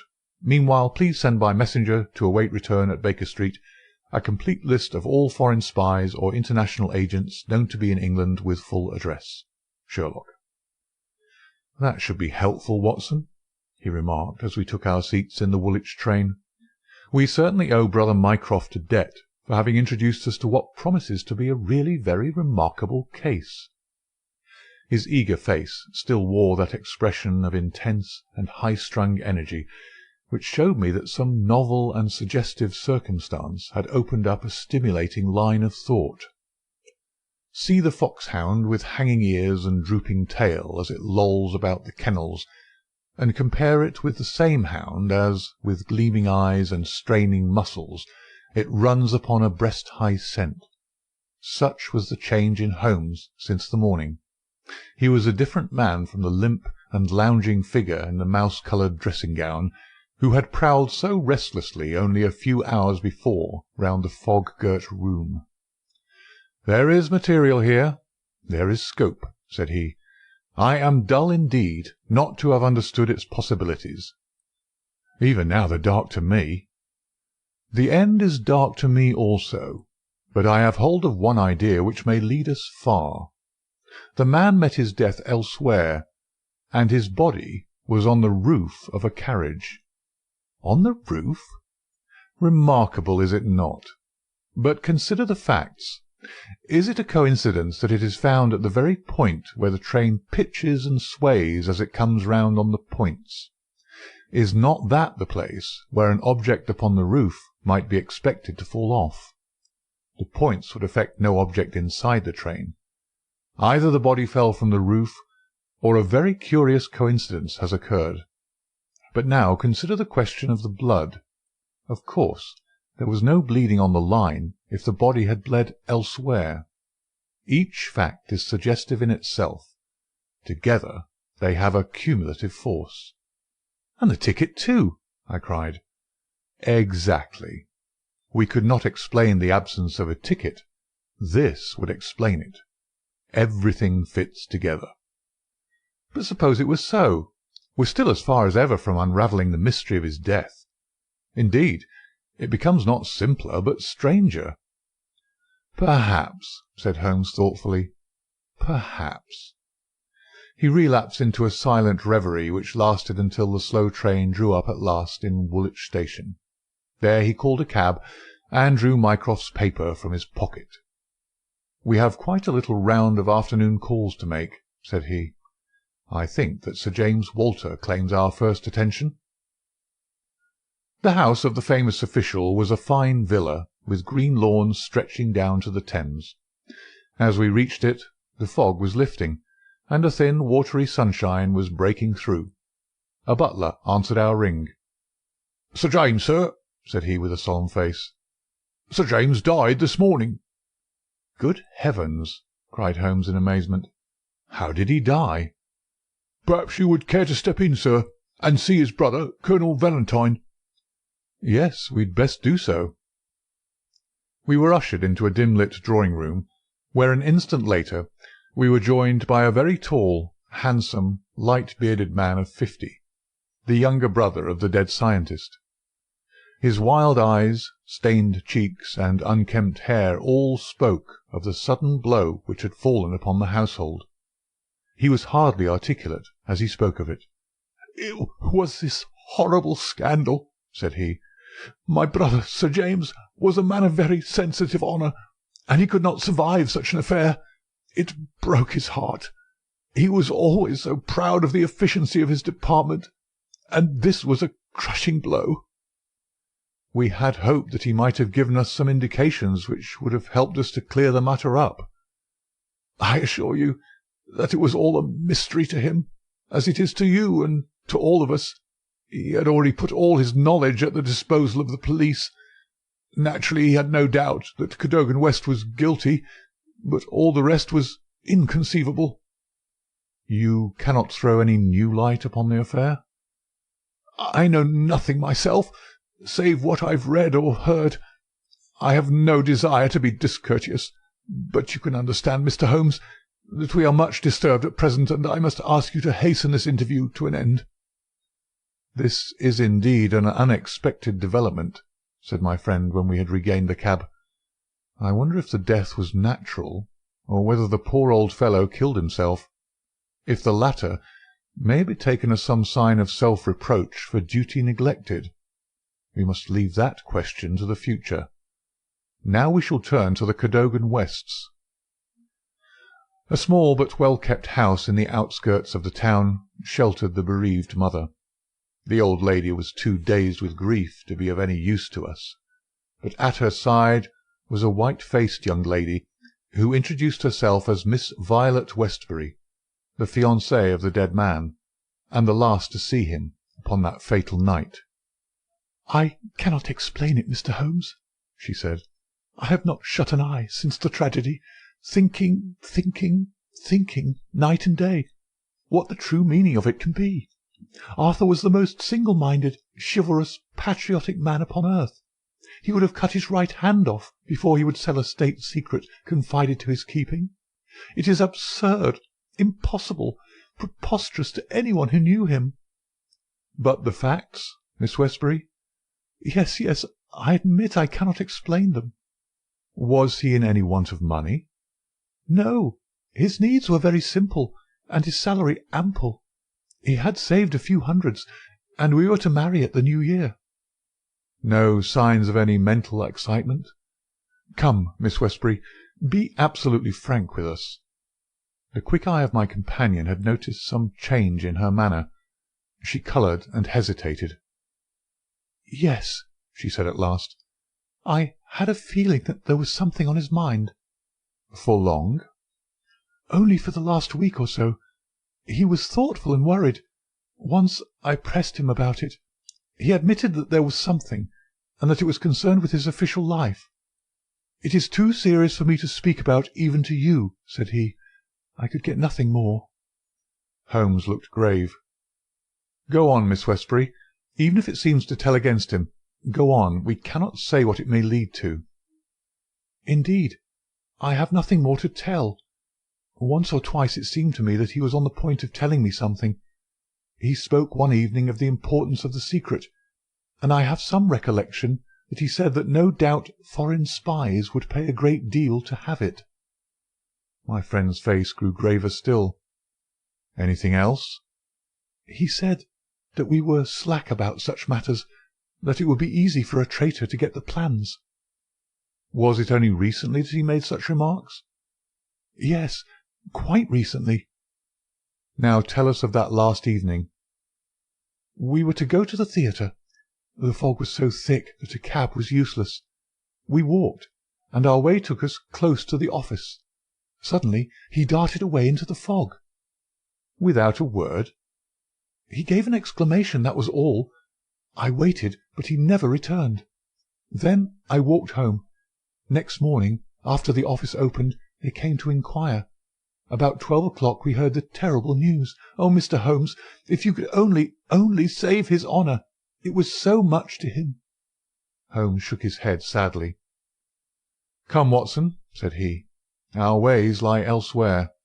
Our next station must be the office from which the papers were taken." "It was black enough before against this young man, but our inquiries make it blacker," he remarked as the cab lumbered off. "His coming marriage gives a motive for the crime. He naturally wanted money. The idea was in his head since he spoke about it. He nearly made the girl an accomplice in the treason by telling her his plans. It is all very bad." "But surely, Holmes, character goes for something. Then again, why should he leave the girl in the street and dart away to commit a felony?" "Exactly. There are certain objections, but it is a formidable case which they have to meet." Mr. Sidney Johnson, the senior clerk, met us at the office, and received us with that respect which my companion's card always commanded. He was a thin, gruff, bespectacled man of middle age, his cheeks haggard and his hands twitching from the nervous strain to which he had been subjected. "It is bad, Mr. Holmes, very bad. Have you heard of the death of the chief?" "We have just come from his house." "The place is disorganized. The chief dead, Cadogan West dead, our papers stolen, and yet, when we closed our door on Monday evening, we were as efficient an office as any in the government service. Good God! It's dreadful to think of that West of all men should have done such a thing." "You are sure of his guilt, then?" "I can see no other way out of it, and yet I would have trusted him as I trust myself." "At what hour was the office closed on Monday?" "At 5. "Did you close it?" "I am always the last man out." "Where were the plans?" "In that safe. I put them there myself." "Is there no watchman to the building?" "There is, but he has other departments to look after as well. He is an old soldier and a most trustworthy man. He saw nothing that evening. Of course, the fog was very thick." "Suppose that Cadogan West wished to make his way into the building after hours. He would need 3 keys, would he not, before he could reach the papers?" "Yes, he would. The key of the outer door, the key of the office, and the key of the safe." "Only Sir James Walter and you had those keys?" "I had no keys of the doors, only of the safe." "Was Sir James a man who was orderly in his habits?" Yes, I think he was. I know that so far as those 3 keys are concerned, he kept them on the same ring. I've often seen them there." "And that ring went with him to London?" "He said so." "And your key never left your possession?" "Never." "Then West, if he is the culprit, must have had a duplicate, and yet none was found upon his body. One other point. If a clerk in this office desired to sell the plans, would it not be simpler to copy the plans for himself than to take the originals, as was actually done?" "It would take considerable technical knowledge to copy the plans in an effective way." "But I suppose either Sir James or you or West has that technical knowledge?" "No doubt we had. But I beg you won't try to drag me into the matter, Mr. Holmes. What is the use of our speculating in this way when the original plans were actually found on West?" "Well, it is certainly singular that he should run the risk of taking originals if he could safely have taken copies, which would have equally served his turn." "Singular, no doubt. And yet he did so." "Every inquiry in this case reveals something inexplicable. Now there are 3 papers still missing. They are, as I understand, the vital ones." "Yes, that is so." "Do you mean to say that anyone holding these 3 papers, and without the 7 others, could construct a Bruce-Partington submarine?" "I reported to that effect to the Admiralty, but to-day I have been over the drawings again, and I am not so sure of it. The double valves with the automatic self-adjusting slots are drawn in one of the papers which have been returned. Until the foreigners had invented that for themselves, they could not make the boat. Of course they might soon get over the difficulty." "But the 3 missing drawings are the most important?" "Undoubtedly." "I think, with your permission, I will now take a stroll round the premises. I do not recall any other question which I desire to ask." He examined the lock of the safe, the door of the room, and finally the iron shutters of the window. It was only when we were on the lawn outside that his interest was strongly excited. There was a laurel bush outside the window, and several of the branches bore signs of having been twisted or snapped. He examined them carefully with his lens, and then some dim and vague marks upon the earth beneath. Finally, he asked the chief clerk to close the iron shutters, and he pointed out to me that they hardly met in the centre, and it would be possible for anyone outside to see what was going on within the room. "The indications are ruined by 3 days' delay. They may mean something or nothing. Well, Watson, I do not think that Woolwich can help us further. It is a small crop which we have gathered. Let us see if we can do better in London." Yet we added one more sheaf to our harvest before we left Woolwich Station. The clerk in the ticket office was able to say with confidence that he saw Cadogan West, whom he knew well by sight, upon that Monday night, and that he went to London by the 8:15 to London Bridge. He was alone, and took a single third-class ticket. The clerk was struck at the time by his excited and nervous manner. So shaky was he that he could hardly pick up his change, and the clerk had helped him with it. A reference to the timetable showed that the 8:15 was the first train which it was possible for West to take after he had left the lady about 7:30. "Let us reconstruct, Watson," said Holmes after half an hour of silence. "I am not aware that in all our joint researches we have ever had a case which was most difficult to get at. Every fresh advance which we make only reveals a fresh ridge beyond, and yet we have surely made some appreciable progress. The effect of our inquiries at Woolwich has in the main been against young Cadogan West, but the indications at the window would lend themselves to a more favourable hypothesis. Let us suppose, for example, that he had been approached by some foreign agent. It might have been done under such pledges as would have prevented him from speaking of it, and yet would have affected his thoughts in the direction indicated by his remarks to his fiancée. Very good. We will now suppose that as he went to the theatre with the young lady, he suddenly, in the fog, caught a glimpse of this same agent going in the direction of the office. He was an impetuous man, quick in his decisions. Everything gave way to his duty. He followed the man, reached the window, saw the abstraction of the documents, and pursued the thief. In this way we get over the objection that no one would take the originals when he could make copies. This outsider had to take originals. So far it holds together. What is the next step? Then we come into difficulties. One would imagine that under such circumstances the first act of young Cadogan West would be to seize the villain and raise the alarm. Why did he not do so? Could it have been an official superior who took the papers? That would explain West's conduct. Or could the chief have given West the slip in the fog, and West started at once to London to head him off from his own rooms, presuming that he knew where the rooms were? The call must have been very pressing, since he left his girl standing in the fog, and made no effort to communicate with her. Our scent runs cold here, and there is a vast gap between either hypothesis and the laying of West's body with 7 papers in his pocket on the roof of a metropolitan train. My instinct now is to work from the other end. If Mycroft has given us the list of addresses, we may be able to pick up our man and follow 2 tracks instead of 1. Surely enough, a note awaited us at Baker Street. A government messenger had brought it post-haste. Holmes glanced at it and threw it over to me. There are numerous small fry, but few who would handle so big an affair. The only men worth considering are Adolphe Meyer of 13 Great George Street, Westminster, Louis Larothière of Camden Mansions, Notting Hill, and Hugo Oberstein, 13 Caulfield Gardens, Kensington. The latter was known to be in town on Monday, and is now reported as having left. Glad to hear you have seen some light. The Cabinet awaits your final report with the utmost anxiety. Urgent representations have arrived from the very highest quarter.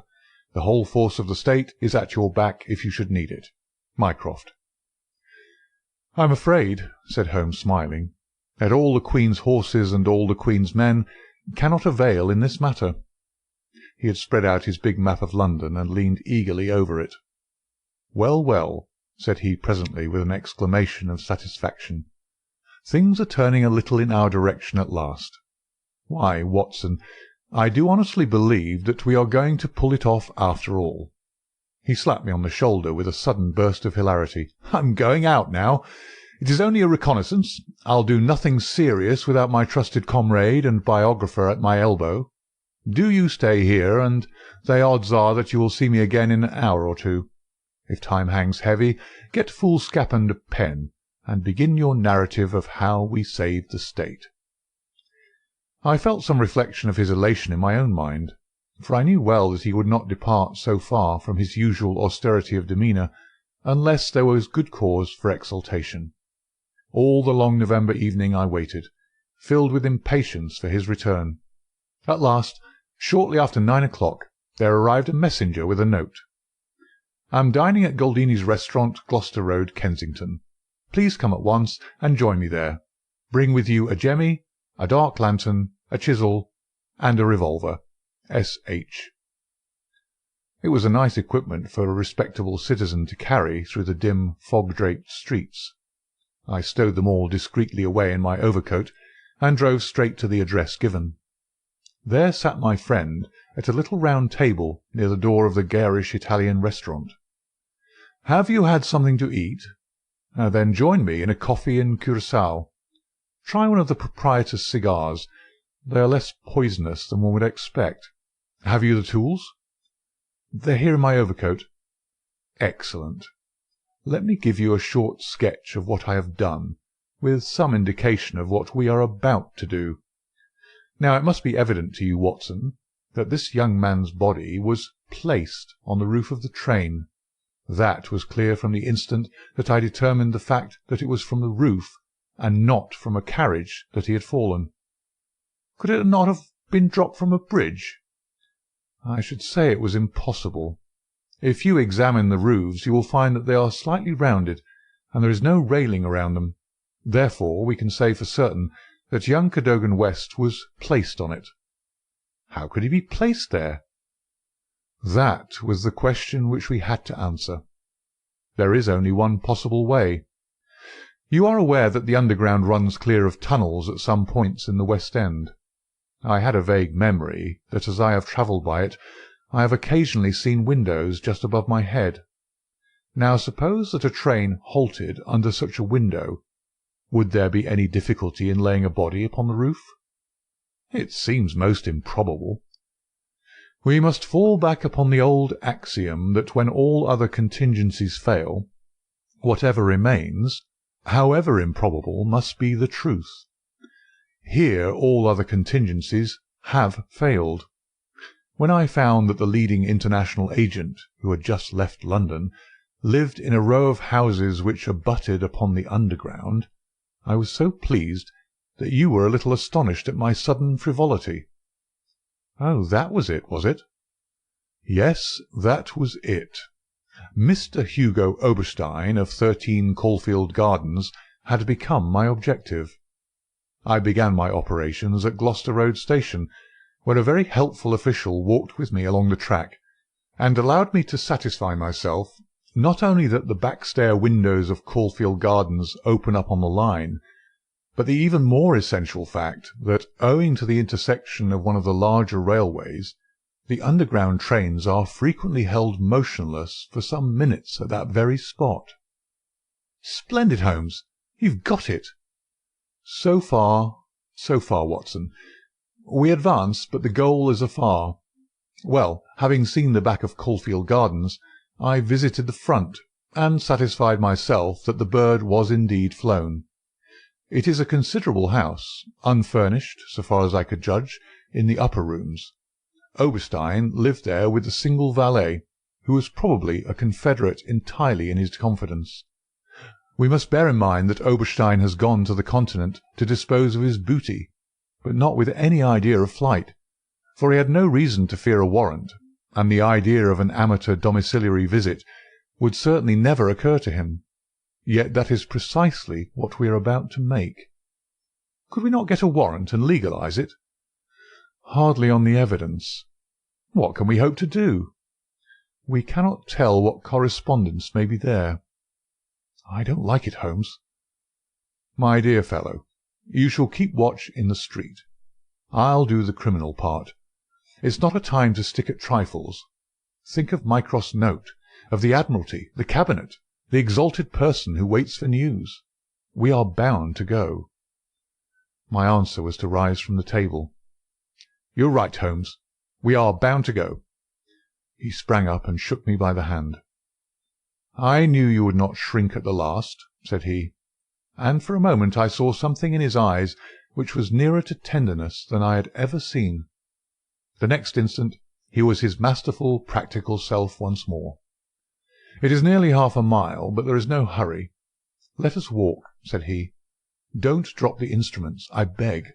Your arrest as a suspicious character would be a most unfortunate complication.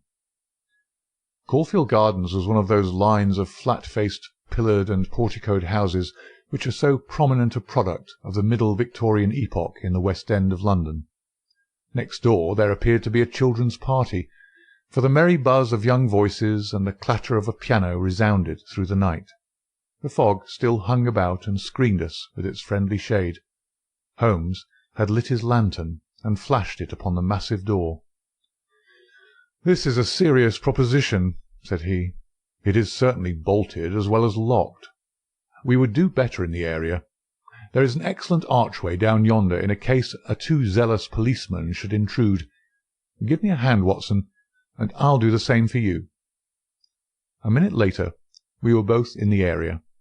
Hardly had we reached the dark shadows before the step of the policeman was heard in the fog above. As its soft rhythm died away, Holmes set to work upon the lower door.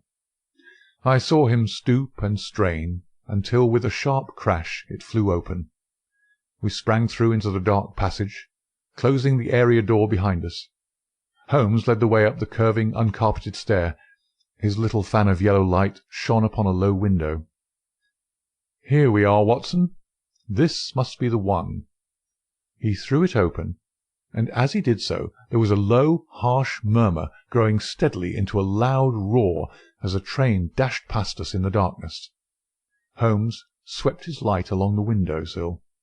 It was thickly coated with soot from the passing engines, but the black surface was blurred and rubbed in places. You can see where they rested the body. Hello, Watson, what's this? There can be no doubt that it is a blood mark." He was pointing to faint discolorations along the woodwork of the window. "Here it is on the stone of the stair also. The demonstration is complete. Let us stay here until a train stops." We had not long to wait. The very next train roared from the tunnel as before, but slowed in the open, and then, with a creaking of brakes, pulled up immediately beneath us. It was not 4 feet from the window ledge to the roof of the carriages. Holmes softly closed the window. "So far we are justified," said he. "What do you think of it, Watson?" "A masterpiece. You've never risen to a greater height." "I cannot agree with you there. From the moment that I conceived the idea of the body being upon the roof, which surely was not a very abstruse one, all the rest was inevitable. If it were not for the grave interests involved, the affair up to this point would be insignificant. Our difficulties are still before us, but perhaps we may find something here which may help us." We had ascended the kitchen stair and entered the suite of rooms upon the first floor. One was a dining-room, severely furnished and containing nothing of interest. A second was a bedroom, which also drew blank. The remaining room appeared more promising, and my companion settled down to a systematic examination. It was littered with books and papers, and was evidently used as a study. Swiftly and methodically, Holmes turned over the contents of drawer after drawer, and cupboard after cupboard, but no gleam of success came to brighten his austere face. At the end of an hour he was no further than when he started. "The cunning dog has covered his tracks," said he. "He's left nothing to incriminate him. His dangerous correspondence has been destroyed or removed. This is our last chance." It was a small tin cash-box which stood upon the writing-desk. Holmes pried it open with his chisel. Several rolls of paper were within, covered with figures and calculations without any note to show to what they referred. The recurring words "water pressure" and "pressure to the square inch" suggested some possible relation to a submarine. Holmes tossed them all impatiently aside.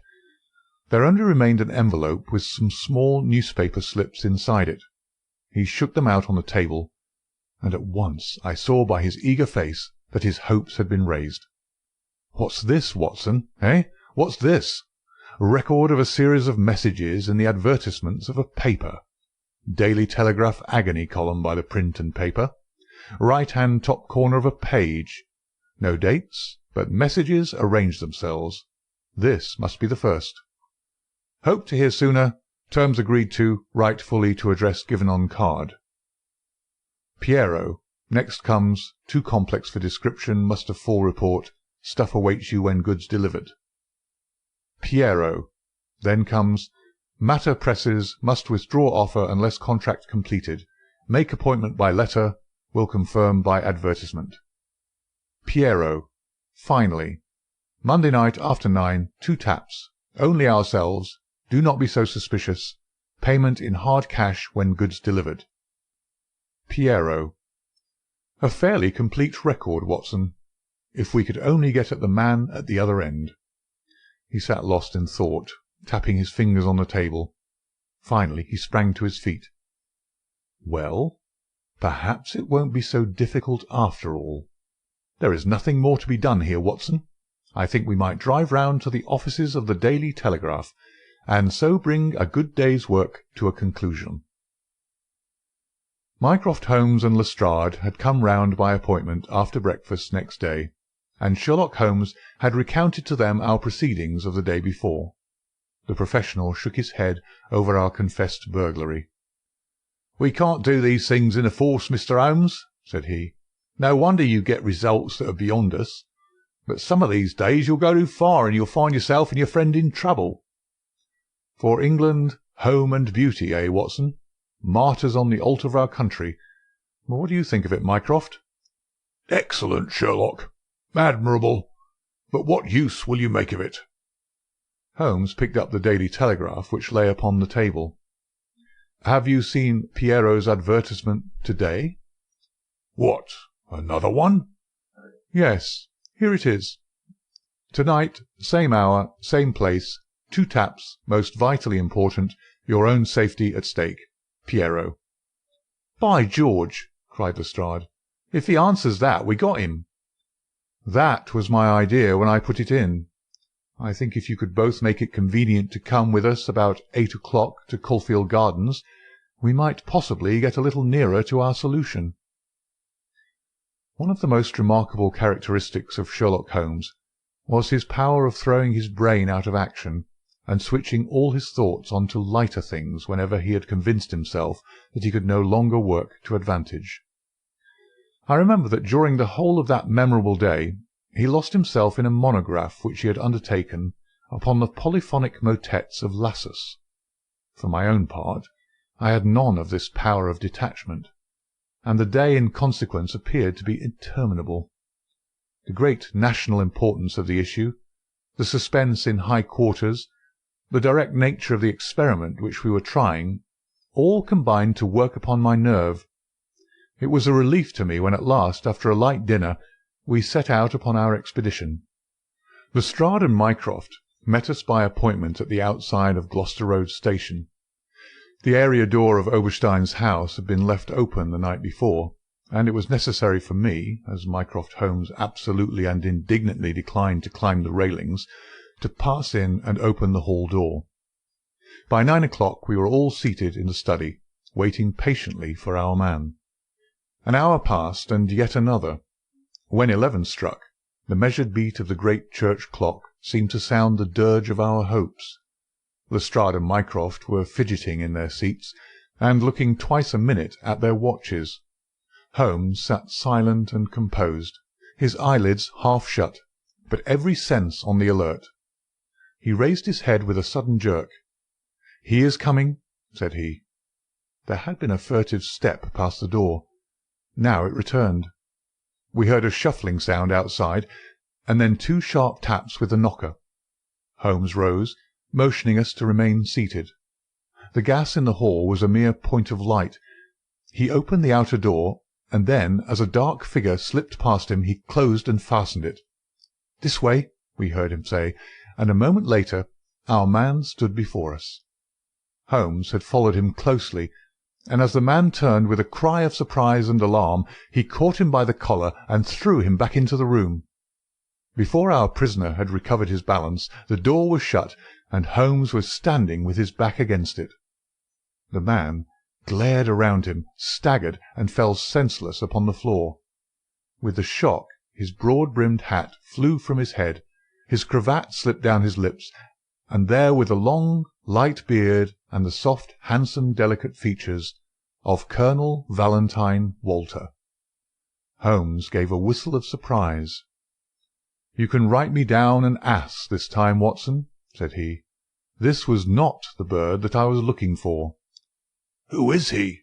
asked Mycroft eagerly. "The younger brother of the late Sir James Walter, the head of the submarine department. Yes, yes, I see the fall of the cards. He is coming too. I think that you had best leave his examination to me." We had carried the prostrate body to the sofa. Now our prisoner sat up, looked round him with a horror-stricken face, and passed his hand over his forehead like one who cannot believe his own senses. "What is this?" he asked. "I came here to visit Mr. Oberstein." "Everything is known, Colonel Walter," said Holmes. "How an English gentleman could behave in such a manner is beyond my comprehension. But your whole correspondence and relations with Oberstein are within our knowledge. So also are the circumstances connected with the death of young Cadogan West. Let me advise you to gain at least the small credit for repentance and confession, since there are still some details which we can only learn from your lips." The man groaned and sank his face in his hands. We waited, but he was silent. "I can assure you," said Holmes, "that every essential is already known. We know that you were pressed for money, that you took an impress of the keys which your brother held, and that you entered into a correspondence with Oberstein. who answered your letters through the advertisement columns of the Daily Telegraph. We are aware that you went down to the office in the fog on Monday night, but that you were seen and followed by young Cadogan West, who had probably some previous reason to suspect you. He saw your theft, but could not give the alarm, as it was just possible that you were taking the papers to your brother in London. Leaving all his private concerns, like the good citizen that he was, he followed you closely in the fog and kept at your heels until you reached this very house. There he intervened, and then it was, Colonel Walter, that to treason you added the more terrible crime of murder." "I did not! I did not! Before God, I swear that I did not!" cried our wretched prisoner. "Tell us then how Cadogan West met his end before you laid him upon the roof of a railway carriage." "I will! I swear to you that I will! I did the rest. I confess it. It was just as you say. A stock exchange debt had to be paid. I needed the money badly. Oberstein offered me 5,000. It was to save myself from ruin. But as to murder, I am as innocent as you." "What happened then?" "He had his suspicions before, and he followed me as you describe. I never knew it until I was at the very door. It was thick fog, and one could not see 3 yards. I had given 2 taps, and Oberstein had come to the door. The young man rushed up and demanded to know what we were about to do with the papers. Oberstein had a short life-preserver. He always carried it with him. As West forced his way after us into the house, Oberstein struck him on the head. The blow was a fatal one. He was dead within 5 minutes. There he lay in the hall, and we were at our wits' end what to do. Then Oberstein had this idea about the trains which halted under his back window. But first he examined the papers which I had brought. He said that 3 of them were essential, and that he must keep them. "You cannot keep them," said I. "There will be a dreadful row at Woolwich if they are not returned." "I must keep them," said he, "for they are so technical that it is impossible in the time to make copies." "Then they must all go back together tonight," said I. He thought for a little, and then he cried out that he had it. "3 I will keep," said he. "The others we will stuff into the pocket of this young man. When he was found, the whole business will assuredly be put to his account." I could see no other way out of it, so we did as he suggested. We waited half an hour at the window before a train stopped. It was so thick that nothing could be seen, and we had no difficulty in lowering West's body onto the train. That was the end of the matter, so far as I was concerned. "And your brother?" "He said nothing, but he had caught me once with his keys, and I think that he suspected. I read in his eyes that he suspected. As you know, he never held up his head again." There was silence in the room. It was broken by Mycroft Holmes. "Can you not make reparation? It would ease your conscience and possibly your punishment." "What reparation can I make?" "Where is Oberstein with the papers?" "I do not know." "Did he give you no address?" "He said that letters to the Hôtel du Louvre, Paris, would eventually reach him." "Then reparation is still within your power," said Sherlock Holmes. "I will do anything I can. I owe this fellow no particular goodwill. He's been my ruin and my downfall." "Here are paper and pen. Sit at this desk and write to my dictation. Direct the envelope to the address given. That is right. Now the letter.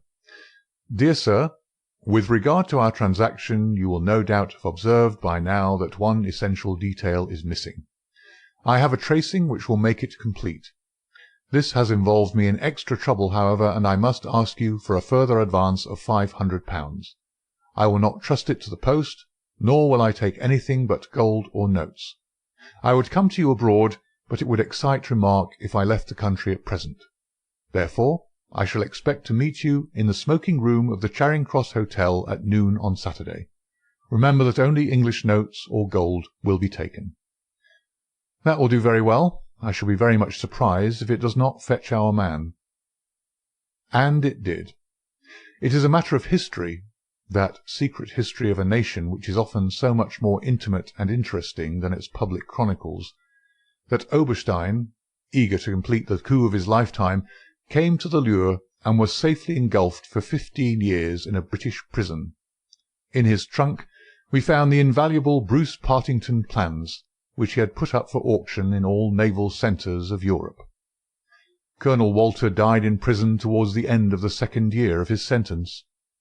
As to Holmes, he returned refreshed to his monograph upon the polyphonic motets of Lassus, which has since been printed for private circulation, and is said by experts to be the last word upon the subject. Some weeks afterwards, I learned incidentally that my friend spent a day at Windsor, whence he returned with a remarkably fine emerald tie-pin. When I asked him if he had bought it, he answered that it was a present from a certain gracious lady in whose interests he had once been fortunate enough to carry out a small commission. He said no more, but I fancy that I could guess at that lady's august name, and I have little doubt that the emerald pin will forever recall to my friend's memory the adventure of the Bruce-Partington Plans.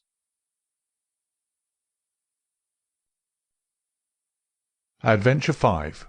The Adventure of the Dying Detective. Mrs. Hudson, the landlady of Sherlock Holmes, was a long-suffering woman. Not only was her first-floor flat invaded at all hours by throngs of singular and often undesirable characters, but her remarkable lodger showed an eccentricity and irregularity in his life which must have sorely tried her patience. His incredible untidiness, his addiction to music at strange hours, his occasional revolver practice within doors, his weird and often malodorous scientific experiments, and the atmosphere of violence and danger which hung around him, made him the very worst tenant in London. On the other hand, his payments were princely. I have no doubt that the house might have been purchased at the price which Holmes paid for his rooms during the years that I was with him. The landlady stood in the deepest awe of him, and never dared to interfere with him, however outrageous his proceedings might seem. She was fond of him, too, for he had a remarkable gentleness and courtesy in his dealings with women. He disliked and distrusted the sex, but he was always a chivalrous opponent. Knowing how genuine was her regard for him, I listened earnestly to her story when she came to my rooms in the second year of my married life, and told me of the sad condition to which my poor friend was reduced. "He's dying, Dr. Watson," said she. "For 3 days he's been sinking, and I doubt if he will last the day. He would not let me get a doctor. This morning, when I saw his bones sticking out of his face and his great bright eyes looking at me, I could stand no more of it. With your leave, or without it, Mr. Holmes, I am going for a doctor this very hour," said I. "Let it be Watson, then," said he. "I wouldn't waste an hour in coming to him, sir, or you may not see him alive." I was horrified, for I had heard nothing of his illness. I need not say that I rushed for my coat and my hat. As we drove back, I asked for the details.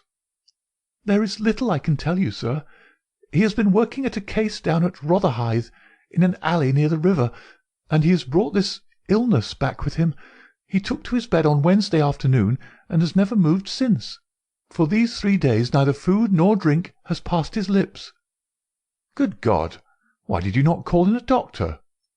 "He wouldn't have it, sir. You know how masterful he is. I didn't dare to disobey him. But he's not long for this world, as you'll see for yourself the moment that you set eyes on him." He was indeed a deplorable spectacle. In the dim light of a foggy November day, the sick-room was a gloomy spot, but it was that gaunt, wasted face staring at me from the bed which sent a chill to my heart. His eyes had the brightness of fever. There was a hectic flush upon either cheek, and dark crusts clung to his lips. The thin hands upon the coverlet twitched incessantly. His voice was croaking and spasmodic. He laid listlessly as I entered the room, but the sight of me brought a gleam of recognition to his eyes. "Well, Watson, we seem to have fallen upon evil days," said he in a feeble voice, but with something of his old carelessness of manner. "My dear fellow," I cried, approaching him. "Stand back, stand right back," said he, with the sharp imperiousness which I had associated only with moments of crisis. "If you approach me, Watson, I shall order you out of the house." But why?" "Because it is my desire. Is that not enough?"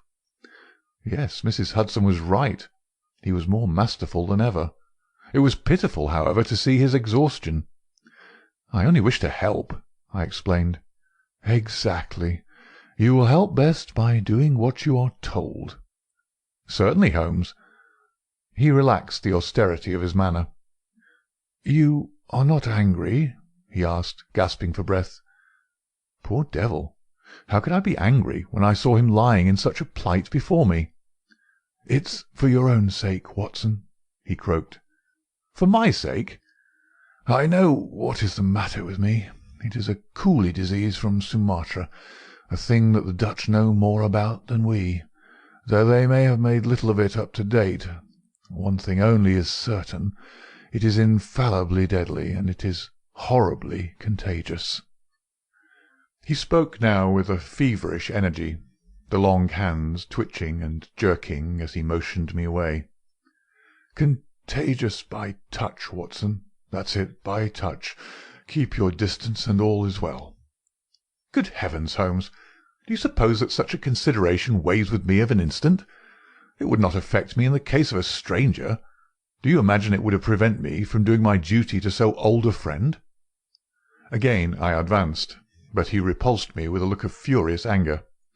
"If you will stand there, I will talk. If you do not, you must leave the room." I have so deep a respect for the extraordinary qualities of Holmes that I have always deferred to his wishes, even when I least understood them. But now all my professional instincts were aroused. Let him be my master elsewhere, I at least was his in a sick-room. "Holmes," said I, "you are not yourself. A sick man is but a child, and so I will treat you. Whether you like it or not, I will examine your symptoms and treat you for them." He looked at me with venomous eyes. "If I am to have a doctor, whether I will or not, let me at least have someone in whom I have confidence," said he. "Then you have none in me?" "In your friendship, certainly. But facts are facts, Watson, and after all, you are only a general practitioner with very limited experience and mediocre qualifications. It is painful to have to say these things, but you leave me no choice." I was bitterly hurt. "Such a remark is unworthy of you, Holmes. It shows me very clearly the state of your own nerves. But you have no confidence in me. I would not intrude my services. Let me bring Sir Jasper Meek or Penrose Fisher, or any of the best men in London. But someone you must have, and that is final. If you think that I am going to stand here and see you die without either helping you myself or bringing anyone else to help you, then you have mistaken your man." "You mean well, Watson," said the sick man with something between a sob and a groan. "Shall I demonstrate your own ignorance? What do you know, pray, of Tapanuli fever? What do you know of the Black Formosa corruption?" "I have never heard of either." "There are many problems of disease, many strange pathological possibilities in the East, Watson."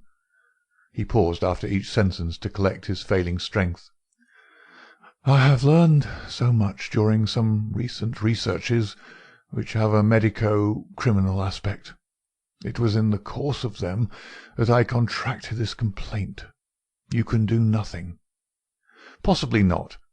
But I happen to know that Dr. Ainstree, the greatest living authority upon tropical disease, is now in London. All remonstrance is useless, Holmes. I am going this instant to fetch him." I turned resolutely to the door. Never have I had such a shock. In an instant, with a tiger spring, the dying man had intercepted me. I heard the sharp snap of a twisted key. The next moment he had staggered back to his bed, exhausted and panting after his one tremendous outflame of energy. "You won't take the key from me by force, Watson. I've got you, my friend. Here you are, and here you will stay until I will otherwise, but I'll humour you." All this in little gasps, with terrible struggles for breath between. "You've only my own good at heart. Of course, I know that very well. You shall have your way, but give me time to get my strength. Not now, Watson. Not now. It's 4 o'clock. At 6 you can go." "This is insanity, Holmes." "Only 2 hours, Watson. I promise you will go at 6. Are you content to wait?" "I seem to have no choice." "None in the world, Watson, thank you. I need no help in arranging the clothes. You will please keep your distance. Now, Watson, there is one other condition that I would make. You will seek help, not from the man you mention, but from the one that I choose." "By all means." "The first 3 sensible words that you have uttered since you entered this room, Watson. You will find some books over there. I am somewhat exhausted. I wonder how a battery feels when it pours electricity into a non-conductor. At 6, Watson, we resume our conversation." But it was destined to be resumed long before that hour, and in circumstances which give me a shock hardly second to that caused by his spring to the door. I had stood for some minutes looking at the silent figure in the bed. His face was almost covered by the clothes, and he appeared to be asleep. Then, unable to settle down to reading, I walked slowly round the room, examining the pictures of celebrated criminals with which every wall was adorned. Finally, in my aimless perambulation, I came to the mantelpiece. A litter of pipes, tobacco pouches, syringes, penknives, revolver cartridges, and other debris was scattered over it. In the midst of these was a small black and white ivory box with a sliding lid. It was a neat little thing, and I had stretched out my hand to examine it more closely when it was a dreadful cry that he gave, a yell which might have been heard down the street. My skin went cold and my hair bristled at that horrible scream. As I turned, I caught a glimpse of a convulsed face and frantic eyes. I stood paralysed with the little box in my hand. "Put it down, down, this instant, Watson! This instant, I pray!" His head sank back upon the pillow, and he gave a deep sigh of relief as I replaced the box upon the mantelpiece. "I hate to have my things touched, Watson. You know that I hate it. You fidget me beyond endurance. You, a doctor, you are enough to drive a patient into an asylum. Sit down, man, and let me have my rest." The incident left a most unpleasant impression upon my mind. The violent and causeless excitement, followed by this brutality of speech, so far removed from his usual suavity, showed me how deep was the disorganization of his mind. Of all ruins, that of a noble mind is the most deplorable. I sat in silent dejection until the stipulated time had passed. He seemed to have been watching the clock as well as I, for it was hardly 6 before he began to talk, with the same feverish animation as before. "Now, Watson," said he, "have you any change in your pocket?" "Yes." "Any silver?" "A good deal." "How many half-crowns?" "I have 5. "Oh, too few, too few. How very unfortunate, Watson. However, such as they are, you can put them in your watch-pocket, and all the rest of your money in your left trouser-pocket. Thank you. It will balance you so much better like that." This was raving insanity. He shuddered and again made a sound between a cough and a sob. "You will now light the gas, Watson, but you will be very careful that not for one instant shall it be more than half on. I implore you to be careful, Watson. Thank you. That is excellent. No, you need not draw the blind. Now you will have the kindness to place some letters and papers upon this table within my reach. Thank you. Now, some of that litter from the mantelpiece. Excellent, Watson. There's a sugar-tongs there. Kindly raise that small ivory box with its assistance. Place it here among the papers. Good. You can now go and fetch Mr. Culverton Smith of 13 Lower Burke Street." To tell the truth, My desire to fetch a doctor had somewhat weakened, for poor Holmes was so obviously delirious that it seemed dangerous to leave him. However, he was as eager now to consult the person named as he had been obstinate in refusing. "I never heard the name," said I. "Possibly not, my good Watson. It may surprise you to know that the man upon earth who is best versed in this disease is not a medical man, but a planter. Mr. Culverton Smith is a well-known resident of Sumatra, now visiting London. An outbreak of the disease upon his plantation, which was distant from medical aid, caused him to study it himself with some rather far-reaching consequences. He is a very methodical person, and I did not desire you to start before 6, because I was well aware that you would not find him in his study. If you could persuade him to come here and give us the benefit of his unique experience of this disease, the investigation of which has been his dearest hobby, I cannot doubt that he could help me." I gave Holmes's remark as a consecutive whole, and will not attempt to indicate how they were interrupted by gaspings for breath and those clutchings of his hands which indicated the pain from which he was suffering. His appearance had changed for the worse during the few hours that I had been with him. Those hectic spots were more pronounced. The eyes shone more brightly out of darker hollows, and a cold sweat glimmered upon his brow. He still retained, however, the jaunty gallantry of his speech. To the last gasp he would always be the master. "You will tell him exactly how you have left me," said he. "You will convey the very impression which is in your own mind. A dying man, a dying and delirious man. Indeed, I cannot think why the whole bed of the ocean is not one solid mass of oysters. So prolific the creatures seem. I'm wondering. Strange how the brain controls the brain. What was I saying, Watson?" "My directions for Mr. Culverton Smith." Yes, I remember. My life depends upon it. Plead with him, Watson. There is no good feeling between us.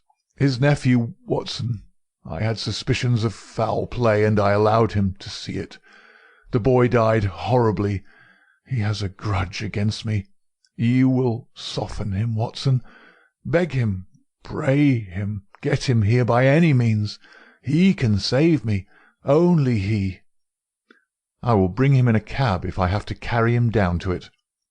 "You will do nothing of the sort. You will persuade him to come, and then you will return in front of him.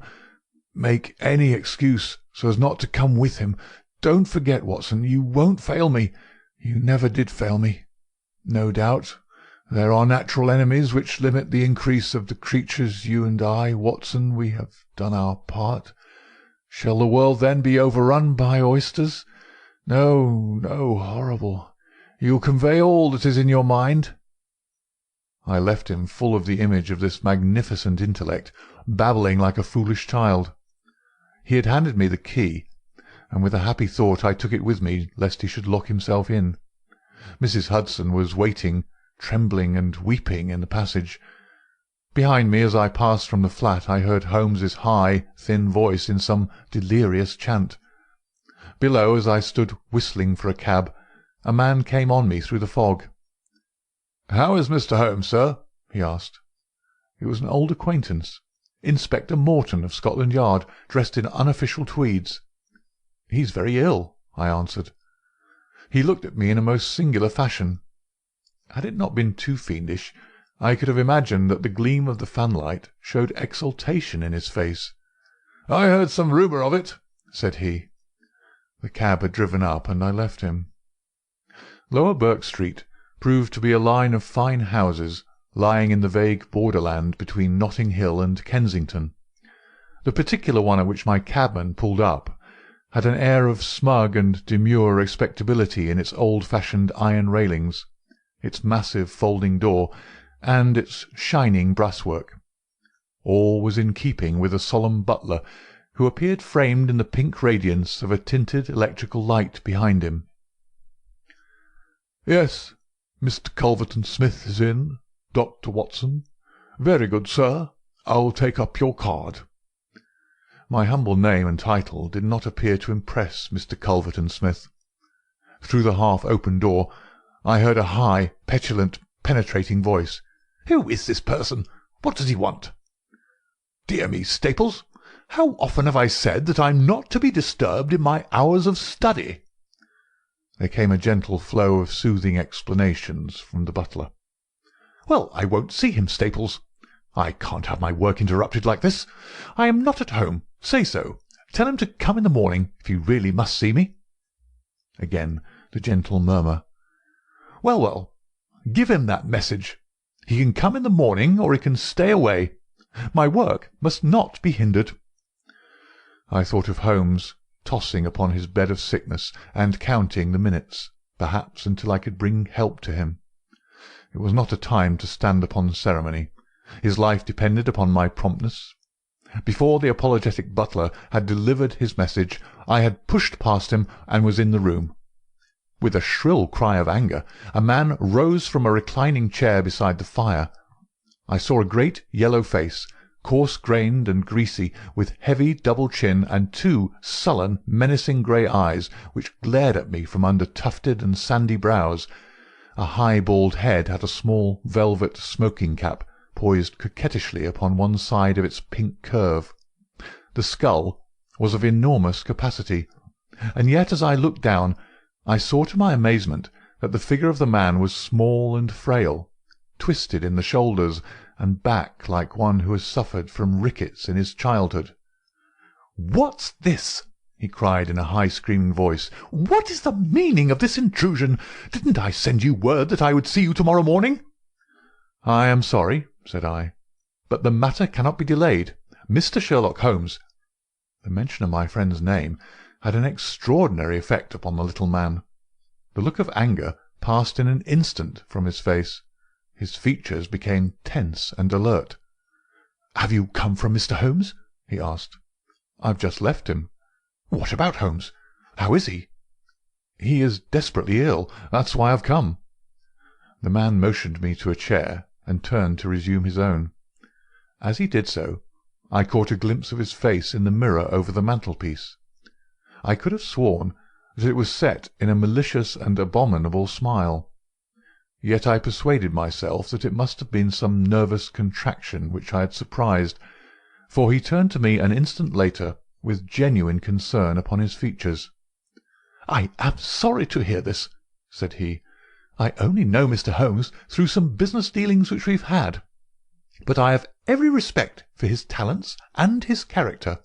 He's an amateur of crime, as I am of disease. For him the villain, for me the microbe.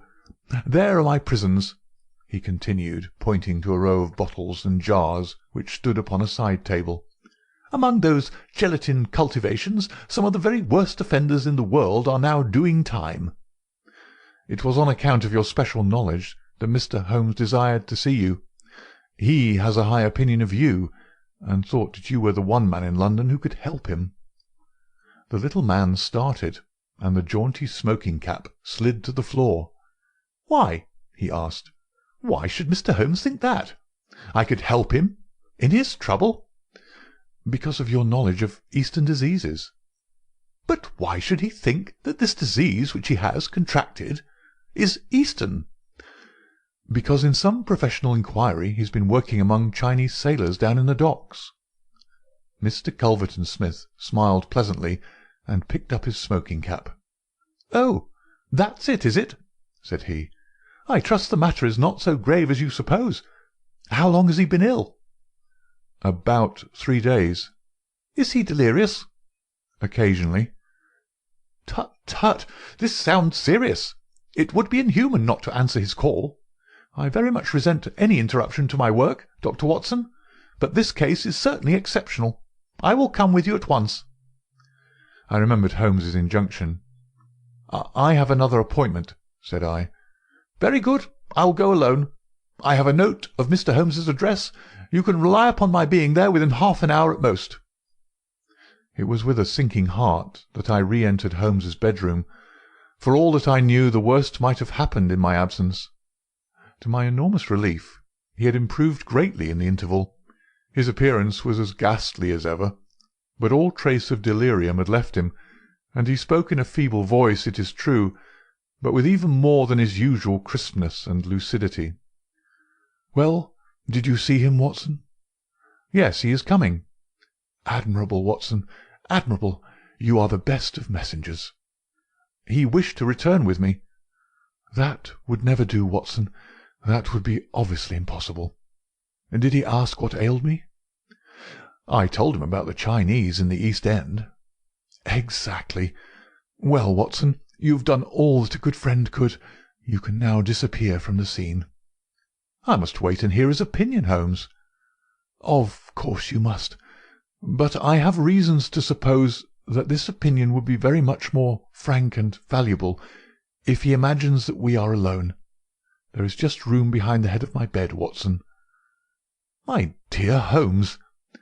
"I fear there is no alternative, Watson. The room does not lend itself to concealment, which is as well as it is the less likely to arouse suspicion. But just there, Watson, I fancy that it could be done." Suddenly he sat up with a rigid intentness upon his haggard face. "There are the wheels, Watson. Quick, man, if you love me. And don't budge, whatever happens. Whatever happens, do you hear? Don't speak. Don't move. Just listen with all your ears." Then in an instant his sudden access of strength departed, and his masterful, purposeful talk droned away into the low, vague murmurings of a semi-delirious man. From the hiding-place into which I had been so swiftly hustled, I heard the footfalls upon the stair, with the opening and the closing of the bedroom door. Then, to my surprise, there came a long silence, broken only by the heavy breathings and gaspings of the sick man. I could imagine that our visitor was standing by the bedside and looking down at the sufferer. At last that strange hush was broken. "Holmes!" he cried. "Holmes!" in the insistent tone of one who awakens a sleeper. "Can't you hear me, Holmes?" There was a rustling, as if I had shaken the sick man roughly by the shoulder. "Is that you, Mr. Smith?" Holmes whispered. "I hardly dared hope that you would come." The other laughed. "I should imagine not," he said. "And yet, you see, I am here. Coals of fire, Holmes, coals of fire." "It is very good of you, very noble of you. I appreciate your special knowledge."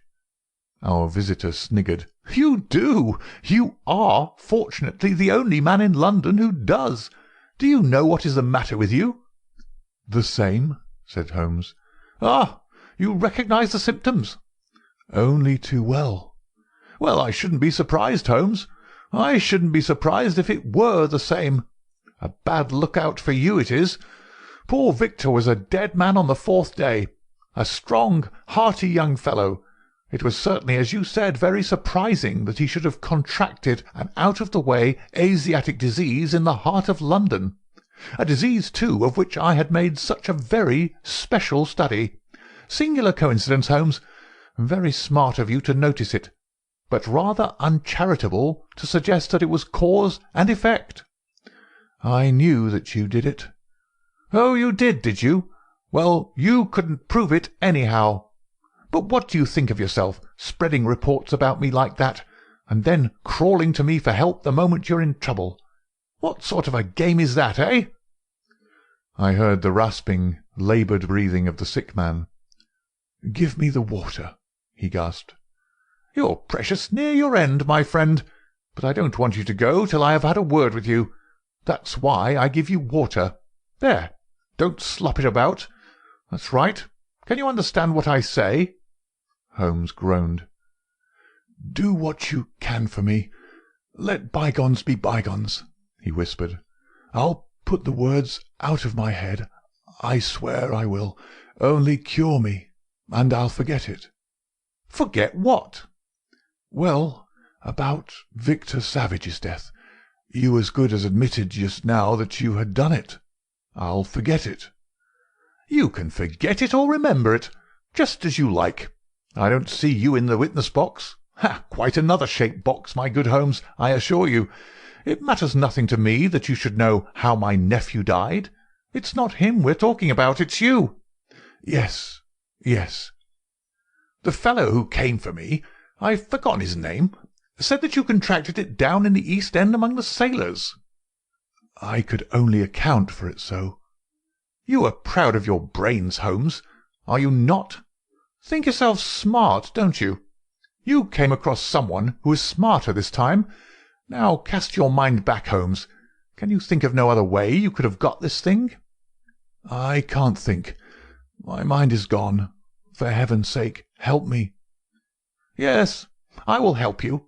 I'll help you to understand just where you are and how you got there. I'd like you to know before you die. Give me something to ease my pain. Painful, is it? Yes, the coolies used to do some squealing towards the end. Takes you as cramp, I fancy. Yes, it is cramp. Well, you can hear what I say, anyhow. Listen now. Can you remember any unusual incident in your life just about the time your symptoms began? No, nothing. Think again. I'm too ill to think. Well, then, I'll help you. Did anything come by post? By post? A box, by chance? I'm fainting. I'm gone. Listen, Holmes. There was a sound as if he was shaking the dying man, and it was all that I could do to hold myself quiet in my hiding-place. You must hear me. You shall hear me. Do you remember a box? An ivory box. It came on Wednesday. You opened it. Do you remember? Yes, I opened it. There was a sharp spring inside it. Some joke. It was no joke, as you will find to your cost. You fool! You would have had it, and you've got it. Who asked you to cross my path? If you'd left me alone, I would not have hurt you. I remember, Holmes gasped. The spring. It drew blood. This box. This on the table. The very one, by George! And it may as well leave the room in my pocket. There goes your last shred of evidence. But you have the truth now, Holmes, and you can die with the knowledge that I killed you. You knew too much of the fate of Victor Savage, so I've sent you to share it.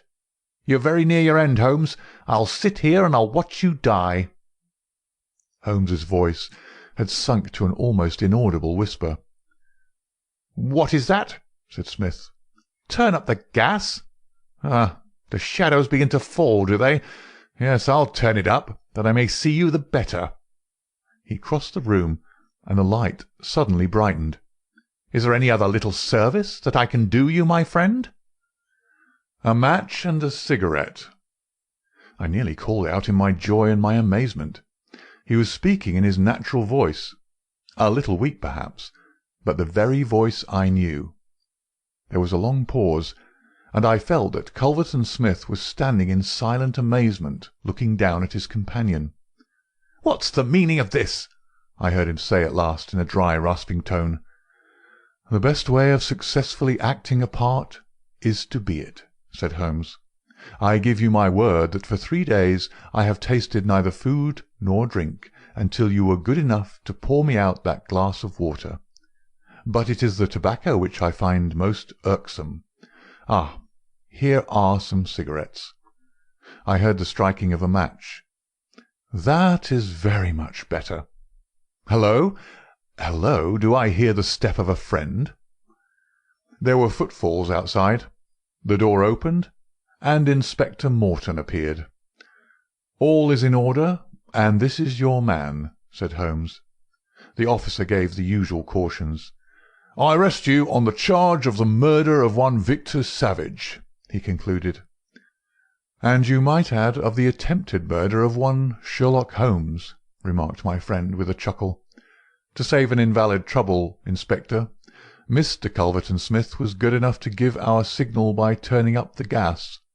By the way, the prisoner has a small box in the right-hand pocket of his coat, which it would be as well to remove. Thank you. I would handle it gingerly if I were you. Put it down here. It may play a part in the trial." There was a sudden rush and a scuffle, followed by the clash of iron and a cry of pain. "You'll only get yourself hurt," said the inspector. "Stand still, will you?" There was a clicking of the closing handcuffs. "A nice trap!" cried the high, snarling voice. "It'll bring you into the dock, Holmes, not me. He asked me to come here to cure him. I was sorry for him, and I came. Now he will pretend, no doubt, that I have said anything which he may invent, which will corroborate his insane suspicions. You can lie as you like, Mr. Holmes. My word is always as good as yours." "Good heavens!" cried Holmes. "I had totally forgotten him. My dear Watson, I owe you 1,000 apologies. To think that I should have overlooked you. I need not introduce you to Mr. Culverton-Smith, since I understand that you met somewhat earlier in the evening.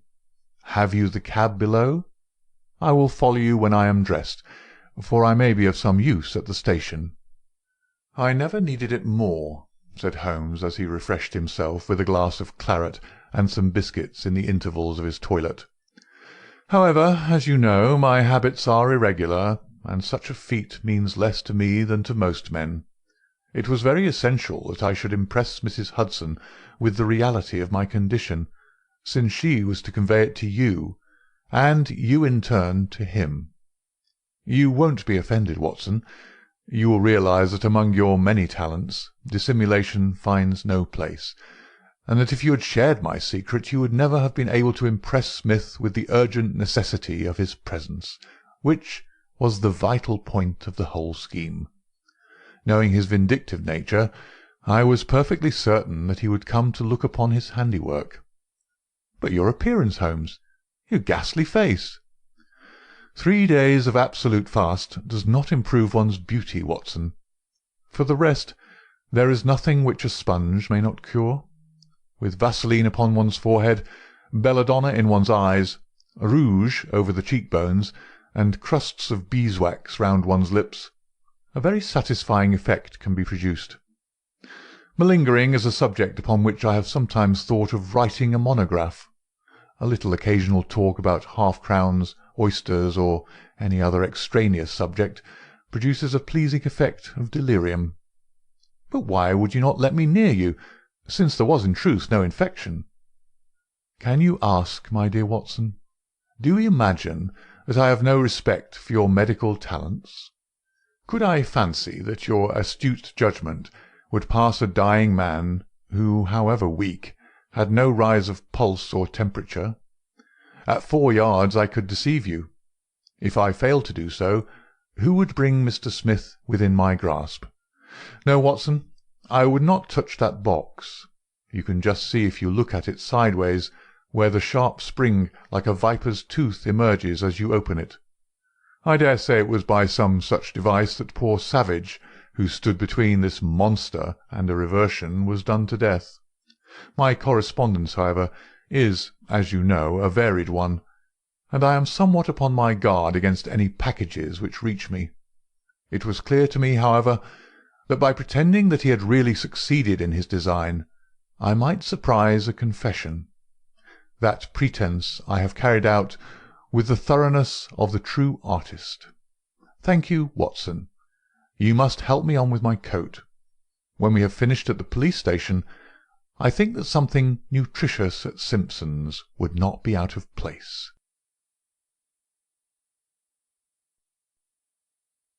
Adventure 6.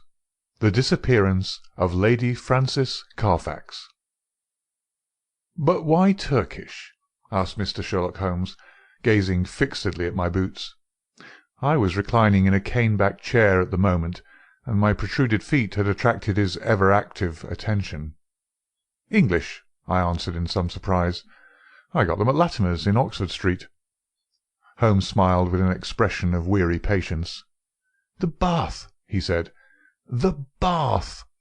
Why the relaxing and expensive Turkish rather than the invigorating home-made article?" "Because for the last few days I've been feeling rheumatic and old. A Turkish bath is what we call an alterative in medicine, a fresh starting point, a cleanser of the system. By the way, Holmes," I added, "I have no doubt the connection between my boots and a Turkish bath is a perfectly self-evident one to a logical mind, and yet I should be obliged to you if you would indicate it." "The train of reasoning is not very obscure, Watson," said Holmes with a mischievous twinkle. "It belongs to the same elementary class of deduction which I should illustrate if I were to ask you who shared your cab in your drive this morning." "I don't admit that a fresh illustration is an explanation," said I with some asperity. "Bravo, Watson! A very dignified and logical remonstrance. Let me see. What were the points? Take the last one first. The cab. You observe that you have some splashes on the left sleeve and shoulder of your coat. Had you sat in the centre of a hansom, you would probably have had no splashes, and if you had they would certainly have been symmetrical. Therefore it is clear that you sat at the side. Therefore it is equally clear that you had a companion. That is very evident. Absurdly commonplace, is it not? But the boots and the bath? Equally childish. You are in the habit of doing up your boots in a certain way. I see them on this occasion fastened with an elaborate double bow, which is not your usual method of tying them. You have therefore had them off. Who has tied them? A bootmaker? Or the boy at the bath? It is unlikely that it is the bootmaker, since your boots are nearly new. Well, what remains? The bath. Absurd, is it not? But for all that, the Turkish bath has served a purpose. Well, what is that? You say that you have had it because you need a change. Let me suggest that you take one. How would Lausanne do, my dear Watson? First-class tickets and all expenses paid on a princely scale. Splendid, but why? Holmes leaned back in his armchair and took his notebook from his pocket. "One of the most dangerous classes in the world," said he, "is the drifting and friendless woman. She is the most harmless and often the most useful of mortals. But she is the inevitable inciter of crime in others. She is helpless, she is migratory. She has sufficient means to take her from country to country, and from hotel to hotel. She is lost, as often as not, in a maze of obscure pensions and boarding-houses. She is a stray chicken in a world of foxes. Where she is gobbled up, she is hardly missed. I much fear that some evil has come to the Lady Frances Carfax." I was relieved at this sudden descent from the general to the particular. Holmes consulted his notes. "Lady Frances," he continued, "is the sole survivor of the direct family of the late Earl of Rufton. The estates went, as you may remember, in the male line. She was left with limited means, but with some very remarkable old Spanish jewellery of silver and curiously cut diamonds, to which she was fondly attached. Too attached, for she refused to leave them with her banker, and always carried them about with her. A rather pathetic figure, the Lady Frances.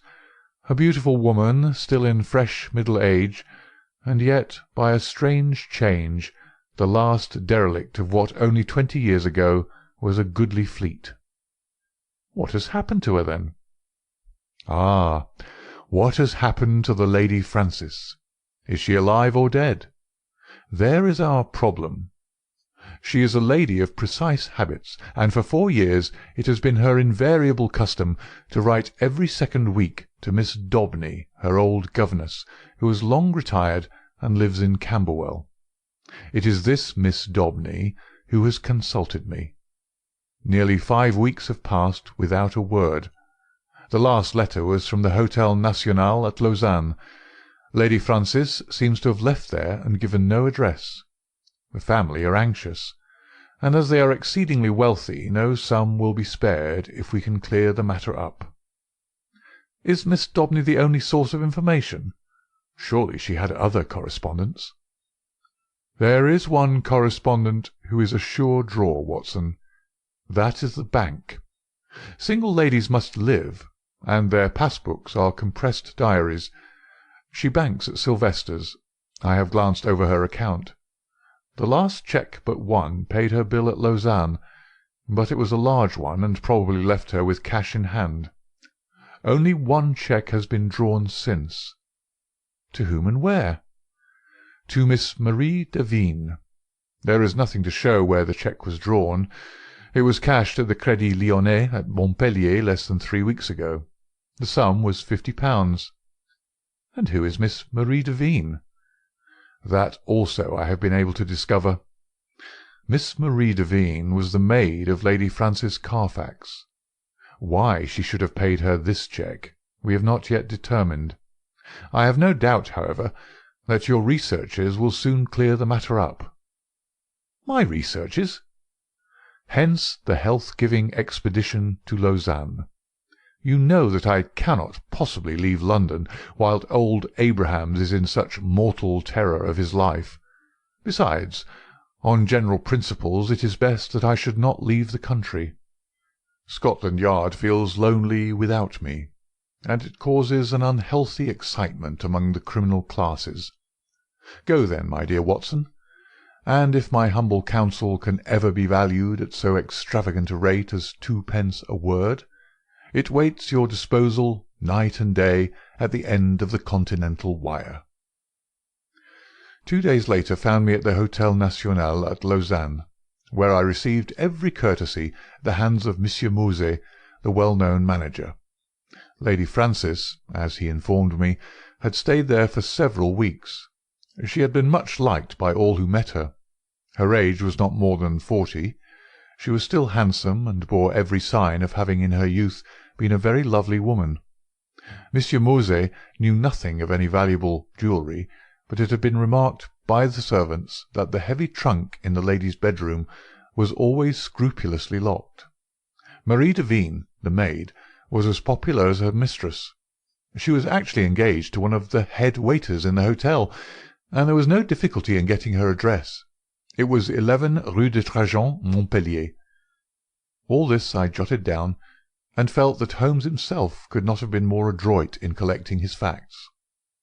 Only one corner still remained in the shadow. No light which I possessed could clear up the cause for the lady's sudden departure. She was very happy at Lausanne. There was every reason to believe that she intended to remain for the season in her luxurious rooms overlooking the lake. And yet she had left at a single day's notice, which involved her in the useless payment of a week's rent. Only Jules Vibart, the lover of the maid, had any suggestion to offer. He connected the sudden departure with the visit to the hotel a day or two before of a tall, dark, bearded man. "Un sauvage, un véritable sauvage," cried Jules Vibart. The man had rooms somewhere in the town. He had been seen talking earnestly to Madame on the promenade by the lake. Then he had called. She had refused to see him. He was English, but of his name there was no record. Madame had left the place immediately afterwards. Jules Vibart, and what was more of importance, Jules Vibart's sweetheart, thought that this call and the departure were cause and effect. Only one thing Jules would not discuss. That was the reason why Marie had left her mistress. Of that he could or would say nothing. If I wished to know, I must go to Montpellier and ask her. So ended the first chapter of my inquiry. The second was devoted to the place which Lady Frances Carfax had sought when she left Lausanne. Concerning this there had been some secrecy, which confirmed the idea that she had gone with the intention of throwing someone off her track. Otherwise, why should not her luggage have been openly labelled for Baden? Both she and it reached the Rhenish Spa by some circuitous route. This much I gathered from the manager of Cook's local office. So to Baden I went, after dispatching to Holmes an account of all my proceedings, and receiving in reply a telegram of half-humorous commendation. At Baden the track was not difficult to follow. Lady Frances had stayed at the Englischer Hof for a fortnight. While there she had made the acquaintance of a Dr. Schlesinger and his wife, a missionary from South America. Like most lonely ladies, Lady Frances found her comfort and occupation in religion. Dr. Schlesinger's remarkable personality, his whole-hearted devotion, and the fact that he was recovering from a disease contracted in the exercise of his apostolic duties affected her deeply. She had helped Mrs. Schlesinger in the nursing of the convalescent saint. He spent his day, as the manager described it to me, upon a lounge chair on the veranda, with an attendant lady upon either side of him. He was preparing a map of the Holy Land, with special reference to the kingdom of the Midianites, upon which he is writing a monograph. Finally, having improved much in health, he and his wife had returned to London, and Lady Frances had started thither in their company. This was just 3 weeks before, and the manager had heard nothing since. As to the maid, Marie, she had gone off some days beforehand in floods of tears, after informing the other maids that she was leaving service forever. Dr. Schlesinger had paid the bill of the whole party before his departure. "By the way," said the landlord in conclusion, "you are not the only friend of Lady Frances Carfax who is inquiring after her just now. Only a week or so ago we had a man here upon the same errand." "Did he give a name?" I asked. "None, but he was an Englishman, though of an unusual type." "A savage?" said I, linking my facts after the fashion of my illustrious friend. "Exactly. That describes him very well. He is a bulky, bearded, sunbirded fellow, who looks as if he would be more at home in a farmer's inn than in a fashionable hotel. A hard, fierce man, I should think, and one whom I should be sorry to offend." Already the mystery began to define itself, as figures grow clearer with the lifting of a fog. Here was this good and pious lady pursued from place to place by a sinister and unrelenting figure. She feared him, or she would not have fled from Lausanne. He had still followed. Sooner or later he would overtake her. Had he already overtaken her?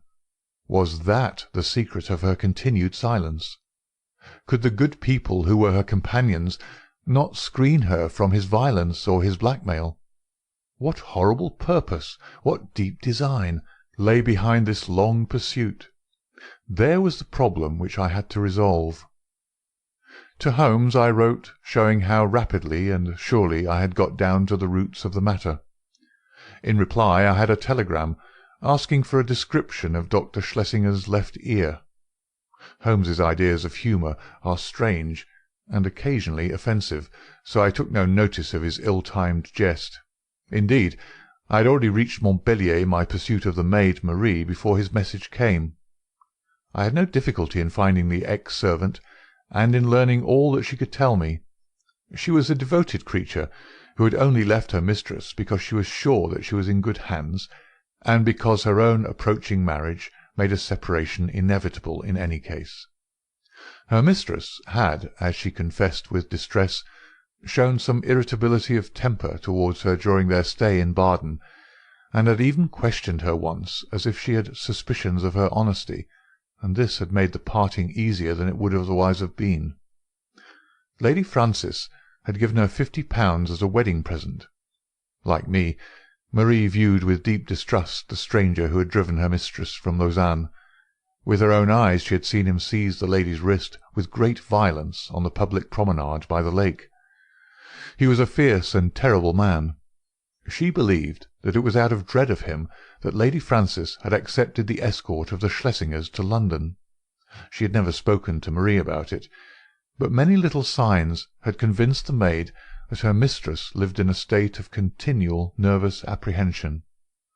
So far she had got in her narrative, when suddenly she sprang from her chair, and her face was convulsed with surprise and fear. "See!" she cried, "the miscreant follows still! There is the very man of whom I speak!" Through the open sitting-room window I saw a huge, swarthy man with a bristling black beard walking slowly down the centre of the street and staring eagerly at the numbers of the houses. It was clear that, like myself, he was on the track of the maid. Acting upon the impulse of the moment, I rushed out and accosted him. "You're an Englishman," I said. "What if I am?" he asked with a most villainous scowl. "May I ask what your name is?" "No, you may not," said he with decision. The situation was awkward, but the most direct way is often the best. "Where is the Lady Frances Carfax?" I asked. He stared at me with amazement. "What have you done with her? Why have you pursued her? I insist upon an answer," said I. The fellow gave a bellow of anger and sprang upon me like a tiger. I've held my own in many a struggle, but the man had a grip of iron and the fury of a fiend. His hand was on my throat, and my senses were nearly gone before an unshaven French ouvrier in a blue blouse darted out from a cabaret opposite with a cudgel in his hand and struck my assailant a sharp crack over the forearm, which made him leave go his hold. He stood for an instant fuming with rage, and uncertain whether he should not renew his attack. Then, with a snarl of anger, he left me and entered the cottage from which I had just come. I turned to thank my preserver, who stood beside me in the roadway. "Well, Watson," said he, "a very pretty hash you've made of it. I rather think you'd better come back with me to London by the night express." An hour afterwards, Sherlock Holmes, in his usual garb and style, was seated in my private room at the hotel. His explanation of his sudden and opportune appearance was simplicity itself, for, finding that he could get away from London, he determined to head me off at the next obvious point of my travels. In the disguise of a working man, he had sat in the cabaret waiting for my appearance. "And a singularly consistent investigation you've made, my dear Watson," said he. "I cannot at the moment recall any possible blunder which you have omitted. The total effect of your proceeding has been to give the alarm everywhere and yet to discover nothing." "Perhaps you'd have done no better," I answered bitterly. "There is no perhaps about it. I have done better. Here is the Honourable Philip Green, who is a fellow lodger with you in this hotel, and we may find him the starting point for a more successful investigation." A card had come up on a salver, and it was followed by the same bearded ruffian who had attacked me in the street. He started when he saw me. "What is this, Mr. Holmes?" he asked. "I had your note, and I've come. But what has this man to do with the matter?" "This is my old friend and associate, Dr. Watson, who's helping us in this affair." The stranger held out a huge, sunburned hand, with a few words of apology. "I hope I didn't harm you. When you accused me of hurting her, I lost my grip of myself. Indeed, I'm not responsible in these days. My nerves are like live wires. But this situation is beyond me. What I want to know in the first place, Mr. Holmes, is how in the world you came to hear of my existence at all." "I am in touch with Miss Daubeny, Lady Frances's governess." "Old Susan Daubeny with the mob cap. I remember her well." "And she remembers you. It was in the days before you found it better to go to South Africa." "Ah, I see you know my whole story. I need hide nothing from you. I swear to you, Mr. Holmes, that there never was in this world a man who loved a woman with a more whole-hearted love than I had for Frances. I was a wild youngster, I know, not worse than others of my class, but her mind was pure as snow. She could not bear a shadow of coarseness. So when she came to hear of things that I'd done, she would have no more to say to me. And yet she loved me. That is the wonder of it. Loved me well enough to remain single all her sainted days, just for my sake alone. When the years had passed, and I'd made my money at Barberton, I thought perhaps I could seek her out and soften her. I'd heard that she was still unmarried. I found her at Lausanne and tried all I knew. She weakened, I think, but her will was strong, and when next I called she had left the town. I traced her to Baden, and then after a time heard that her maid was here. I'm a rough fellow, fresh from a rough life, and when Dr. Watson spoke to me as he did, I lost hold of myself for a moment. But for God's sake tell me what has become of the Lady Frances." "That is for us to find out," said Sherlock Holmes with peculiar gravity. What is your London address, Mr. Green?" "The Langham Hotel will find me." "Then may I recommend that you return there, and be on hand in case I should want you. I have no desire to encourage false hopes, but you may rest assured that all that can be done will be done for the safety of Lady Frances. I can say no more for the instant. I will leave you this card so that you may be able to keep in touch with us. Now, Watson, if you will pack your bag, I will cable to Mrs. Hudson to make one of her best efforts for 2 hungry travellers at 7:30 tomorrow." A telegram was awaiting us when we reached our Baker Street rooms, which Holmes read with an exclamation of interest and threw across to me. "Jagged or torn" was the message, and the place of origin, Baden. "What is this?" I asked. "It is everything," Holmes answered. "You may remember my seemingly irrelevant question as to this clerical gentleman's left ear. You did not answer it." "I'd left Baden and could not inquire." "Exactly. For this reason I sent a duplicate to the manager of the Englischer Hof, whose answer lies here." "What does it show?" "It shows, my dear Watson, that we are dealing with an exceptionally astute and dangerous man. The Reverend Dr. Schlesinger, missionary from South America, is none other than Holy Peters, one of the most unscrupulous rascals that Australia has ever evolved, and for a young country it has turned out some very finished types. His particular specialty is the beguiling of lonely ladies by playing upon their religious feelings, and his so-called wife, an Englishwoman named Fraser, is a worthy helpmate.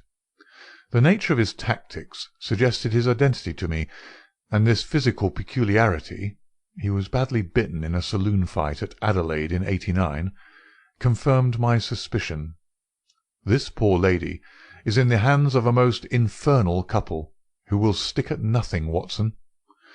That she is already dead is a very likely supposition. If not, she is undoubtedly in some sort of confinement, and unable to write to Miss Daubeny or her other friends. It is always possible that she never reached London, or that she has passed through it, but the former is improbable, as, with their system of registration, it is not easy for foreigners to play tricks with the continental police, and the latter is also unlikely, as these rogues could not hope to find any other place where it would be as easy to keep a person under restraint.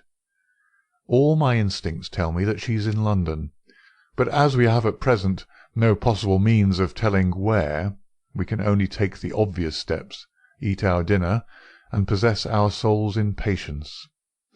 Later in the evening I will stroll down and have a word with friend Lestrade at Scotland Yard. But neither the official police nor Holmes's own small but very efficient organisation sufficed to clear away the mystery. Amid the crowded millions of London, the 3 persons we sought were as completely obliterated as if they had never lived. Advertisements were tried and failed. Clues were followed and led to nothing. Every criminal resort which Schlesinger might frequent was drawn in vain. His old associates were watched, but they kept clear of him. And then suddenly, after a week of helpless suspense, there came a flash of light. A silver and brilliant pendant of old Spanish design had been pawned at Bovington's, in Westminster Road. The pawner was a large, clean-shaven man of clerical appearance. His name and address were demonstrably false. The ear had escaped notice, but the description was surely that of Schlesinger. 3 times had our bearded friend from the Langham called for news. The 3rd time within an hour of this fresh development. His clothes were getting looser on his great body. He seemed to be wilting away in his anxiety. "If you'll only give me something to do," was his constant wail. At last Holmes could oblige him. "He has begun to pawn the jewels. We should get him now." "But does this mean that any harm has befallen the Lady Frances?" Holmes shook his head very gravely. "Supposing that they have held her prisoner up to now, it is clear that they cannot let her loose without their own destruction. We must prepare for the worst." "What can I do?" "These people do not know you by sight?" "No." "It is possible that he will go to some other pawnbroker in the future. In that case we must begin again. On the other hand, he has had a fair price and no questions asked, so if he is in need of ready money, he will probably come back to Bovington's.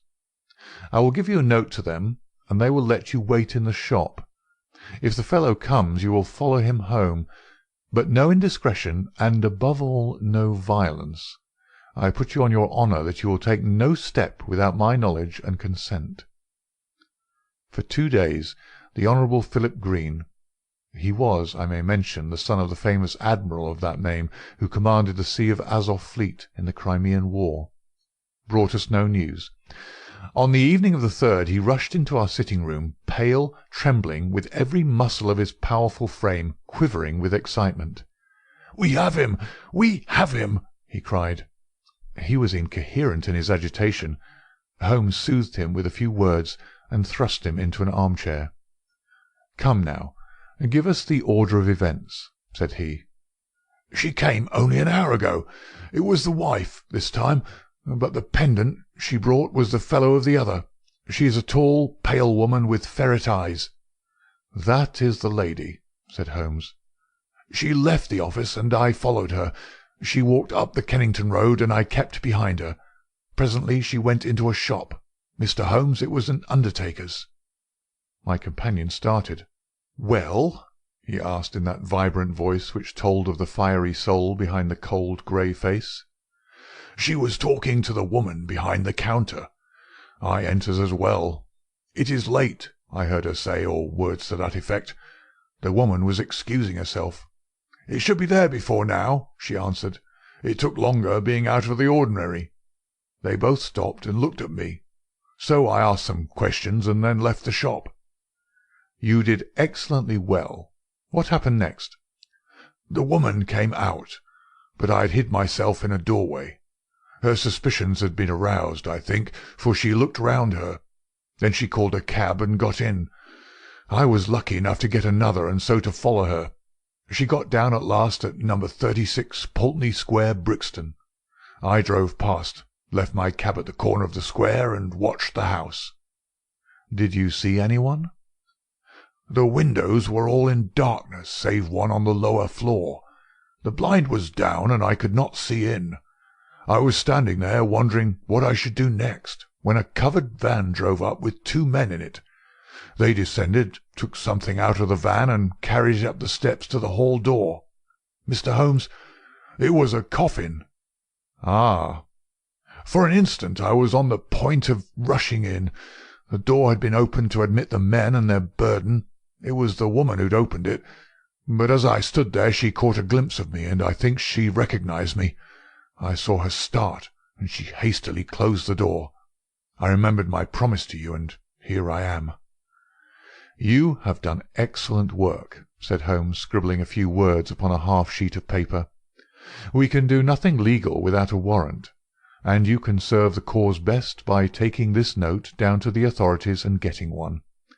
There may be some difficulty, but I should think that the sale of the jewellery should be sufficient. Lestrade will see to all details." "But they may murder her in the meanwhile. What could the coffin mean, and for whom could it be but for her?" "We will do all that we can, Mr. Green. Not a moment will be lost. Leave it in our hands. Now, Watson," he added as our client hurried away, "he will set the regular forces on the move. We are, as usual, the irregulars, and we must take our own line of action. The situation strikes me as so desperate that the most extreme measures are justified. Not a moment is to be lost in getting to Pulteney Square."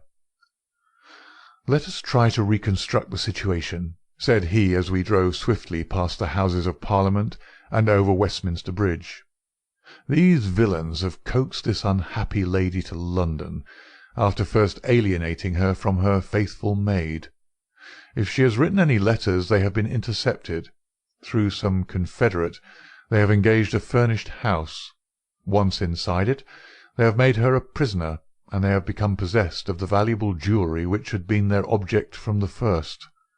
Already they have begun to sell part of it, which seems safe enough to them, since they have no reason to think that anyone is interested in the lady's fate. When she is released, she will, of course, denounce them. Therefore she must not be released. but they cannot keep her under lock and key forever, so murder is their only solution. That seems clear.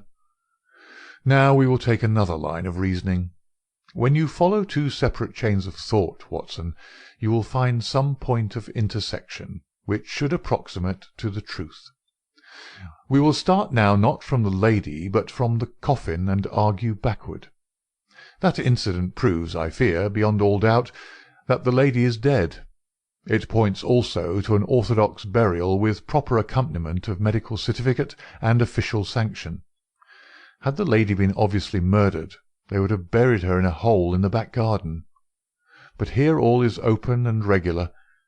What does this mean? Surely that they have done her to death in some way which has deceived the doctor and simulated a natural end, poisoning perhaps. And yet how strange that they should ever let a doctor approach her unless he were a confederate, which is hardly a credible proposition. Could they have forged a medical certificate?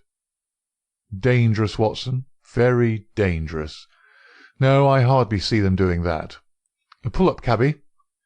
This is evidently the undertaker's, for we have just passed the pawnbroker's. Would you go in, Watson? Your appearance inspires confidence. Ask what hour the Pulteney Square funeral takes place tomorrow. The woman in the shop answered me without hesitation that it was to be at 8 o'clock in the morning. You see, Watson, no mystery, everything above board. In some way the legal forms have undoubtedly been complied with, and they think that they have little to fear. Well, there's nothing for it now but a direct frontal attack. Are you armed? My stick. Well, well, we shall be strong enough. Thrice is he armed who hath his quarrel just. We simply can't afford to wait for the police or to keep within the four corners of the law. You can drive off, cabby. Now, Watson, we'll just take our luck together as we have occasionally in the past. He had rung loudly at the door of a great dark house in the centre of Pulteney Square. It was opened immediately, and the figure of a tall woman was outlined against the dim-lit hall. "Well, what do you want?" she asked sharply, peering at us through the darkness. "I want to speak to Dr. Schlesinger," said Holmes. "There's no such person here," she answered, and tried to close the door, but Holmes had jammed it with his foot. "Well, I want to see the man who lives here, whatever he may call himself," said Holmes firmly. She hesitated. Then she threw open the door. "Well, come in," she said. "My husband is not afraid to face any man in the world." She closed the door behind us and showed us into a sitting-room on the right side of the hall, turning up the gas as she left us. "Mr. Peters will be with you in an instant," she said. Her words were literally true, for we had hardly time to look round the dusty and moth-eaten apartment in which we found ourselves before the door opened and a big, clean-shaven, bald-headed man stepped lightly into the room. He had a large red face, with pendulous cheeks, and a general air of superficial benevolence, which was marred by a cruel, vicious mouth. "There is surely some mistake here, gentlemen," he said in an unctuous, made-everything-easy voice. "I fancy that you have been misdirected. Possibly if you tried farther down the street." "That will do. We have no time to waste," said my companion firmly. "You are Henry Peters of Adelaide, late the Reverend Dr. Schlesinger of Baden and South America. I am as sure of that as that my own name is Sherlock Holmes." Peters, as I will now call him, started and stared hard at his formidable pursuer. "I guess your name does not frighten me, Mr. Holmes," said he coolly. "When a man's conscience is easy, you can't rattle him. What is your business in my house?" "I want to know what you've done with the Lady Frances Carfax, whom you brought away with you from Baden." "I'd be very glad if you could tell me where that lady may be," Peters answered coolly. "I've a bill against her for nearly £100, and nothing to show for it but a couple of trumpery pendants that the dealer would hardly look at. She attached herself to Mrs. Peters and me at Baden. It is a fact that I was using another name at the time, and she stuck on to us until we came to London. I paid her bill and her ticket.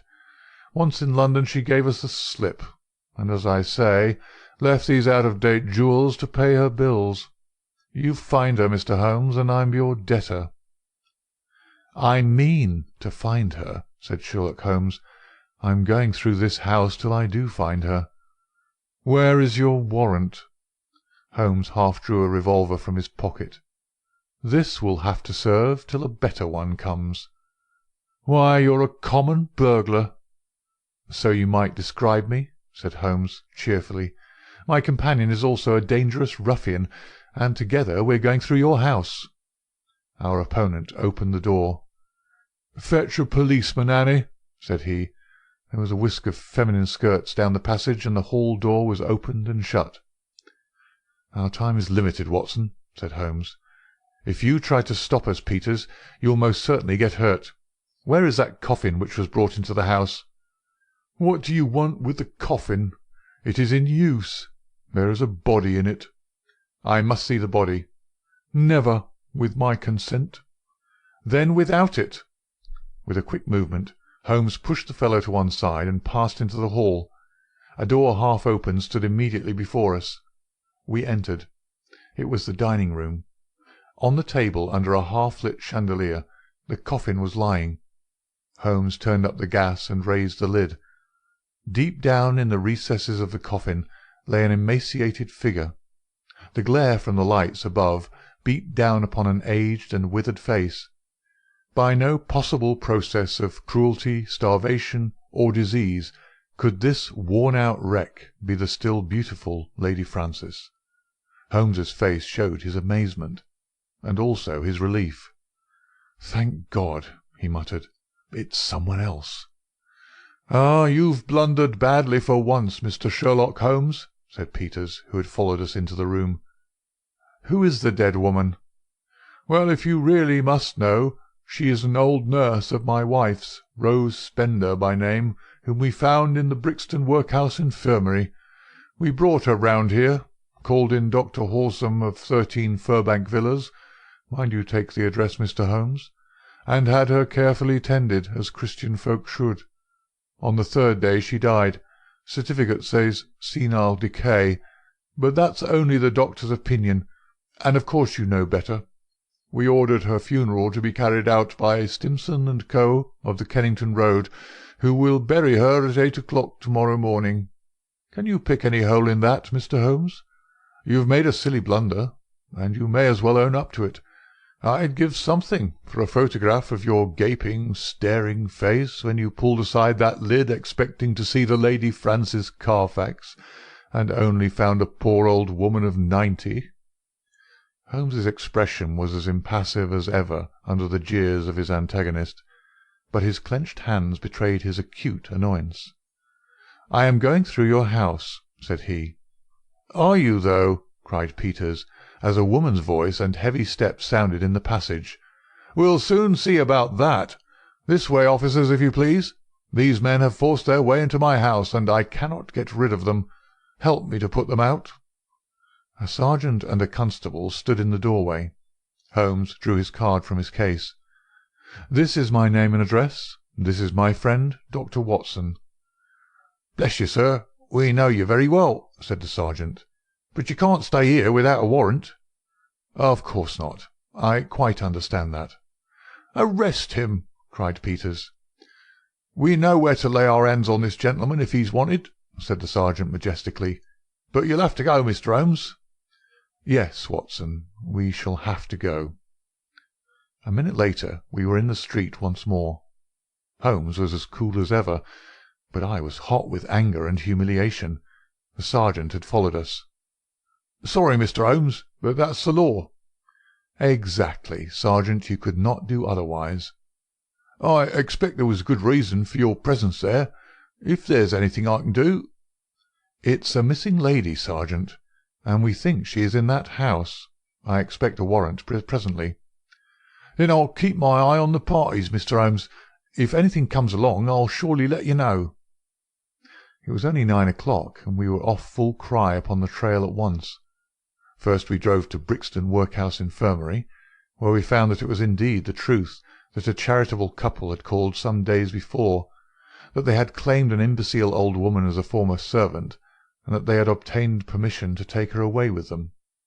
No surprise was expressed at the news that she had since died. The doctor was our next goal. He'd been called in, had found the woman dying of pure senility, had actually seen her pass away, and had signed the certificate in due form. "I assure you that everything was perfectly normal, and that there was no room for foul play in the matter," said he. Nothing in the house had struck him as suspicious, save that for people of their class it was remarkable that they should have no servant. So far and no further went the doctor. Finally we found our way to Scotland Yard. There had been difficulties of procedure in regard to the warrant. Some delay was inevitable. The magistrate's signature might not be obtained until next morning. If Holmes would call about 9, he could go down with Lestrade and see it acted upon. So ended the day, save that near midnight our friend the sergeant called to say that he had seen flickering lights here and there in the windows of the great dark house, but that no one had left it and none had entered. We could but pray for patience and wait for the morrow. Sherlock Holmes was too irritable for conversation and too restless for sleep. I left him smoking hard, with his heavy dark brows knotted together and his long nervous fingers tapping upon the arms of his chair, as he turned over in his mind every possible solution of the mystery. Several times in the course of the night I heard him prowling about the house. Finally, just after I had been called in the morning, he rushed into my room. He was in his dressing-gown, but his pale, hollow-eyed face told me that his night had been a sleepless one. "What time was the funeral? 8, was it not?" he asked eagerly. "Well, it is 7:20 now. Good heavens, Watson, what has become of any brains that God has given me? Quick, man, quick! It's life or death. 100 chances on death to 1 on life. I'll never forgive myself, never, if we're too late." 5 minutes had not passed before we were flying in a hansom down Baker Street. But even so it was 25 to 8 as we passed Big Ben, and 8 struck as we tore down the Brixton Road. But others were late as well as we. 10 minutes after the hour, the hearse was still standing at the door of the house, and even as our foaming horse came to a halt, the coffin, supported by 3 men, appeared on the threshold. Holmes darted forward and barred their way. "Take it back!" he cried, laying his hand on the breast of the foremost. "Take it back this instant!" "What the devil do you mean?" "Once again I ask you, where's your warrant?" shouted the furious Peters, his big red face glaring over the farther end of the coffin. "The warrant is on its way. The coffin shall remain in the house until it comes." The authority in Holmes's voice had its effect upon the bearers. Peters had suddenly vanished into the house, and they obeyed these new orders. "Quick, Watson, quick! Here is a screwdriver," he shouted as the coffin was replaced upon the table. "Here's one for you, my man. A sovereign if the lid comes off in a minute. Ask no questions. Work away. That's good. Another, and another. Now pull all together. It's giving. It's giving. Ah, that does it at last." With a united effort we tore off the coffin lid. As we did so, there came from the inside a stupefying and overpowering smell of chloroform. A body lay within, its head all wreathed in cotton wool, which had been soaked in the narcotic. Holmes plucked it off and disclosed the statuesque face of a handsome and spiritual woman of middle age. In an instant he had passed his arm round the figure and raised her to a sitting position. "Is she gone, Watson? Is there a spark left? Surely we're not too late?" For half an hour it seemed that we were.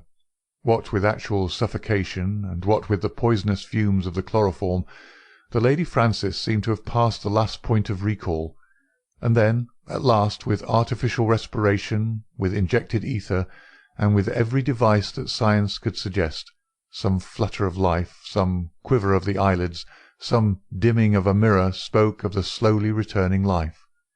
A cab had driven up, and Holmes, parting the blind, looked out at it. "Here is Lestrade with his warrant," said he. "He will find that his birds have flown, and here," he added, as a heavy step hurried along the passage, "is someone who has a better right to nurse this lady than we have. Good morning, Mr. Green. I think that the sooner we can move the Lady Frances the better. Meanwhile the funeral may proceed, and the poor old woman who still lies in that coffin may go to her last resting-place alone." "Should you care to add the case to your annals, my dear Watson," said Holmes that evening, "it can only be as an example of that temporary eclipse to which even the best balanced mind may be exposed. Such slips are common to all mortals, and the greatest is he who can recognize and repair them. To this modified credit I may, perhaps, make some claim. My night was haunted by the thought that somewhere a clue, a strange sentence, a curious observation had come under my notice and had been too easily dismissed. Then suddenly, in the grey of the morning, the words came back to me. It was the remark of the undertaker's wife, as reported by Philip Green. She had said, "It should be there before now. It took longer, being out of the ordinary." It was the coffin of which she spoke. It had been out of the ordinary. That could only mean that it had been made to some special measurement. But why? Why? Then, in an instant, I remembered the deep sides and the little wasted figure at the bottom. Why so large a coffin for so small a body? To leave room for another body. Both would be buried under the one certificate. It had all been so clear. If only my own sight had not been dimmed. At 8, the Lady Frances would be buried.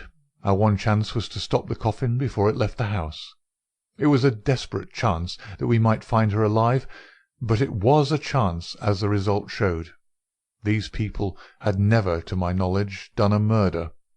They might shrink from actual violence at the last. They could bury her with no sign of how she met her end, and even if she were exhumed, there was a chance for them. I hoped that such considerations might prevail with them. You can reconstruct the scene well enough. You saw the horrible den upstairs, where the poor lady had been kept so long. They rushed in and overpowered her with their chloroform, carried her down, poured more into the coffin to insure against her waking, and then screwed down the lid. A clever device, Watson. It is new to me in the annals of crime. If our ex-missionary friends escape the clutches of Lestrade, I shall expect to hear of some brilliant incidents in their future career. Adventure 7. The Adventure of the Devil's Foot. In recording from time to time some of the curious experiences and interesting recollections which I associate with my long and intimate friendship with Mr. Sherlock Holmes, I have continually been faced by difficulties caused by his own aversion to publicity. To his sombre and cynical spirit, all popular applause was always abhorrent, and nothing amused him more at the end of a successful case than to hand over the actual exposure to some orthodox official, and to listen with a mocking smile to the general chorus of misplaced congratulation. It was indeed this attitude upon the part of my friend, and certainly not any lack of interesting material, which has caused me of late years to lay very few of my records before the public. My participation in some of his adventures was always a privilege which entailed discretion and reticence upon me. It was then with considerable surprise that I received a telegram from Holmes last Tuesday. He's never been known to write where a telegram would serve, in the following terms: "Why not tell them of the Cornish horror? Strangest case I have handled." I have no idea what backward sweep of memory had brought the matter fresh to his mind, or what freak had caused him to desire that I should recount it. But I hasten, before another cancelling telegram may arrive, to hunt out the notes which give me the exact details of the case, and to lay the narrative before my readers. It was, then, in the spring of the year 1897, that Holmes' iron constitution showed some symptoms of giving way in the face of constant hard work of a most exacting kind, aggravated perhaps by occasional indiscretions of his own. In March of that year, Dr. Moore Agar of Harley Street, whose dramatic introduction to Holmes I may some day recount, gave positive injunctions that the famous private agent lay aside all his cases and surrender himself to complete rest if he wished to avert an absolute breakdown. The state of his health was not a matter in which he himself took the faintest interest, for his mental detachment was absolute, but he was induced at last, on the threat of being permanently disqualified from work, to give himself a complete change of scene and air. Thus it was that in the early spring of that year we found ourselves together in a small cottage near Poldhu Bay, at the further extremity of the Cornish peninsula. It was a singular spot, and one peculiarly well suited to the grim humour of my patient. From the windows of our little whitewashed house, which stood high upon a grassy headland, we looked down upon the whole sinister semicircle of Mount's Bay, that old death-trap of sailing vessels, with its fringe of black cliffs and surge-swept reefs, on which innumerable seamen have met their end. With a northerly breeze, it lies placid and sheltered, inviting the storm-tossed craft to tack into it for rest and protection. Then come the sudden swirl-round of the wind, the blistering gale from the south-west, the dragging anchor, the lee shore, and the last battle in the creaming breakers. The wise mariner stands far out from that evil place. On the land side our surroundings were as sombre as on the sea. It was a country of rolling moors, lonely and dun-coloured, with an occasional church tower to mark the site of some old-world village. In every direction upon these moors there were traces of some vanished race which had passed utterly away, and left as its sole record strange monuments of stone, irregular mounds which contained the burned ashes of the dead, and curious earthworks which hinted at prehistoric strife. The glamour and mystery of the place, with its sinister atmosphere of forgotten nations, appealed to the imagination of my friend, and he spent much of his time in long walks and solitary meditations upon the moor. The ancient Cornish language had also arrested his attention, and he had, I remember, conceived the idea that it was akin to the Chaldean, and had been largely derived from the Phoenician traders in tin. He had received a consignment of books upon philology, and was settling down to develop this thesis, when suddenly, to my sorrow and to his unfeigned delight, we found ourselves, even in that land of dreams, plunged into a problem at our very doors, which was more intense, more engrossing, and infinitely more mysterious than any of those which had driven us from London. Our simple life and peaceful, healthy routine were violently interrupted, and we were precipitated into the midst of a series of events which caused the utmost excitement, not only in Cornwall, but throughout the whole west of England.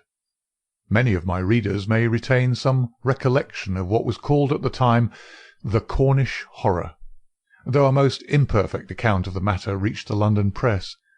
Now, after 13 years, I will give the true details of this inconceivable affair to the public. I have said that scattered towers marked the villages which dotted this part of Cornwall. The nearest of these was the hamlet of Tredannick Wallace, where the cottages of a couple of hundred inhabitants clustered round an ancient moss-grown church. The vicar of the parish, Mr. Roundhay, was something of an archaeologist, and as such Holmes had made his acquaintance. He was a middle-aged man, portly and affable, with a considerable fund of local lore.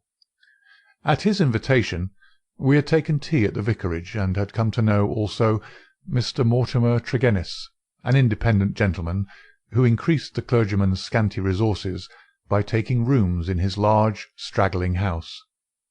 The vicar, being a bachelor, was glad to come to such an arrangement, though he had little in common with his lodger, who was a thin, dark, spectacled man, with a stoop which gave the impression of actual physical deformity. I remember that during our short visit we found the vicar garrulous, but his lodger strangely reticent, a sad-faced, introspective man, sitting with averted eyes, brooding apparently upon his own affairs. These were the two men who entered abruptly into our little sitting-room on Tuesday, March the 16th, shortly after our breakfast hour, as we were smoking together, preparatory to our daily excursion upon the moors. "Mr. Holmes," said the vicar in an agitated voice, "the most extraordinary and tragic affair has occurred during the night. It is the most unheard-of business. We can only regard it as a special providence that you should chance to be here at the time, for in all England you are the one man we need." I glared at the intrusive vicar with no very friendly eyes, but Holmes took his pipe from his lips, and sat up in his chair like an old hound who hears the view hallo. He waved his hand to the sofa, and our palpitating visitor with his agitated companion sat side by side upon it. Mr. Mortimer Tregennis was more self-contained than the clergyman, but the twitching of his thin hands and the brightness of his dark eyes showed that they shared a common emotion. "Shall I speak or you?" he asked of the vicar. "Well, as you seem to have made the discovery, whatever it may be, and the vicar to have had it second-hand, perhaps you'd better do the speaking," said Holmes. I glanced at the hastily clad clergyman, with the formally dressed lodger seated beside him, and was amused at the surprise which Holmes's simple deduction had brought to their faces. "Perhaps I'd best say a few words first," said the vicar, "and then you can judge if you will listen to the details from Mr. Tregennis, or whether we should not hasten at once to the scene of this mysterious affair. I may explain, then, that our friend here spent last evening in the company of his two brothers, Owen and George, and of his sister Brenda, at their house of Tredannick Wather, which is near the old stone across upon the moor. He left them shortly after 10 o'clock, playing cards round the dining-room table, in excellent health and spirits. This morning, being an early riser, he walked in that direction before breakfast, and was overtaken by the carriage of Dr. Richards, who explained that he had just been sent for on a most urgent call to Tredannick Wather. Mr. Mortimer Tregennis naturally went with him. When he arrived at Tredannick Wather, he found an extraordinary state of things. His two brothers and his sister were seated round the table exactly as he left them, the cards still spread in front of them, and the candles burned down to their sockets. The sister lay back stone-dead in her chair, while the two brothers sat on each side of her, laughing, shouting, and singing, the senses stricken clean out of them. All three of them, the dead woman and the two demented men, retained upon their faces an expression of the utmost horror, a convulsion of terror which was dreadful to look upon. There was no sign of the presence of anyone in the house, except Mrs. Porter, the old cook and housekeeper, who declared that she had slept deeply and heard no sound during the night. Nothing had been stolen or disarranged, and there is absolutely no explanation of what the horror can be which has frightened a woman to death and two strong men out of their senses. There's the situation, Mr. Holmes, in a nutshell, and if you can help us to clear it up, you will have done a great work." I had hoped that in some way I could coax my companion back into the quiet which had been the object of our journey, but one glance at his intense face and contracted eyebrows told me how vain was now the expectation. He sat for some little time in silence, absorbed in the strange drama which had broken in upon our peace. "I will look into this matter," he said at last. "On the face of it, it would appear to be a case of very exceptional nature. Have you been there yourself, Mr. Roundhay?" "No, Mr. Holmes. Mr. Tregennis brought back the account to the vicarage, and I at once hurried over with him to consult you." "How far is it to the house where this singular tragedy occurred?" "About a mile inland." "Then we shall walk over together. But before we start, I must ask you some questions, Mr. Mortimer Tregennis." The other had been silent all this time, but I had observed that his more controlled excitement was even greater than the obtrusive emotion of the clergyman. He sat with a pale, drawn face, his anxious gaze fixed upon Holmes, and his thin hands clasped convulsively together. His pale lips quivered as he listened to the dreadful experience which had befallen his family, and his dark eyes seemed to reflect something of the horror of the scene. "Ask what you like, Mr. Holmes," said he eagerly. "It is a bad thing to speak of, but I will answer you the truth." "Tell me about last night." "Well, Mr. Holmes, I supped there, as the vicar has said, and my elder brother George proposed a game of whist afterwards. We sat down about 9 o'clock. It was 10:15 when I moved to go. I left them all round the table, as merry as could be." "Who let you out?" "Mrs. Porter had gone to bed, so I let myself out. I shut the hall door behind me. The window of the room in which they sat was closed, but the blind was not drawn down. There was no change in door or window this morning, or any reason to think that any stranger had been to the house. Yet there they sat, driven clean mad with terror, and Brenda lying dead of fright, with her head hanging over the arm of the chair. I'll never get the sight of that room out of my mind, so long as I live." "The facts as you state them are certainly most remarkable," said Holmes. "I take it that you have no theory yourself which can in any way account for them?" "It's devilish, Mr. Holmes, devilish," cried Mortimer Tregennis. "It is not of this world. Something has come into that room which has dashed the light of reason from their minds. What human contrivance could do that?" "I fear," said Holmes, "that if the matter is beyond humanity, it is certainly beyond me. Yet we must exhaust all natural explanations before we fall back upon such a theory as this.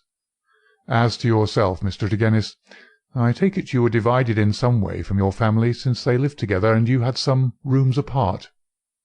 "That is so, Mr. Holmes, though the matter is past and done with. We were a family of tin miners at Redruth, but we sold our venture to a company, and so retired with enough to keep us. I won't deny that there was some feeling about the division of the money, and it stood between us for a time, but it was all forgiven and forgotten, and we were the best of friends together." "Looking back at the evening which you spent together, does anything stand out in your memory as throwing any possible light upon the tragedy? Think carefully, Mr. Tregennis, for any clue which can help me." "There's nothing at all, sir." "Your people were in their usual spirits?" "Never better." "Were they nervous people? Did they ever show any apprehension of coming danger?" "Nothing of the kind." "You have nothing to add, then, which could assist me?" Mortimer Tregennis considered earnestly for a moment. "There is one thing occurs to me," said he at last. "As we sat at the table, my back was to the window, and my brother George, he being my partner at cards, was facing it. I saw him once look hard over my shoulder, so I turned round and looked also. The blind was up and the window shut, but I could just make out the bushes on the lawn, and it seemed to me for a moment that I saw something moving among them. I couldn't even say if it was man or animal, but I just thought there was something there. When I asked him what he was looking at, he told me that he had the same feeling. That is all that I can say." "Did you not investigate?" "No, the matter passed as unimportant." "You left them, then, without any premonition of evil?" "None at all." "I am not clear how you came to hear the news so early this morning." "I am an early riser, and generally take a walk before breakfast. This morning I had hardly started when the doctor in his carriage overtook me. He told me that old Mrs. Porter had sent a boy down with an urgent message. I sprang in beside him, and we drove on. When we got there we looked into that dreadful room. The candles and the fire must have burned out hours before, and they had been sitting there in the dark until dawn had broken. The doctor said Brenda must have been dead at least 6 hours. There were no signs of violence. She just lay across the arm of the chair with that look on her face. George and Owen were singing snatches of songs and gibbering like two great apes. Oh, it was awful to see. I couldn't stand it, and the doctor was as white as a sheet. Indeed, he fell into a chair in a sort of faint, and we nearly had him on our hands as well." "Remarkable, most remarkable," said Holmes, rising and taking his hat. "I think perhaps we'd better go down to Tredannick Wather without further delay. I confess that I have seldom known a case which at first sight presented a more singular problem." Our proceedings that first morning did little to advance the investigation. It was marked, however, at the outset by an incident which left the most sinister impression upon my mind. The approach to the spot at which the tragedy occurred is down a narrow, winding country lane. While we made our way along it, we heard the rattle of a carriage coming towards us, and stood aside to let it pass. As it drove by us, I caught a glimpse through the closed window of a horribly contorted, grinning face glaring out at us. Those staring eyes and gnashing teeth flashed past us like a dreadful vision. "My brothers!" cried Mortimer Tregennis, white to his lips. "They are taking them to Helston." We looked with horror after the black carriage lumbering upon its way. Then we turned our steps toward this ill-omened house in which they had met their strange fate. It was a large and bright dwelling, rather a villa than a cottage, with a considerable garden which was already, in that Cornish air, well filled with spring flowers. Towards this garden the window of the sitting-room fronted, and from it, according to Mortimer Tregennis, must have come that thing of evil which had, by sheer horror, in a single instant, blasted their minds. Holmes walked slowly and thoughtfully among the flower-pots, and along the path before we entered the porch.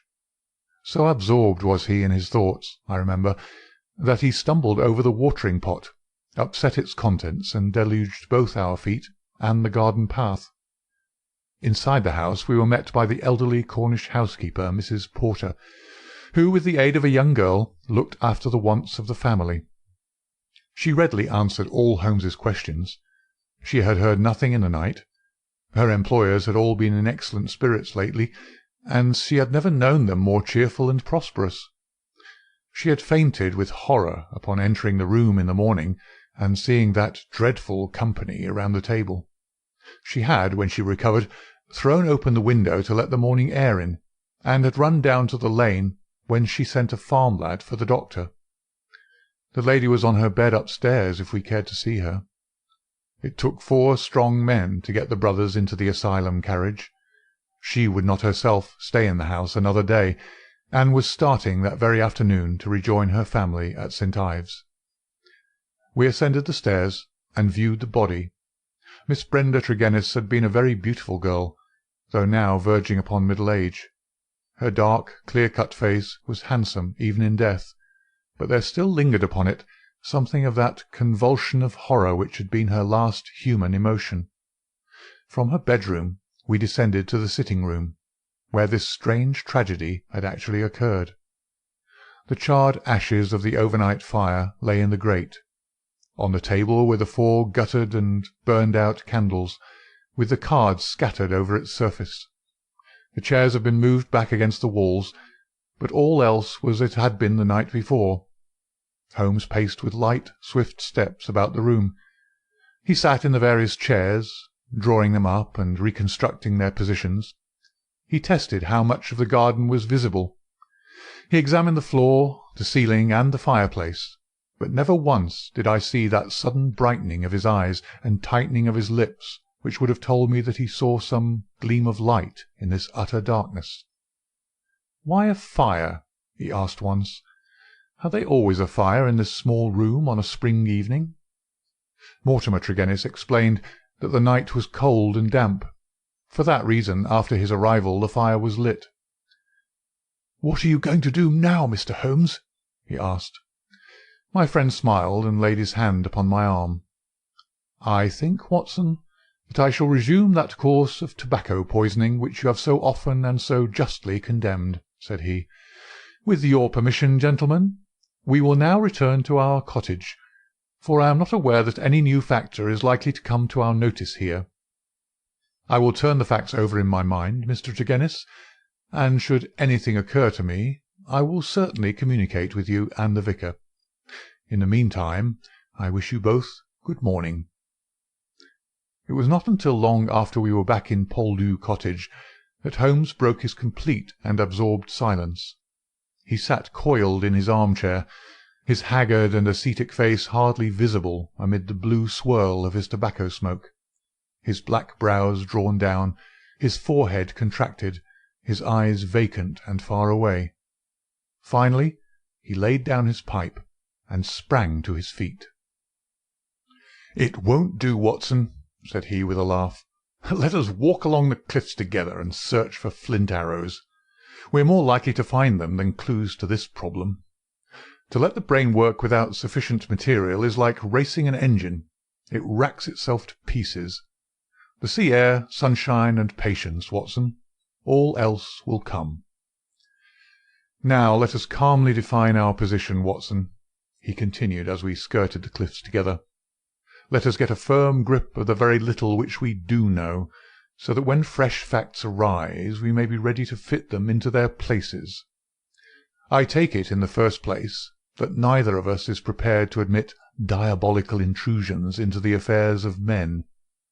Let us begin by ruling that entirely out of our minds. Very good.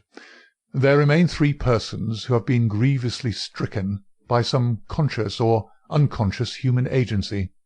That is firm ground. Now, when did this occur? Evidently, assuming his narrative to be true, it was immediately after Mr. Mortimer Tregennis had left the room. That is a very important point. The presumption is that it was within a few minutes afterwards. The cards still lay upon the table. It was already past their usual hour for bed, yet they had not changed their position or pushed back their chairs. I repeat, then, that the occurrence was immediately after his departure, and not later than 11 o'clock last night. Our next obvious step is to check, so far as we can, the movements of Mortimer Tregennis after he left the room. In this there is no difficulty, and they seem to be above suspicion. Knowing my methods as you do, you were, of course, conscious of the somewhat clumsy water-pot expedient by which I obtained a clearer impress of his foot than might otherwise have been possible. The wet, sandy path took it admirably. Last night was also wet, you will remember, and it was not difficult, having obtained a sample print, to pick out his track among others and to follow his movements. He appears to have walked away swiftly in the direction of the vicarage. If, then, Mortimer Tregennis disappeared from the scene, and yet some outside person affected the card-players, how can we reconstruct that person, and how was such an impression of horror conveyed? Mrs. Porter may be eliminated. She is evidently harmless. Is there any evidence that someone crept up to the garden window and in some manner produced so terrific an effect that he drove those who saw it out of their senses? The only suggestion in this direction comes from Mortimer Tregennis himself, who says that his brother spoke about some movement in the garden. That is certainly remarkable, as the night was rainy, cloudy, and dark. Anyone who had the design to alarm these people would be compelled to place his very face against the glass before he could be seen. There is a 3-foot flower border outside this window, but no indication of a footmark. It is difficult to imagine, then, how an outsider could have made so terrible an impression upon the company, nor have we found any possible motive for so strange and elaborate an attempt. You perceive our difficulties, Watson. They are only too clear, I answered with conviction. And yet, with a little more material, we may prove that they are not insurmountable, said Holmes. I fancy that among your extensive archives, Watson, you may find some which were nearly as obscure. Meanwhile, we shall put the case aside until more accurate data are available, and devote the rest of our morning to the pursuit of Neolithic man. I may have commented upon my friend's power of mental detachment, but never have I wondered at it more than upon that spring morning in Cornwall, when for 2 hours he discoursed upon celts, arrowheads, and shards, as lightly as if no sinister mystery were waiting for his solution. It was not until we had returned in the afternoon to our cottage that we found a visitor awaiting us, who soon brought our minds back to the matter in hand. Neither of us needed to be told who that visitor was. The huge body, the craggy and deeply seamed face with the fierce eyes and hawk-like nose, the grizzled hair which nearly brushed our cottage ceiling, the beard, golden at the fringes and white near the lips save for the nicotine stain from his perpetual cigar. All these were as well known in London as in Africa, and could only be associated with the tremendous personality of Dr. Leon Sterndale, the great lion-hunter and explorer. We had heard of his presence in the district, and had once or twice caught sight of his tall figure upon the moorland paths. He made no advances to us, however, nor would we have dreamed of doing so to him, as it was well known that it was his love of seclusion which caused him to spend the greater part of the intervals between his journeys in a small bungalow buried in the lonely wood of Beauchamp-Ariens. Here, amid his books and his maps, he lived an absolutely lonely life, attending to his own simple wants, and paying little apparent heed to the affairs of his neighbours. It was a surprise to me, therefore, to hear him asking Holmes, in an eager voice, whether he had made any advance in his reconstruction of this mysterious episode. "The county police are utterly at fault," said he, "but perhaps your wider experience has suggested some conceivable explanation. My only claim to being taken into your confidence is that during my many residences here I have come to know this family of Tregennis very well indeed. Upon my Cornish mother's side, I could call them cousins, and their strange fate has naturally been a great shock to me. I may tell you that I have got as far as Plymouth upon my way to Africa, but the news reached me this morning, and I came straight back again to help in the inquiry." Holmes raised his eyebrows. "Did you lose your boat through it?" "I will take the next." "Dear me, that is friendship indeed." "I tell you, they were relatives." "Quite so. Cousins of your mother. Was your baggage aboard the ship?" "Some of it, but the main part at the hotel." "I see. But surely this event could not have found its way into the Plymouth morning papers?" "No, sir. I had a telegram." "Might I ask from whom?" A shadow passed over the gaunt face of the explorer. "You are very inquisitive, Mr. Holmes." "It is my business." With an effort, Dr. Sterndale recovered his ruffled composure. "I have no objection to telling you," he said. "It was Mr. Rounday, the vicar, who sent me the telegram which recalled me." "Thank you," said Holmes. "I may say in answer to your original question that I have not cleared my mind entirely on the subject of this case, but that I have every hope of reaching some conclusion. It would be premature to say more." "Perhaps you would not mind telling me if your suspicions point in any particular direction?" "No, I can hardly answer that." "Then I have wasted my time and need not prolong my visit." The famous doctor strode out of our cottage in considerable ill-humour, and within 5 minutes Holmes had followed him. I saw him no more until the evening, when he returned with a slow step and haggard face, which assured me that he had made no great progress with his investigation. He glanced at a telegram which awaited him, and threw it into the grate. "From the Plymouth Hotel, Watson," he said. "I learned the name of it from the vicar, and I wired to make certain that Dr. Leon Sterndale's account was true. It appears that he did indeed spend last night there, and that he has actually allowed some of his baggage to go on to Africa, while he returned to be present at this investigation. What do you make of that, Watson?" "He's deeply interested." "Deeply interested. Yes. There is a thread here which we have not yet grasped, and which might lead us through the tangle. Cheer up, Watson, for I am very sure that our material has not yet all come to hand. When it does, we may soon leave our difficulties behind us." Little did I think how soon the words of Holmes would be realized, or how strange and sinister would be that new development which opened up an entirely fresh line of investigation. I was shaving at my window in the morning, when I heard the rattle of hoofs, and looking up saw a dog-cart coming at a gallop down the road. It pulled up at our door, and our friend the vicar sprang from it and rushed up our garden path.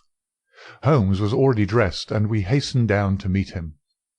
Our visitor was so excited that he could hardly articulate, but at last, in gasps and bursts, his tragic story came out of him. "We are devil-ridden, Mr. Holmes. My poor parish is devil-ridden," he cried. "Satan himself is loose in it. We are given over into his hands." He danced about in his agitation, a ludicrous object if it were not for his ashy face and startled eyes. Finally he shot out his terrible news. "Mr. Mortimer Tregennis died during the night, and with exactly the same symptoms as the rest of his family." Holmes sprang to his feet, all energy in an instant. "Can you fit us both into your dog-cart?" "Yes, I can." "Then, Watson, we will postpone our breakfast. Mr. Roundhay, we are entirely at your disposal. Hurry, hurry, before things get disarranged." The lodger occupied 2 rooms at the vicarage, which were in an angle by themselves, the one above the other. Below was a large sitting-room, above his bedroom. They looked out upon a croquet lawn which came up to the windows. We had arrived before the doctor or the police, so that everything was absolutely undisturbed. Let me describe exactly the scene as we saw it upon that misty March morning. It has left an impression which can never be effaced from my mind. The atmosphere of the room was of a horrible and depressing stuffiness. The servant, who had first entered, had thrown up the window, or it would have been even more intolerable. This might partly be due to the fact that a lamp stood flaring and smoking on the centre table. Beside it sat the dead man, leaning back in his chair, his thin beard projecting, his spectacles pushed up onto his forehead, and his lean dark face turned towards the window and twisted into the same direction of terror which had marked the features of his dead sister. His limbs were convulsed, and his fingers contorted, as though he had died in a very paroxysm of fear. He was fully clothed, though there were signs that his dressing had been done in a hurry. We had already learned that his bed had been slept in, and that the tragic end had come to him in the early morning. One realized the red-hot energy which underlay Holmes's phlegmatic exterior when one saw the sudden change which came over him from the moment that he entered the fatal apartment. In an instant he was tense and alert, his eyes shining, his face set, his limbs quivering with eager activity. He was out on the lawn, in through the window, round the room, and up into the bedroom, for all the world like a dashing foxhound drawing a cover. In the bedroom he made a rapid cast around, and ended by throwing open the window, which appeared to give him some fresh cause for excitement, for he leaned out of it with loud ejaculations of interest and delight. Then he rushed down the stair, out through the open window, threw himself upon his face on the lawn, sprang up and into the room once more, all with the energy of the hunter who is at the very heels of his quarry. The lamp, which was an ordinary standard, he examined with minute care, making certain measurements upon its bowl. He carefully scrutinized with his lens the talc shield which covered the top of the chimney, and scraped off some ashes which adhered to its upper surface, putting some of them into an envelope, which he placed in his pocket-book. Finally, just as the doctor and the official police put in an appearance, he beckoned to the vicar, and we all three went out upon the lawn. "I am glad to say that my investigation has not been entirely barren," he remarked. "I cannot remain to discuss the matter with the police, but I should be exceedingly obliged, Mr. Roundhay, if you would give the inspector my compliments, and direct his attention to the bedroom window and to the sitting-room lamp. Each is suggestive, and together they are almost conclusive. If the police would desire further information, I shall be happy to see any of them at the cottage. And now, Watson, I think that perhaps we shall be better employed elsewhere." It may be that the police resented the intrusion of an amateur, or that they imagined themselves to be upon some hopeful line of investigation, but it is certain that we heard nothing from them for the next 2 days.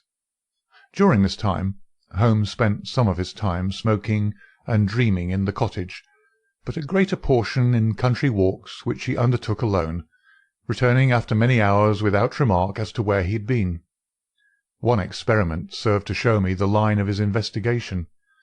He had bought a lamp which was the duplicate of the one which had burned in the room of Mortimer Tregennis on the morning of the tragedy. This he filled with the same oil as that used at the vicarage, and he carefully timed the period which it would take to be exhausted. Another experiment which he made was of a more unpleasant nature, and one which I am not likely ever to forget.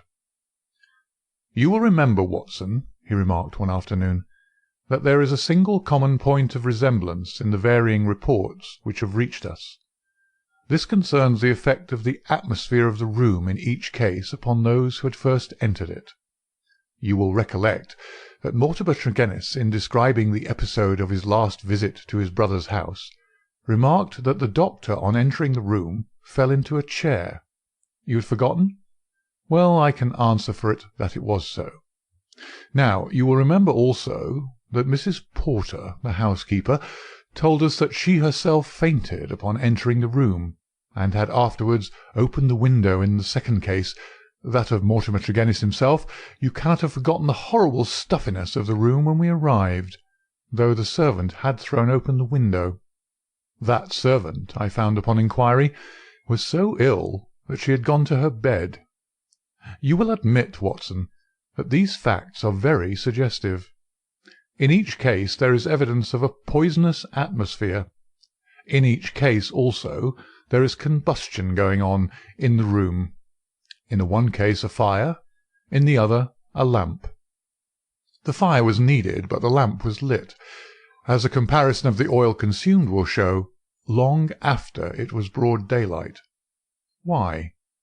Surely because there is some connection between three things: the burning, the stuffy atmosphere, and, finally, the madness or death of those unfortunate people. That is clear, is it not? It would appear so. At least we may accept it as a working hypothesis. We will suppose, then, that something was burned in each case which produced an atmosphere causing strange toxic effects. Very good. In the first instance, that of the Tregennis family, this substance was placed in the fire. Now the window was shut, but the fire would naturally carry fumes to some extent up the chimney. Hence one would expect the effects of the poison to be less than in the second case, where there was less escape for the vapour. The result seems to indicate that it was so, since in the first case only the woman, who had presumably the more sensitive organism, was killed, the others exhibiting that temporary or permanent lunacy which is evidently the first effect of the drug. In the second case the result was complete. The facts, therefore, seem to bear out the theory of a poison which worked by combustion. With this train of reasoning in my head, I naturally looked about in Mortimer Tregennis's room to find some remains of this substance. The obvious place to look was the talc shelf, or smoke guard of the lamp. There, sure enough, I perceived a number of flaky ashes, and round the edges a fringe of brownish powder, which had not yet been consumed. Half of this I took as you saw, and I placed it in an envelope. Why half, Holmes? It is not for me, my dear Watson, to stand in the way of the official police force. I leave them all the evidence which I found. The poison still remained upon the talc, had they the wit to find it. Now, Watson, we will light our lamp. We will, however, take the precaution to open our window to avoid the premature decease of two deserving members of society, and you will seat yourself near that open window in an armchair, unless, like a sensible man, you determine to have nothing to do with the affair. Oh, you will see it out, will you? I thought I knew my Watson. This chair I will place opposite yours, so that we may be the same distance from the poison and face to face. The door we will leave ajar. Each is now in a position to watch the other, and to bring the experiment to an end should the symptoms seem alarming. Is that all clear? Well, then, I take our powder, or what remains of it, from the envelope, and I lay it above the burning lamp, so. Now, Watson, let us sit down and await developments. They were not long in coming. I had hardly settled in my chair before I was conscious of a thick, musky odour, subtle and nauseous. At the very first whiff of it, my brain and my imagination were beyond all control. A thick black cloud swirled before my eyes, and my mind told me that in this cloud, unseen as yet, but about to spring out upon my appalled senses, lurked all that was vaguely horrible, all that was monstrous and inconceivably wicked in the universe. Vague shapes swirled and swam amid the dark cloud-bank, each a menace and a warning of something coming, the advent of some unspeakable dweller upon the threshold, whose very shadow would blast my soul. A freezing horror took possession of me. I felt that my hair was rising, that my eyes were protruding, that my mouth was opened and my tongue like leather. The turmoil within my brain was such that something must surely snap. I tried to scream, and was vaguely aware of some hoarse croak which was my own voice, but distant and detached from myself. At the same moment, in some effort of escape, I broke through that cloud of despair, and had a glimpse of Holmes's face, white, rigid, and drawn with horror, the very look which I had seen upon the features of the dead. It was that vision which gave me an instant of sanity and of strength, I dashed from my chair, threw my arms round Holmes, and together we lurched through the door, and an instant afterwards had thrown ourselves down upon the grass plot, and were lying side by side, conscious only of the glorious sunshine which was bursting its way through the hellish cloud of terror which had girt us in. Slowly it rose from our souls like the mists from a landscape, until peace and reason had returned, and we were sitting upon the grass, wiping our clammy foreheads and looking with apprehension at each other to mark the last traces of that terrific experience which we had undergone. "Upon my word, Watson," said Holmes at last with an unsteady voice, "I owe you both my thanks and an apology. It was an unjustifiable experiment, even for one's self, and doubly so for a friend. I'm really very sorry." "You know," I answered with some emotion, for I have never seen so much of Holmes's heart before, "that it is my greatest joy and privilege to help you." He relapsed at once into the half-humorous, half-cynical vein which was his habitual attitude to those about him. "It would be superfluous to drive us mad, my dear Watson," said he. "A candid observer would certainly declare that we were so already before we embarked upon so wild an experiment. I confess that I never imagined that the effect would be so sudden and so severe." He dashed into the cottage, and, reappearing with the burning lamp held at full arm's length, he threw it among a bank of brambles. "We must give the room a little time to clear. I take it, Watson, that you have no longer a shadow of a doubt as to how these tragedies were produced?" "None whatever." "But the cause remains as obscure as before. Come into the arbour here, and let us discuss it together. That villainous stuff seems still to linger round my throat.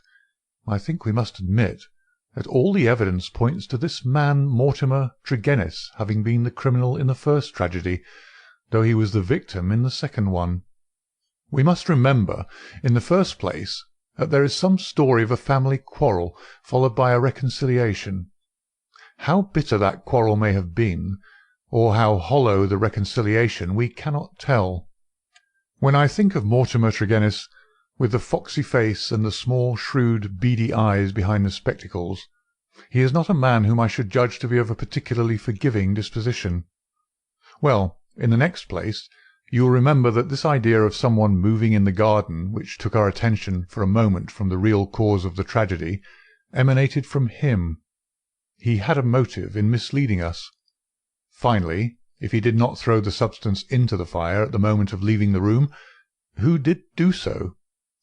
The affair happened immediately after his departure. Had anyone else come in, the family would certainly have risen from the table. Besides, in peaceful Cornwall, visitors did not arrive after 10 o'clock at night. We may take it, then, that all the evidence points to Mortimer Tregennis as the culprit. Then his own death was suicide. Well, Watson, it is on the face of it a not impossible supposition. The man who had the guilt upon his soul of having brought such a fate upon his own family might well be driven by remorse to inflict it upon himself. There are, however, some cogent reasons against it. Fortunately, there is one man in England who knows all about it, and I have made arrangements by which we shall hear the facts this afternoon from his own lips. Ah, he is a little before his time. Perhaps you would kindly step this way, Dr. Leon Sterndale. We have been conducting a chemical experiment indoors which has left our little room hardly fit for the reception of so distinguished a visitor." I had heard the click of the garden gate, and now the majestic figure of the great African explorer appeared upon the path. He turned in some surprise towards the rustic arbour in which we sat. "You sent for me, Mr. Holmes? I had your note about an hour ago, and I have come, though I really do not know why I should obey your summons." "Perhaps we can clear the point up before we separate," said Holmes. "Meanwhile, I am much obliged to you for your courteous acquiescence. You will excuse this informal reception in the open air, but my friend Watson and I have nearly furnished an additional chapter to what the papers call the Cornish horror, and we prefer a clear atmosphere for the present. Perhaps, since the matters which we have to discuss will affect you personally in a very intimate fashion, it is as well that we should talk where there can be no eavesdropping." The explorer took his cigar from his lips and gazed sternly at my companion. "I am at a loss to know, sir," he said, "what you can have to speak about which affects me personally in a very intimate fashion." "The killing of Mortimer Tregennis," said Holmes. For a moment I wished that I were armed. Sterndale's fierce face turned to a dusky red, his eyes glared, and the knotted, passionate veins started out in his forehead, while he sprang forward with clenched hands toward my companion. Then he stopped, and with a violent effort he resumed a cold, rigid calmness, which was perhaps more suggestive of danger than his hot-headed outburst. "I've lived so long among savages and beyond the law," said he, "that I've got me into the way of being a law to myself. You would do well, Mr. Holmes, not to forget it, for I have no desire to do you an injury." "Nor have I any desire to do you an injury, Dr. Sterndale. Surely the clearest proof of it is that, knowing what I know, I have sent for you, and not for the police." Sterndale sat down with a gasp, overawed for perhaps the first time in his adventurous life. There was a calm assurance of power in Holmes's manner which could not be withstood. Our visitor stammered for a moment, his great hands opening and shutting in his agitation. "What do you mean?" he asked at last. "If this is a bluff upon your part, Mr. Holmes, you've chosen a bad man for your experiment. Let us have no more beating about the bush. What do you mean?" "I will tell you," said Holmes, "and the reason why I tell you is that I hope frankness may beget frankness. What my next step may be will depend entirely upon the nature of your own defence." "My defence?" "Yes, sir." "My defence against what?" "Against the charge of killing Mortimer Tregennis." Sterndale mopped his forehead with his handkerchief. "Upon my word, you're getting on," said he. "Do all your successes depend upon the prodigious power of bluff?"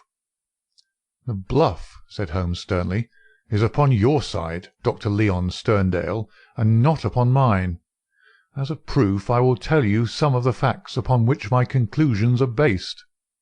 Of your return from Plymouth, allowing much of your property to go on to Africa, I will say nothing, save that it first informed me that you were one of the factors which are to be taken into account in reconstructing this drama." "I came back." "I have heard your reasons, and regard them as unconvincing and inadequate. We will pass that. You came down here to ask me whom I suspected.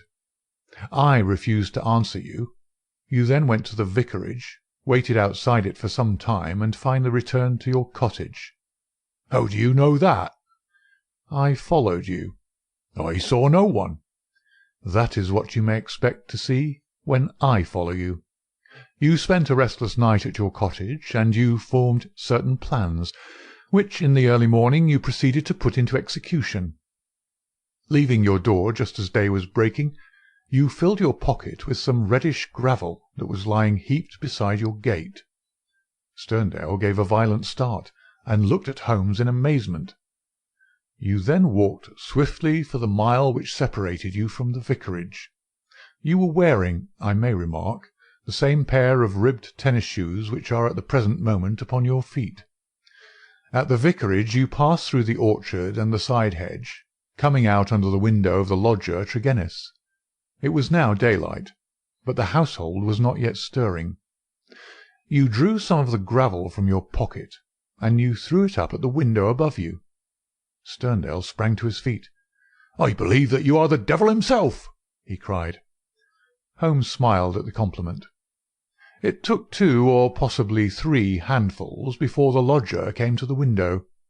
You beckoned him to come down. He dressed hurriedly and descended to his sitting-room.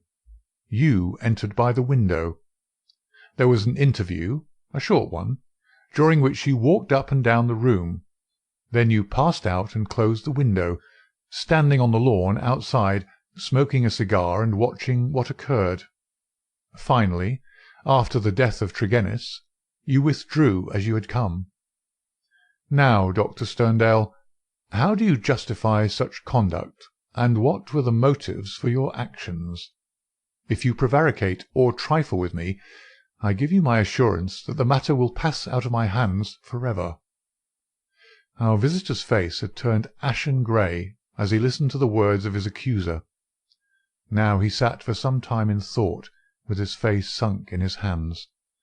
Then, with a sudden impulsive gesture, he plucked a photograph from his breast pocket and threw it on the rustic table before us. "That is why I've done it," said he. It showed the bust and face of a very beautiful woman. Holmes stooped over it. "Brenda Tregennis," said he. "Yes, Brenda Tregennis," repeated our visitor. "For years I've loved her. For years she loved me. There is the secret of that Cornish seclusion which people have marvelled at. It has brought me close to the one thing on earth that was dear to me. I could not marry her, for I have a wife who has left me for years, and yet whom, by the deplorable laws of England, I could not divorce.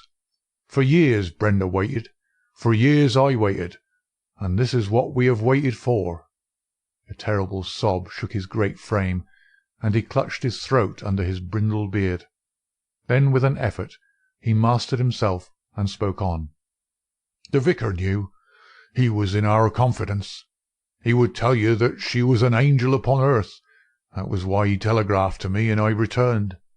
What was my baggage or Africa to me when I learned that such a fate had come upon my darling? There you have the missing clue to my action, Mr. Holmes." "Proceed," said my friend. Dr. Sterndale drew from his pocket a paper packet and laid it upon that table. On the outside was written "Radix Pedis Diaboli," with a red poison label beneath it. He pushed it toward me. "I understand that you are a doctor, sir. Have you ever heard of this preparation?" "Devil's foot root? No, I've never heard of it." "It is no reflection upon your professional knowledge," said he, "for I believe that, save for one sample in a laboratory at Buda, there is no other specimen in Europe. It has not yet found its way either into the pharmacopoeia or into the literature of toxicology. The root is shaped like a foot, half human, half goat-like, hence the fanciful name given by a botanical missionary. It's used as an ordeal poison by the medicine men in certain districts of West Africa, and is kept as a secret among them. This particular specimen I obtained under very extraordinary circumstances in the Ubangi country." He opened the paper as he spoke, and disclosed a heap of reddish-brown, snuff-like powder. "Well, sir?" asked Holmes sternly. "I am about to tell you, Mr. Holmes, all that actually occurred, for you already know so much that it's clearly to my interest that you should know all. I've already explained the relationship in which I stood to the Tregennis family. For the sake of the sister I was friendly with the brothers. There was a family quarrel about money which estranged this man Mortimer, but it was supposed to be made up, and I afterwards met him as I did the others. He was a sly, subtle, scheming man. Several things arose which gave me a suspicion of him, but I had no cause for any positive quarrel. One day, only a couple of weeks ago, he came down to my cottage, and I showed him some of my African curiosities. Among other things, I exhibited this powder, and I told him of its strange properties, how it stimulates those brain centres which control the emotion of fear, and how either madness or death is the fate of the unhappy native who is subjected to the ordeal by the priest of his tribe. I told him also how powerless European science would be to detect it. How he took it, I cannot say, for I never left the room, but there is no doubt that it was then, while I was opening cabinets and stooping to boxes, that he managed to abstract some of that devil's foot root. I well remember how he plied me with questions as to the amount and the time that he was needed for its effect, but I little dreamed that he could have a personal reason for asking. I thought no more of this matter until the vicar's telegram reached me at Plymouth. This villain had thought that I would be at sea before the news could reach me, and that I should be lost for years in Africa. But I returned at once, of course. I couldn't listen to the details without feeling assured that my poison had been used. I came round to see you on the chance that some other explanation had suggested itself to you. But there could be none. I was convinced that Mortimer Tregennis was the murderer, That for the sake of money, and with the idea perhaps that if the other members of his family were all insane, he would be the sole guardian of their joint property. He'd used the devil's foot powder upon them, driven two of them out of their senses, and killed his sister Brenda, the one human being whom I've ever loved or who's ever loved me.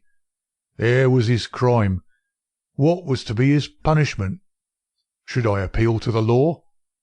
Where were my proofs? I knew that the facts were true, but could I help to make a jury of countrymen believe so fantastic a story? I might or I might not, but I could not afford to fail. My soul cried out for revenge. I have said to you once before, Mr. Holmes, that I have spent much of my life outside the law, as I have come at last to be a law to myself. So it was even now. I determined that the fate which he had given to others should be shared by himself.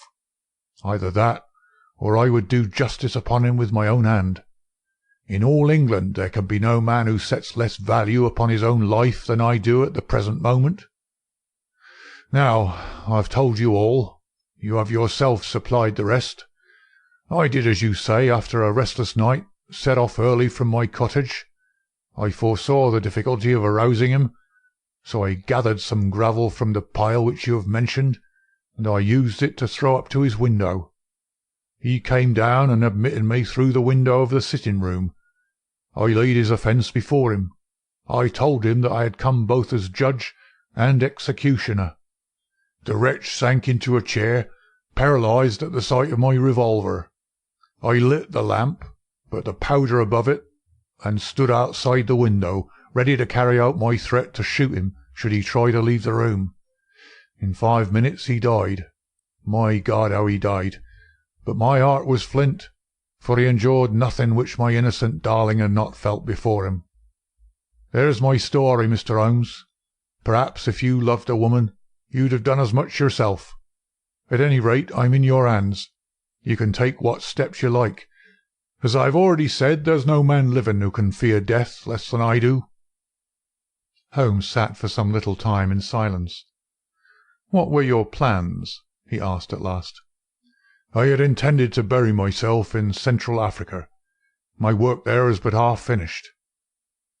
"Go and do the other half," said Holmes. "I, at least, am not prepared to prevent you." Dr. Sterndale raised his giant figure, bowed gravely, and walked from the arbour. Holmes lit his pipe and handed me his pouch. "Some fumes which are not poisonous would be a welcome change," said he. "I think you must agree, Watson, that it is not a case in which we are called upon to interfere. Our investigation has been independent, and our action shall be so also. You would not denounce the man?"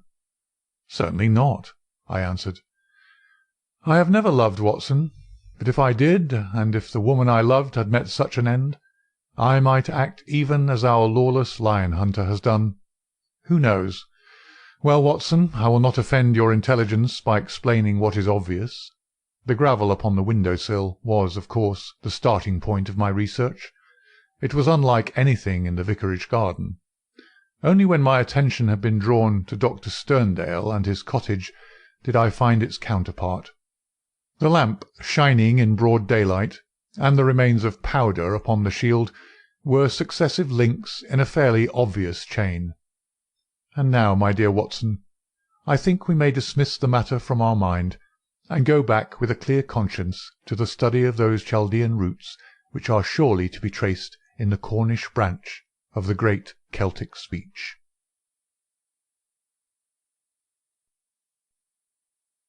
Adventure 8. His Last Bow.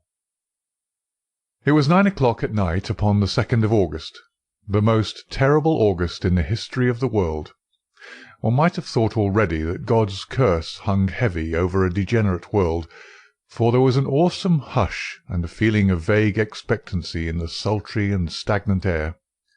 The sun had long set, but one blood-red gash, like an open wound, lay low in the distant west. Above, the stars were shining brightly, and below the lights of the shipping glimmered in the bay.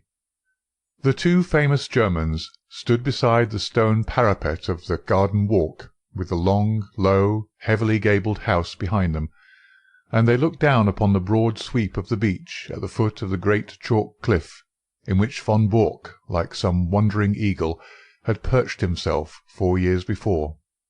They stood with their heads close together, talking in low, confidential tones.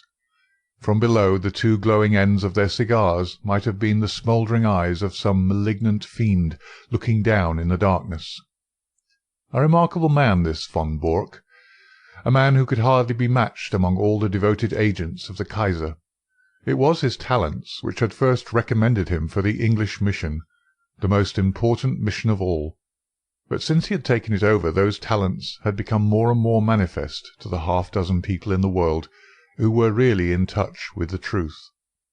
One of these was his present companion, Baron von Herling, the chief secretary of the legation, whose huge 100-horsepower Benz car was blocking the country lane as it waited to waft its owner back to London.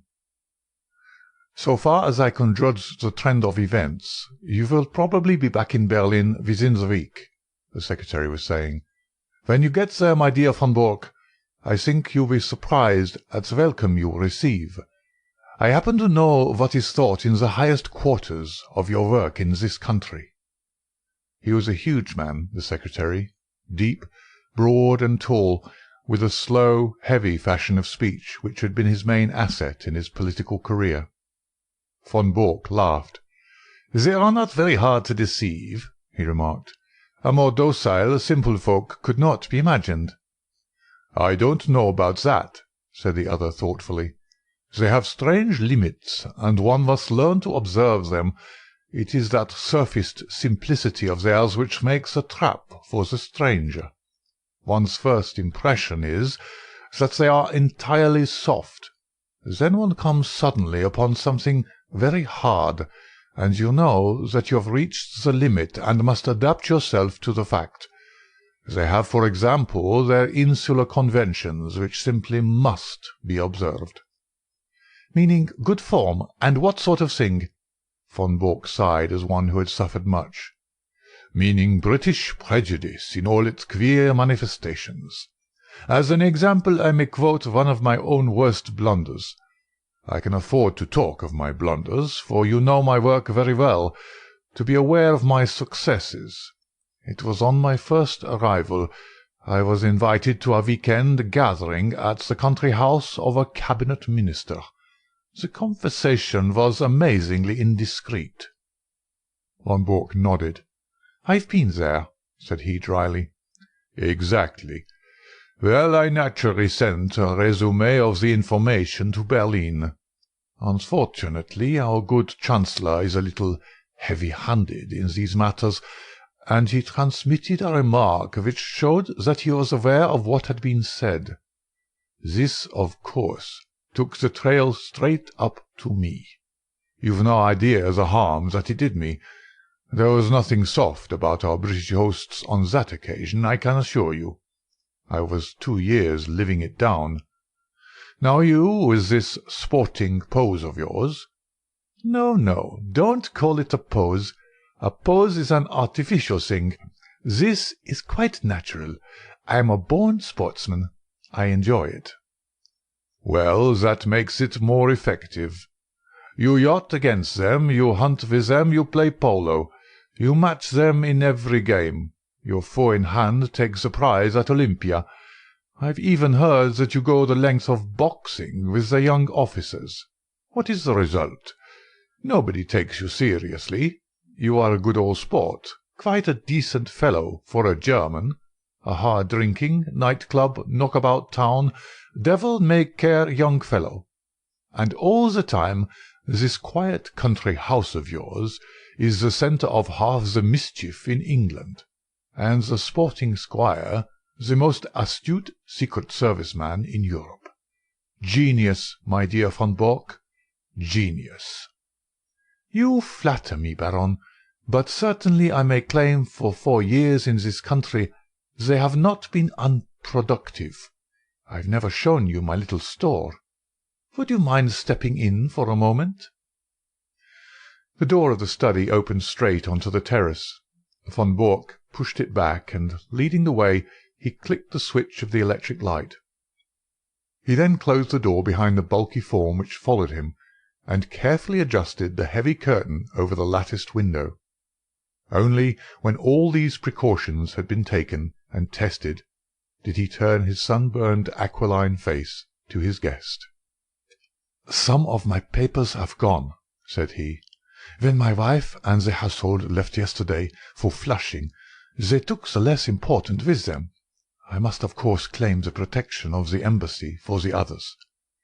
"Your name has already been filed as one of the personal suite. There will be no difficulties for you or your baggage. Of course, it is just possible that we may not have to go. England may leave France to her fate. We are sure that there is no binding treaty between them." "And Belgium?" "Yes, and Belgium too." Von Bork shook his head. "I don't see how that could be. There is a definite treaty there. She could never recover from such a humiliation." "She would at least have peace for the moment." "But her honour—" "Tut, my dear sir. We live in a utilitarian age.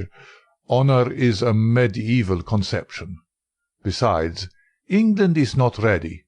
It is an inconceivable thing, but even our special war tax of 15 million, which one would think made our purpose as clear as if we had advertised it on the front page of the Times, has not roused these people from their slumbers. Here and there one hears a question. It is my business to find an answer. Here and there also there is an irritation. It is my business to soothe it. But I can assure you that so far as the essentials go, the storage of munitions, the preparation for submarine attack, the arrangements for making high explosives, nothing is prepared.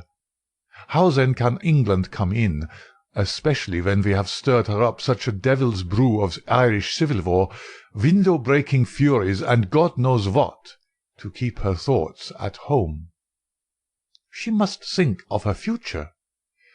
"Ah, that is another matter. I fancy that in the future we have our own very definite plans about England, and that your information will be very vital to us. It is today or tomorrow with Mr. John Bull. If he prefers today, we are perfectly ready. If it is tomorrow, we shall be more ready still. I should think they would be wiser to fight with allies than without them, but that is their own affair. This week is their week of destiny. But you were speaking of your papers." He sat in the armchair with the light shining upon his broad, bald head, while he puffed sedately at his cigar. The large, oak-panelled, book-lined room had a curtain hung in the further corner. When this was drawn, it disclosed a large, brass-bound safe. Von Bork detached a small key from his watch-chain, and after some considerable manipulation of the lock, he swung open the heavy door. "Look," said he, standing clear with a wave of his hand.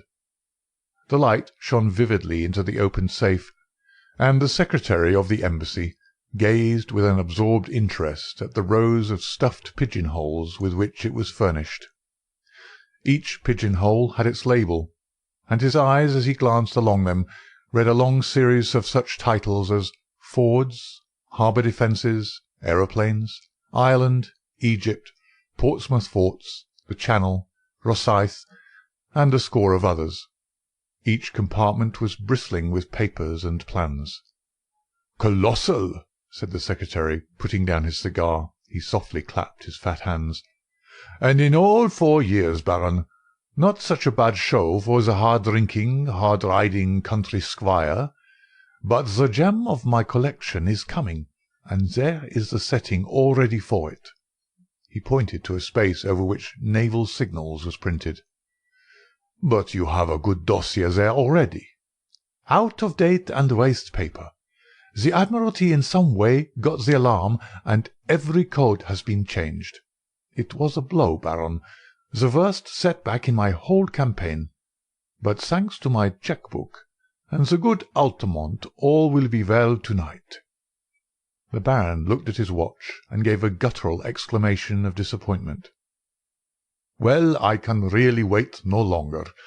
You can imagine that things are moving at present in Carlton Terrace, and that we have all to be at our posts. I had hoped to be able to bring news of your great coup. Did Altamont name no hour?" Von Bork pushed over a telegram. "Will come without fail tonight, and bring new sparking plugs. Altamont." Sparking plugs, eh?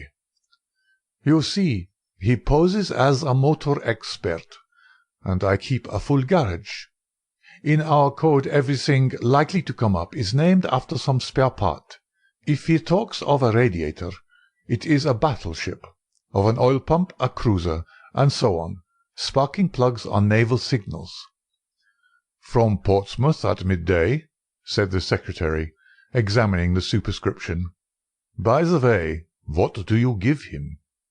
£500 for this particular job. Of course, he has a salary as well. The greedy rogue. They are useful, these traitors, but I grudge them their blood money. I grudge Altamont nothing. He is a wonderful worker. If I pay him well, at least he delivers the goods, to use his own phrase. Besides, he is not a traitor. I assure you that our most pan-Germanic Junker is a sucking dove in his feelings towards England as compared with a real bitter Irish-American. Oh, an Irish-American! If you heard him talk, you would not doubt it. Sometimes, I assure you, I can hardly understand him. He seems to have declared war on the King's English as well as on the English King. Must you really go? He may be here any moment."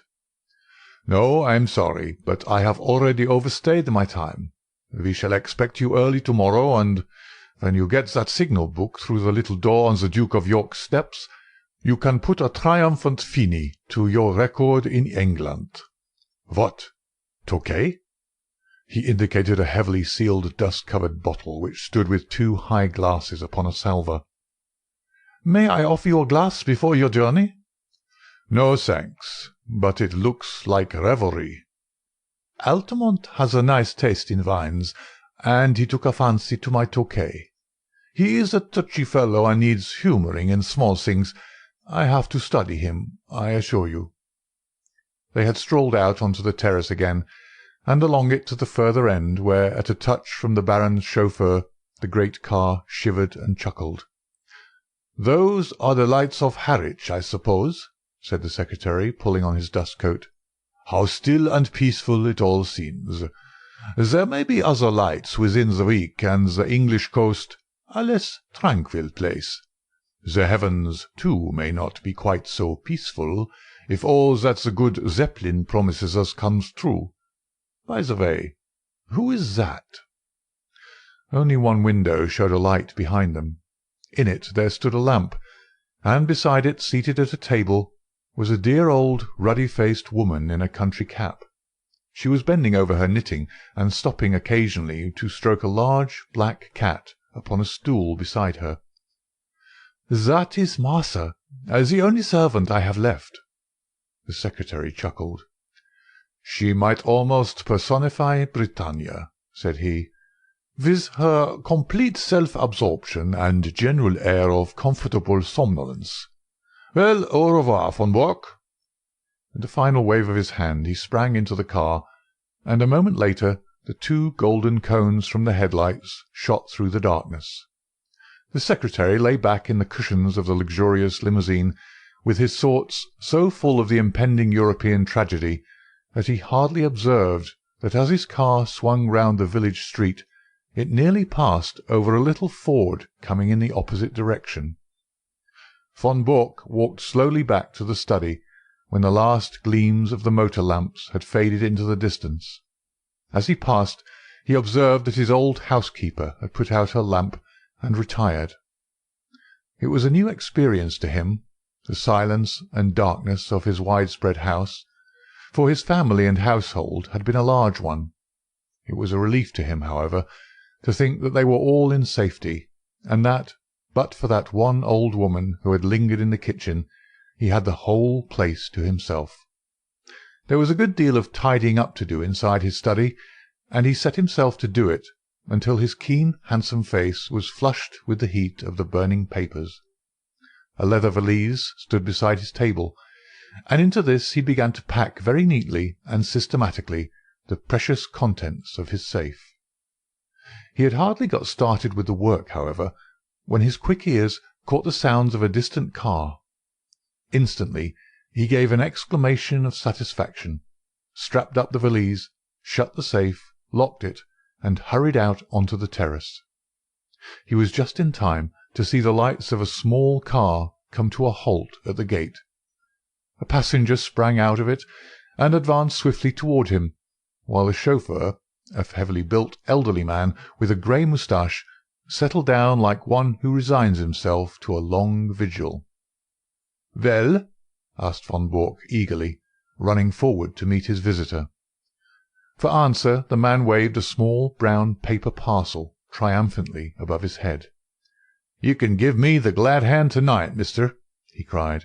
"I'm bringing home the bacon at last." "The signals?" "Same as I said in my cable. Every last one of them. Semaphore, lamp, code, Marconi. A copy, mind you, not the original. That was too dangerous. But it's the real goods, and you can lay to that." He slapped the German upon the shoulder with a rough familiarity from which the other winced. "Come in," he said. "I'm all alone in the house. I was only waiting for this. Of course, a copy is better than the original. If an original were missing, they would change the whole thing. You think it's all safe about the copy?" The Irish-American had entered the study and stretched his long limbs from the armchair. He was a tall, gaunt man of 60, with clear-cut features and a small goatee beard, which gave him a general resemblance to the caricatures of Uncle Sam. A half-smoked, sodden cigar hung from the corner of his mouth, and as he sat down he struck a match and relit it. "Making ready for a move?" he remarked as he looked round him. "Say, mister," he added as his eyes fell upon the safe, from which the curtain was now removed, "you don't tell me you keep your papers in that?" "Why not?" "Gosh, in a wide-open contraption like that? And they reckon you to be some spy? Why, a Yankee crook would be into that with a can-opener. If I'd known that any letter of mine was going to lie loose in a thing like that, I'd have been a mug to write to you at all." "It would puzzle any crook to force that safe," von Bork answered. "You won't cut that metal with any tool." "But the lock?" "No, it's a double combination lock. You know what that is?" "Search me," said the American. "Well, you need a word as well as a set of figures before you can get the lock to work." He rose and showed a double radiating disc round the keyhole. "This outer one is for the letters, the inner one for the figures." "Well, well, that's fine." "So it's not quite as simple as you thought. It was 4 years ago that I had it made, and what do you think I chose for the word and figures?" "It's beyond me." "Well, I chose August for the word and 1914 for the figures, and here we are." The American's face showed his surprise and admiration. "My, but that was smart. You had it down to a fine thing." "Yes, a few of us even then could have guessed the date.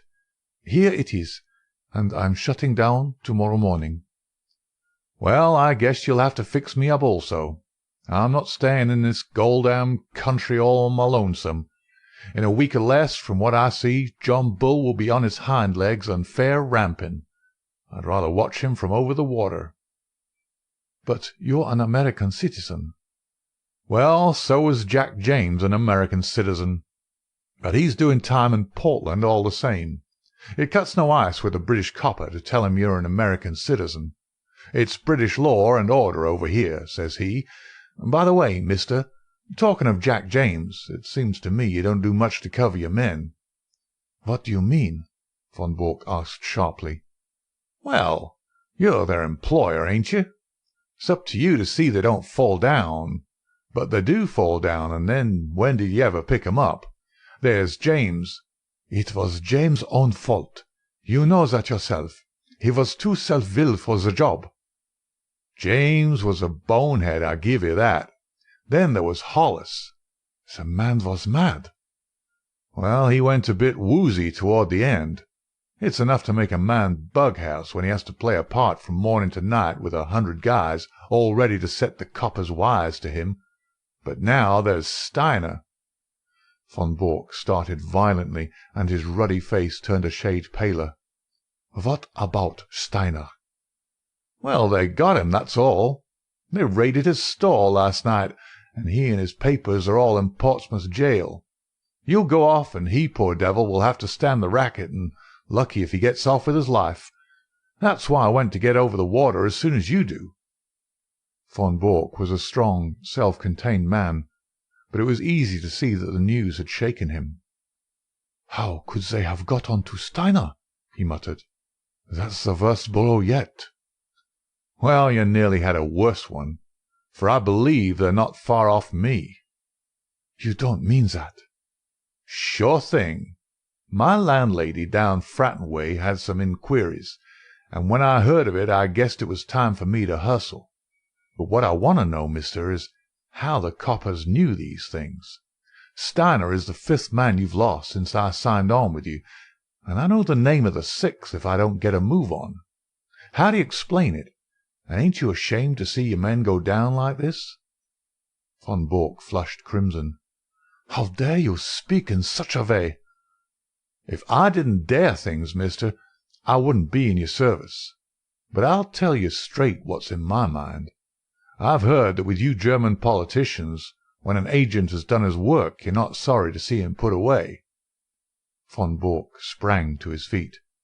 "Do you dare to suggest that I have given away my own agents?" "I don't stand for that, mister. But there's a stool pigeon or a cross somewhere, and it's up to you to find out where it is. Anyhow, I'm taking no more chances. It's me for Little Holland, and the sooner the better." Von Bork had mastered his anger. "We have been allies too long to quarrel. Now at the very hour of victory," he said. "You've done splendid work, and taken risks, and I can't forget it. By all means go to Holland, and you can get a boat from Rotterdam to New York.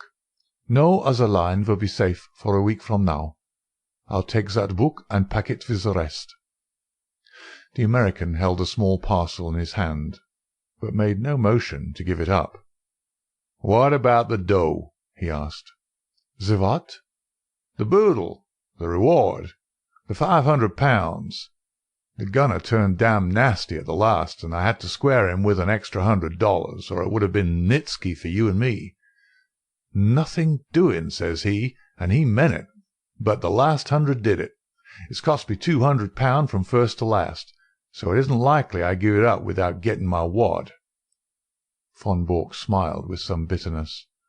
"You don't seem to have a very high opinion of my honour," said he. "You want the money before you give up the book." "Well, mister, it is a business proposition." "All right, have your way." He sat down at the table and scribbled a cheque, which he tore from the book, but he refrained from handing it to his companion.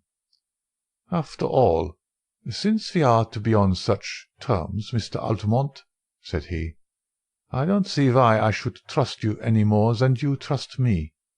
Do you understand?" he added, looking back over his shoulder at the American. "There's the cheque upon the table. I claim the right to examine that parcel before you pick the money up." The American passed it over without a word. Von Bork undid a winding of string and 2 wrappers of paper. Then he sat gazing for a moment in silent amazement at a small blue book which lay before him. Across the cover was printed in golden letters, "Practical Handbook of Bee Culture." Only for one instant did the master spy glare at this strangely irrelevant inscription. The next he was gripped at the back of his neck by a grasp of iron, and a chloroformed sponge was held in front of his writhing face. "Another glass, Watson?" said Mr. Sherlock Holmes, as he extended the bottle of Imperial Tokay. The thick-set chauffeur, who had seated himself by the table, pushed forward his glass with some eagerness. "It is a good wine, Holmes."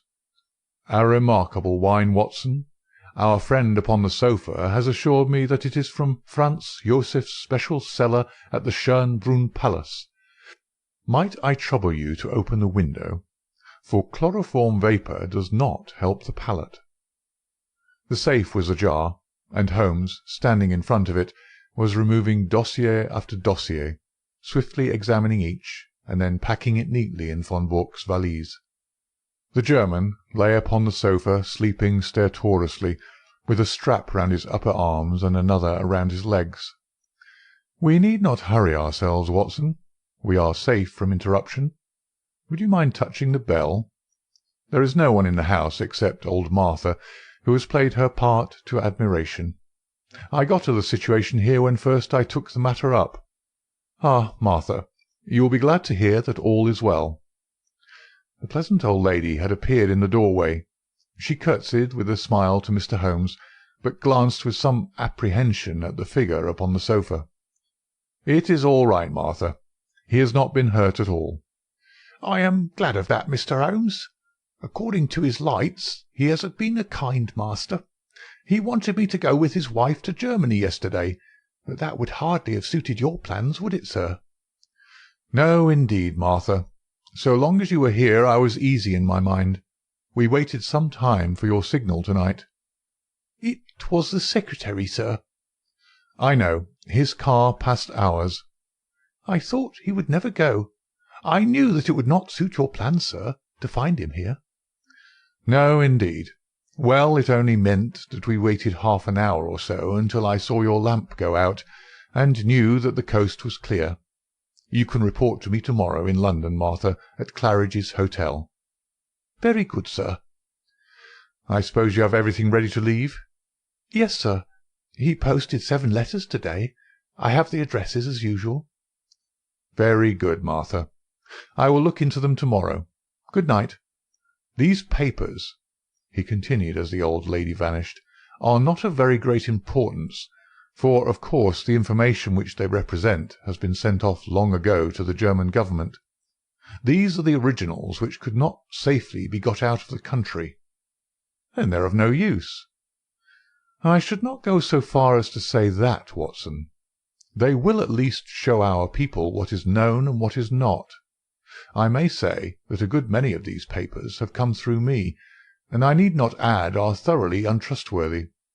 It would brighten my declining years to see a German cruiser navigating the Solent according to the minefield plans which I have furnished. But you, Watson—" He stopped his work and took his old friend by the shoulders. "I've hardly seen you in the light yet. How have the years used you? You look the same blithe boy as ever." "I feel 20 years younger, Holmes. I've seldom felt so happy as when I got your wire asking me to meet you at Harwich with the car. But you, Holmes, you have changed very little, save for that horrible goatee." "These are the sacrifices one makes for one's country, Watson," said Holmes, pulling at his little tuft. "To-morrow it will be but a dreadful memory. With my hair cut and a few other superficial changes, I shall no doubt reappear at Claridge's to-morrow as I was before this American stunt. I beg your pardon, Watson, my well of English seems to be permanently defiled. Before this American job came my way." "But you've retired, Holmes. We heard of you as living the life of a hermit among your bees and your books in a small farm upon the South Downs." "Exactly, Watson. Here is the fruit of my leisured ease, the magnum opus of my latter years." He picked up the volume from the table and read out the whole title: "Practical Handbook of Bee Culture, with some observations upon the segregation of the queen. Alone I did it. Behold the fruit of pensive nights and laborious days, when I watched the little working gangs as once I watched the criminal world of London." "But how did you get to work again?" "Ah, I have often marvelled at it myself. The Foreign Minister alone I could have withstood, but when the Premier also deigned to visit my humble roof— The fact is, Watson, that this gentleman upon the sofa was a bit too good for our people. He was in a class by himself. Things were going wrong, and no one could understand why they were going wrong. Agents were suspected or even caught, but there was evidence of some strong and secret central force. It was absolutely necessary to expose it. Strong pressure was brought upon me to look into the matter. It has cost me 2 years, Watson, but they have not been devoid of excitement. When I say that I started my pilgrimage at Chicago, graduated in an Irish secret society at Buffalo, gave serious trouble to the constabulary at Skibbereen, and so eventually caught the eye of a subordinate agent of von Bork, who recommended me as a likely man, you will realize that the matter was complex. Since then I have been honoured by his confidence, which has not prevented most of his plans going subtly wrong, and 5 of his best agents being in prison. I watched them, Watson, and I picked them as they ripened.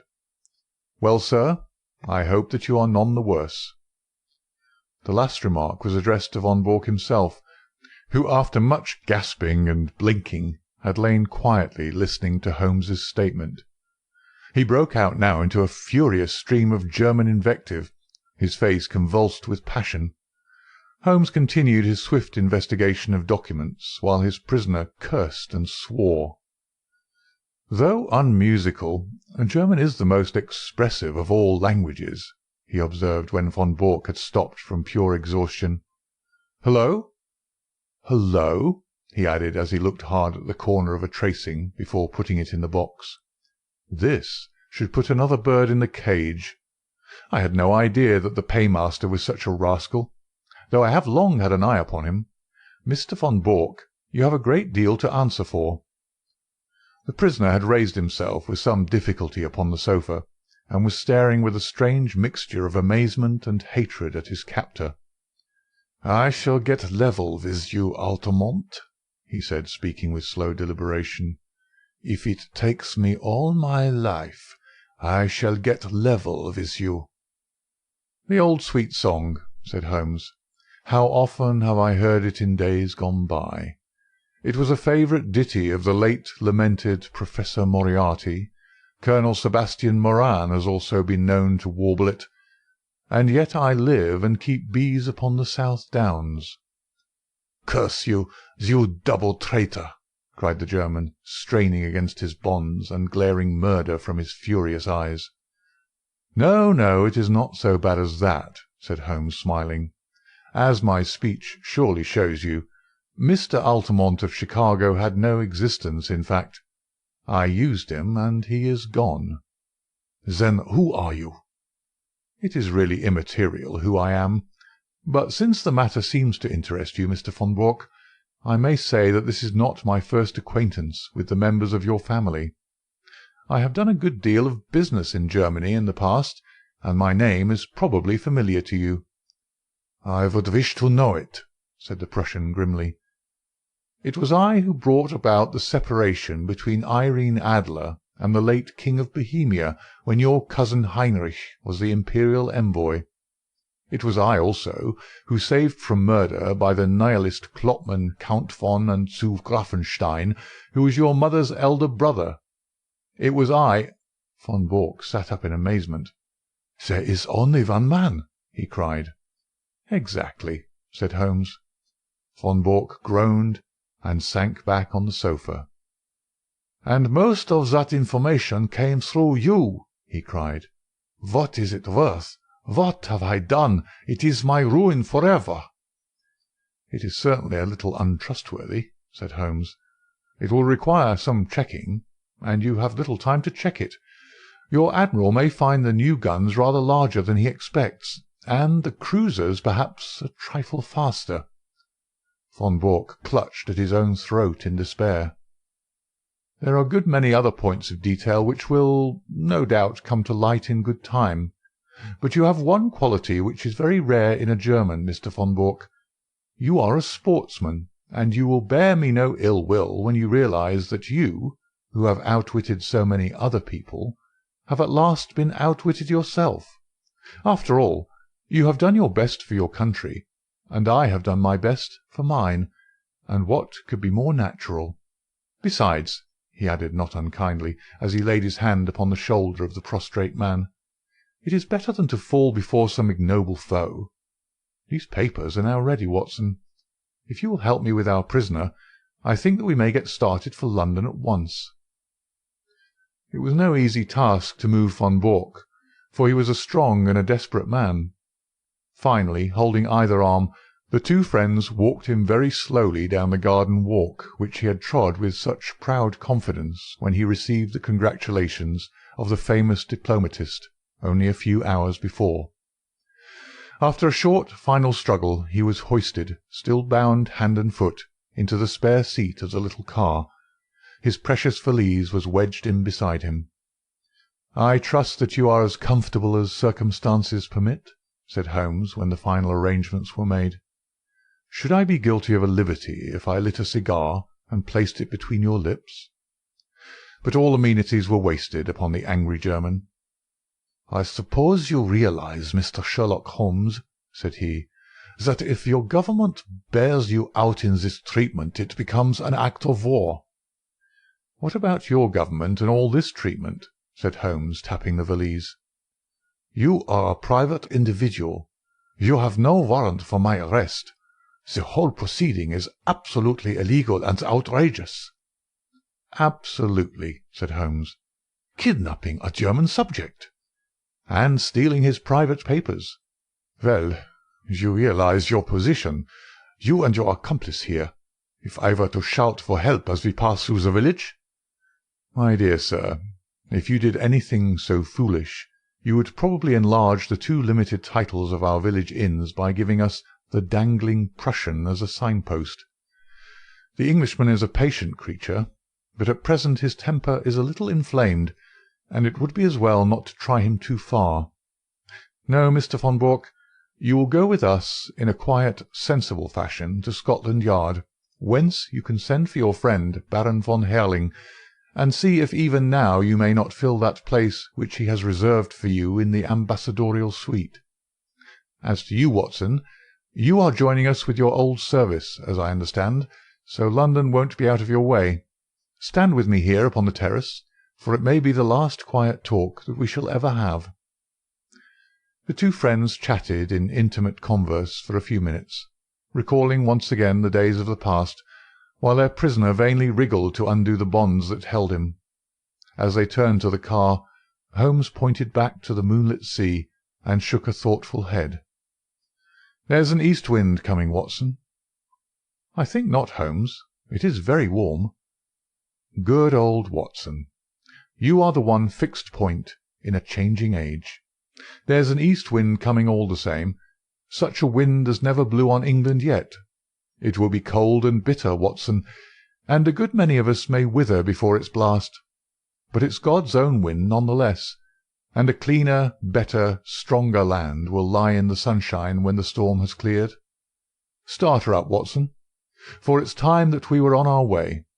I have a cheque for £500 which should be cashed early, for the drawer is quite capable of stopping it if he can."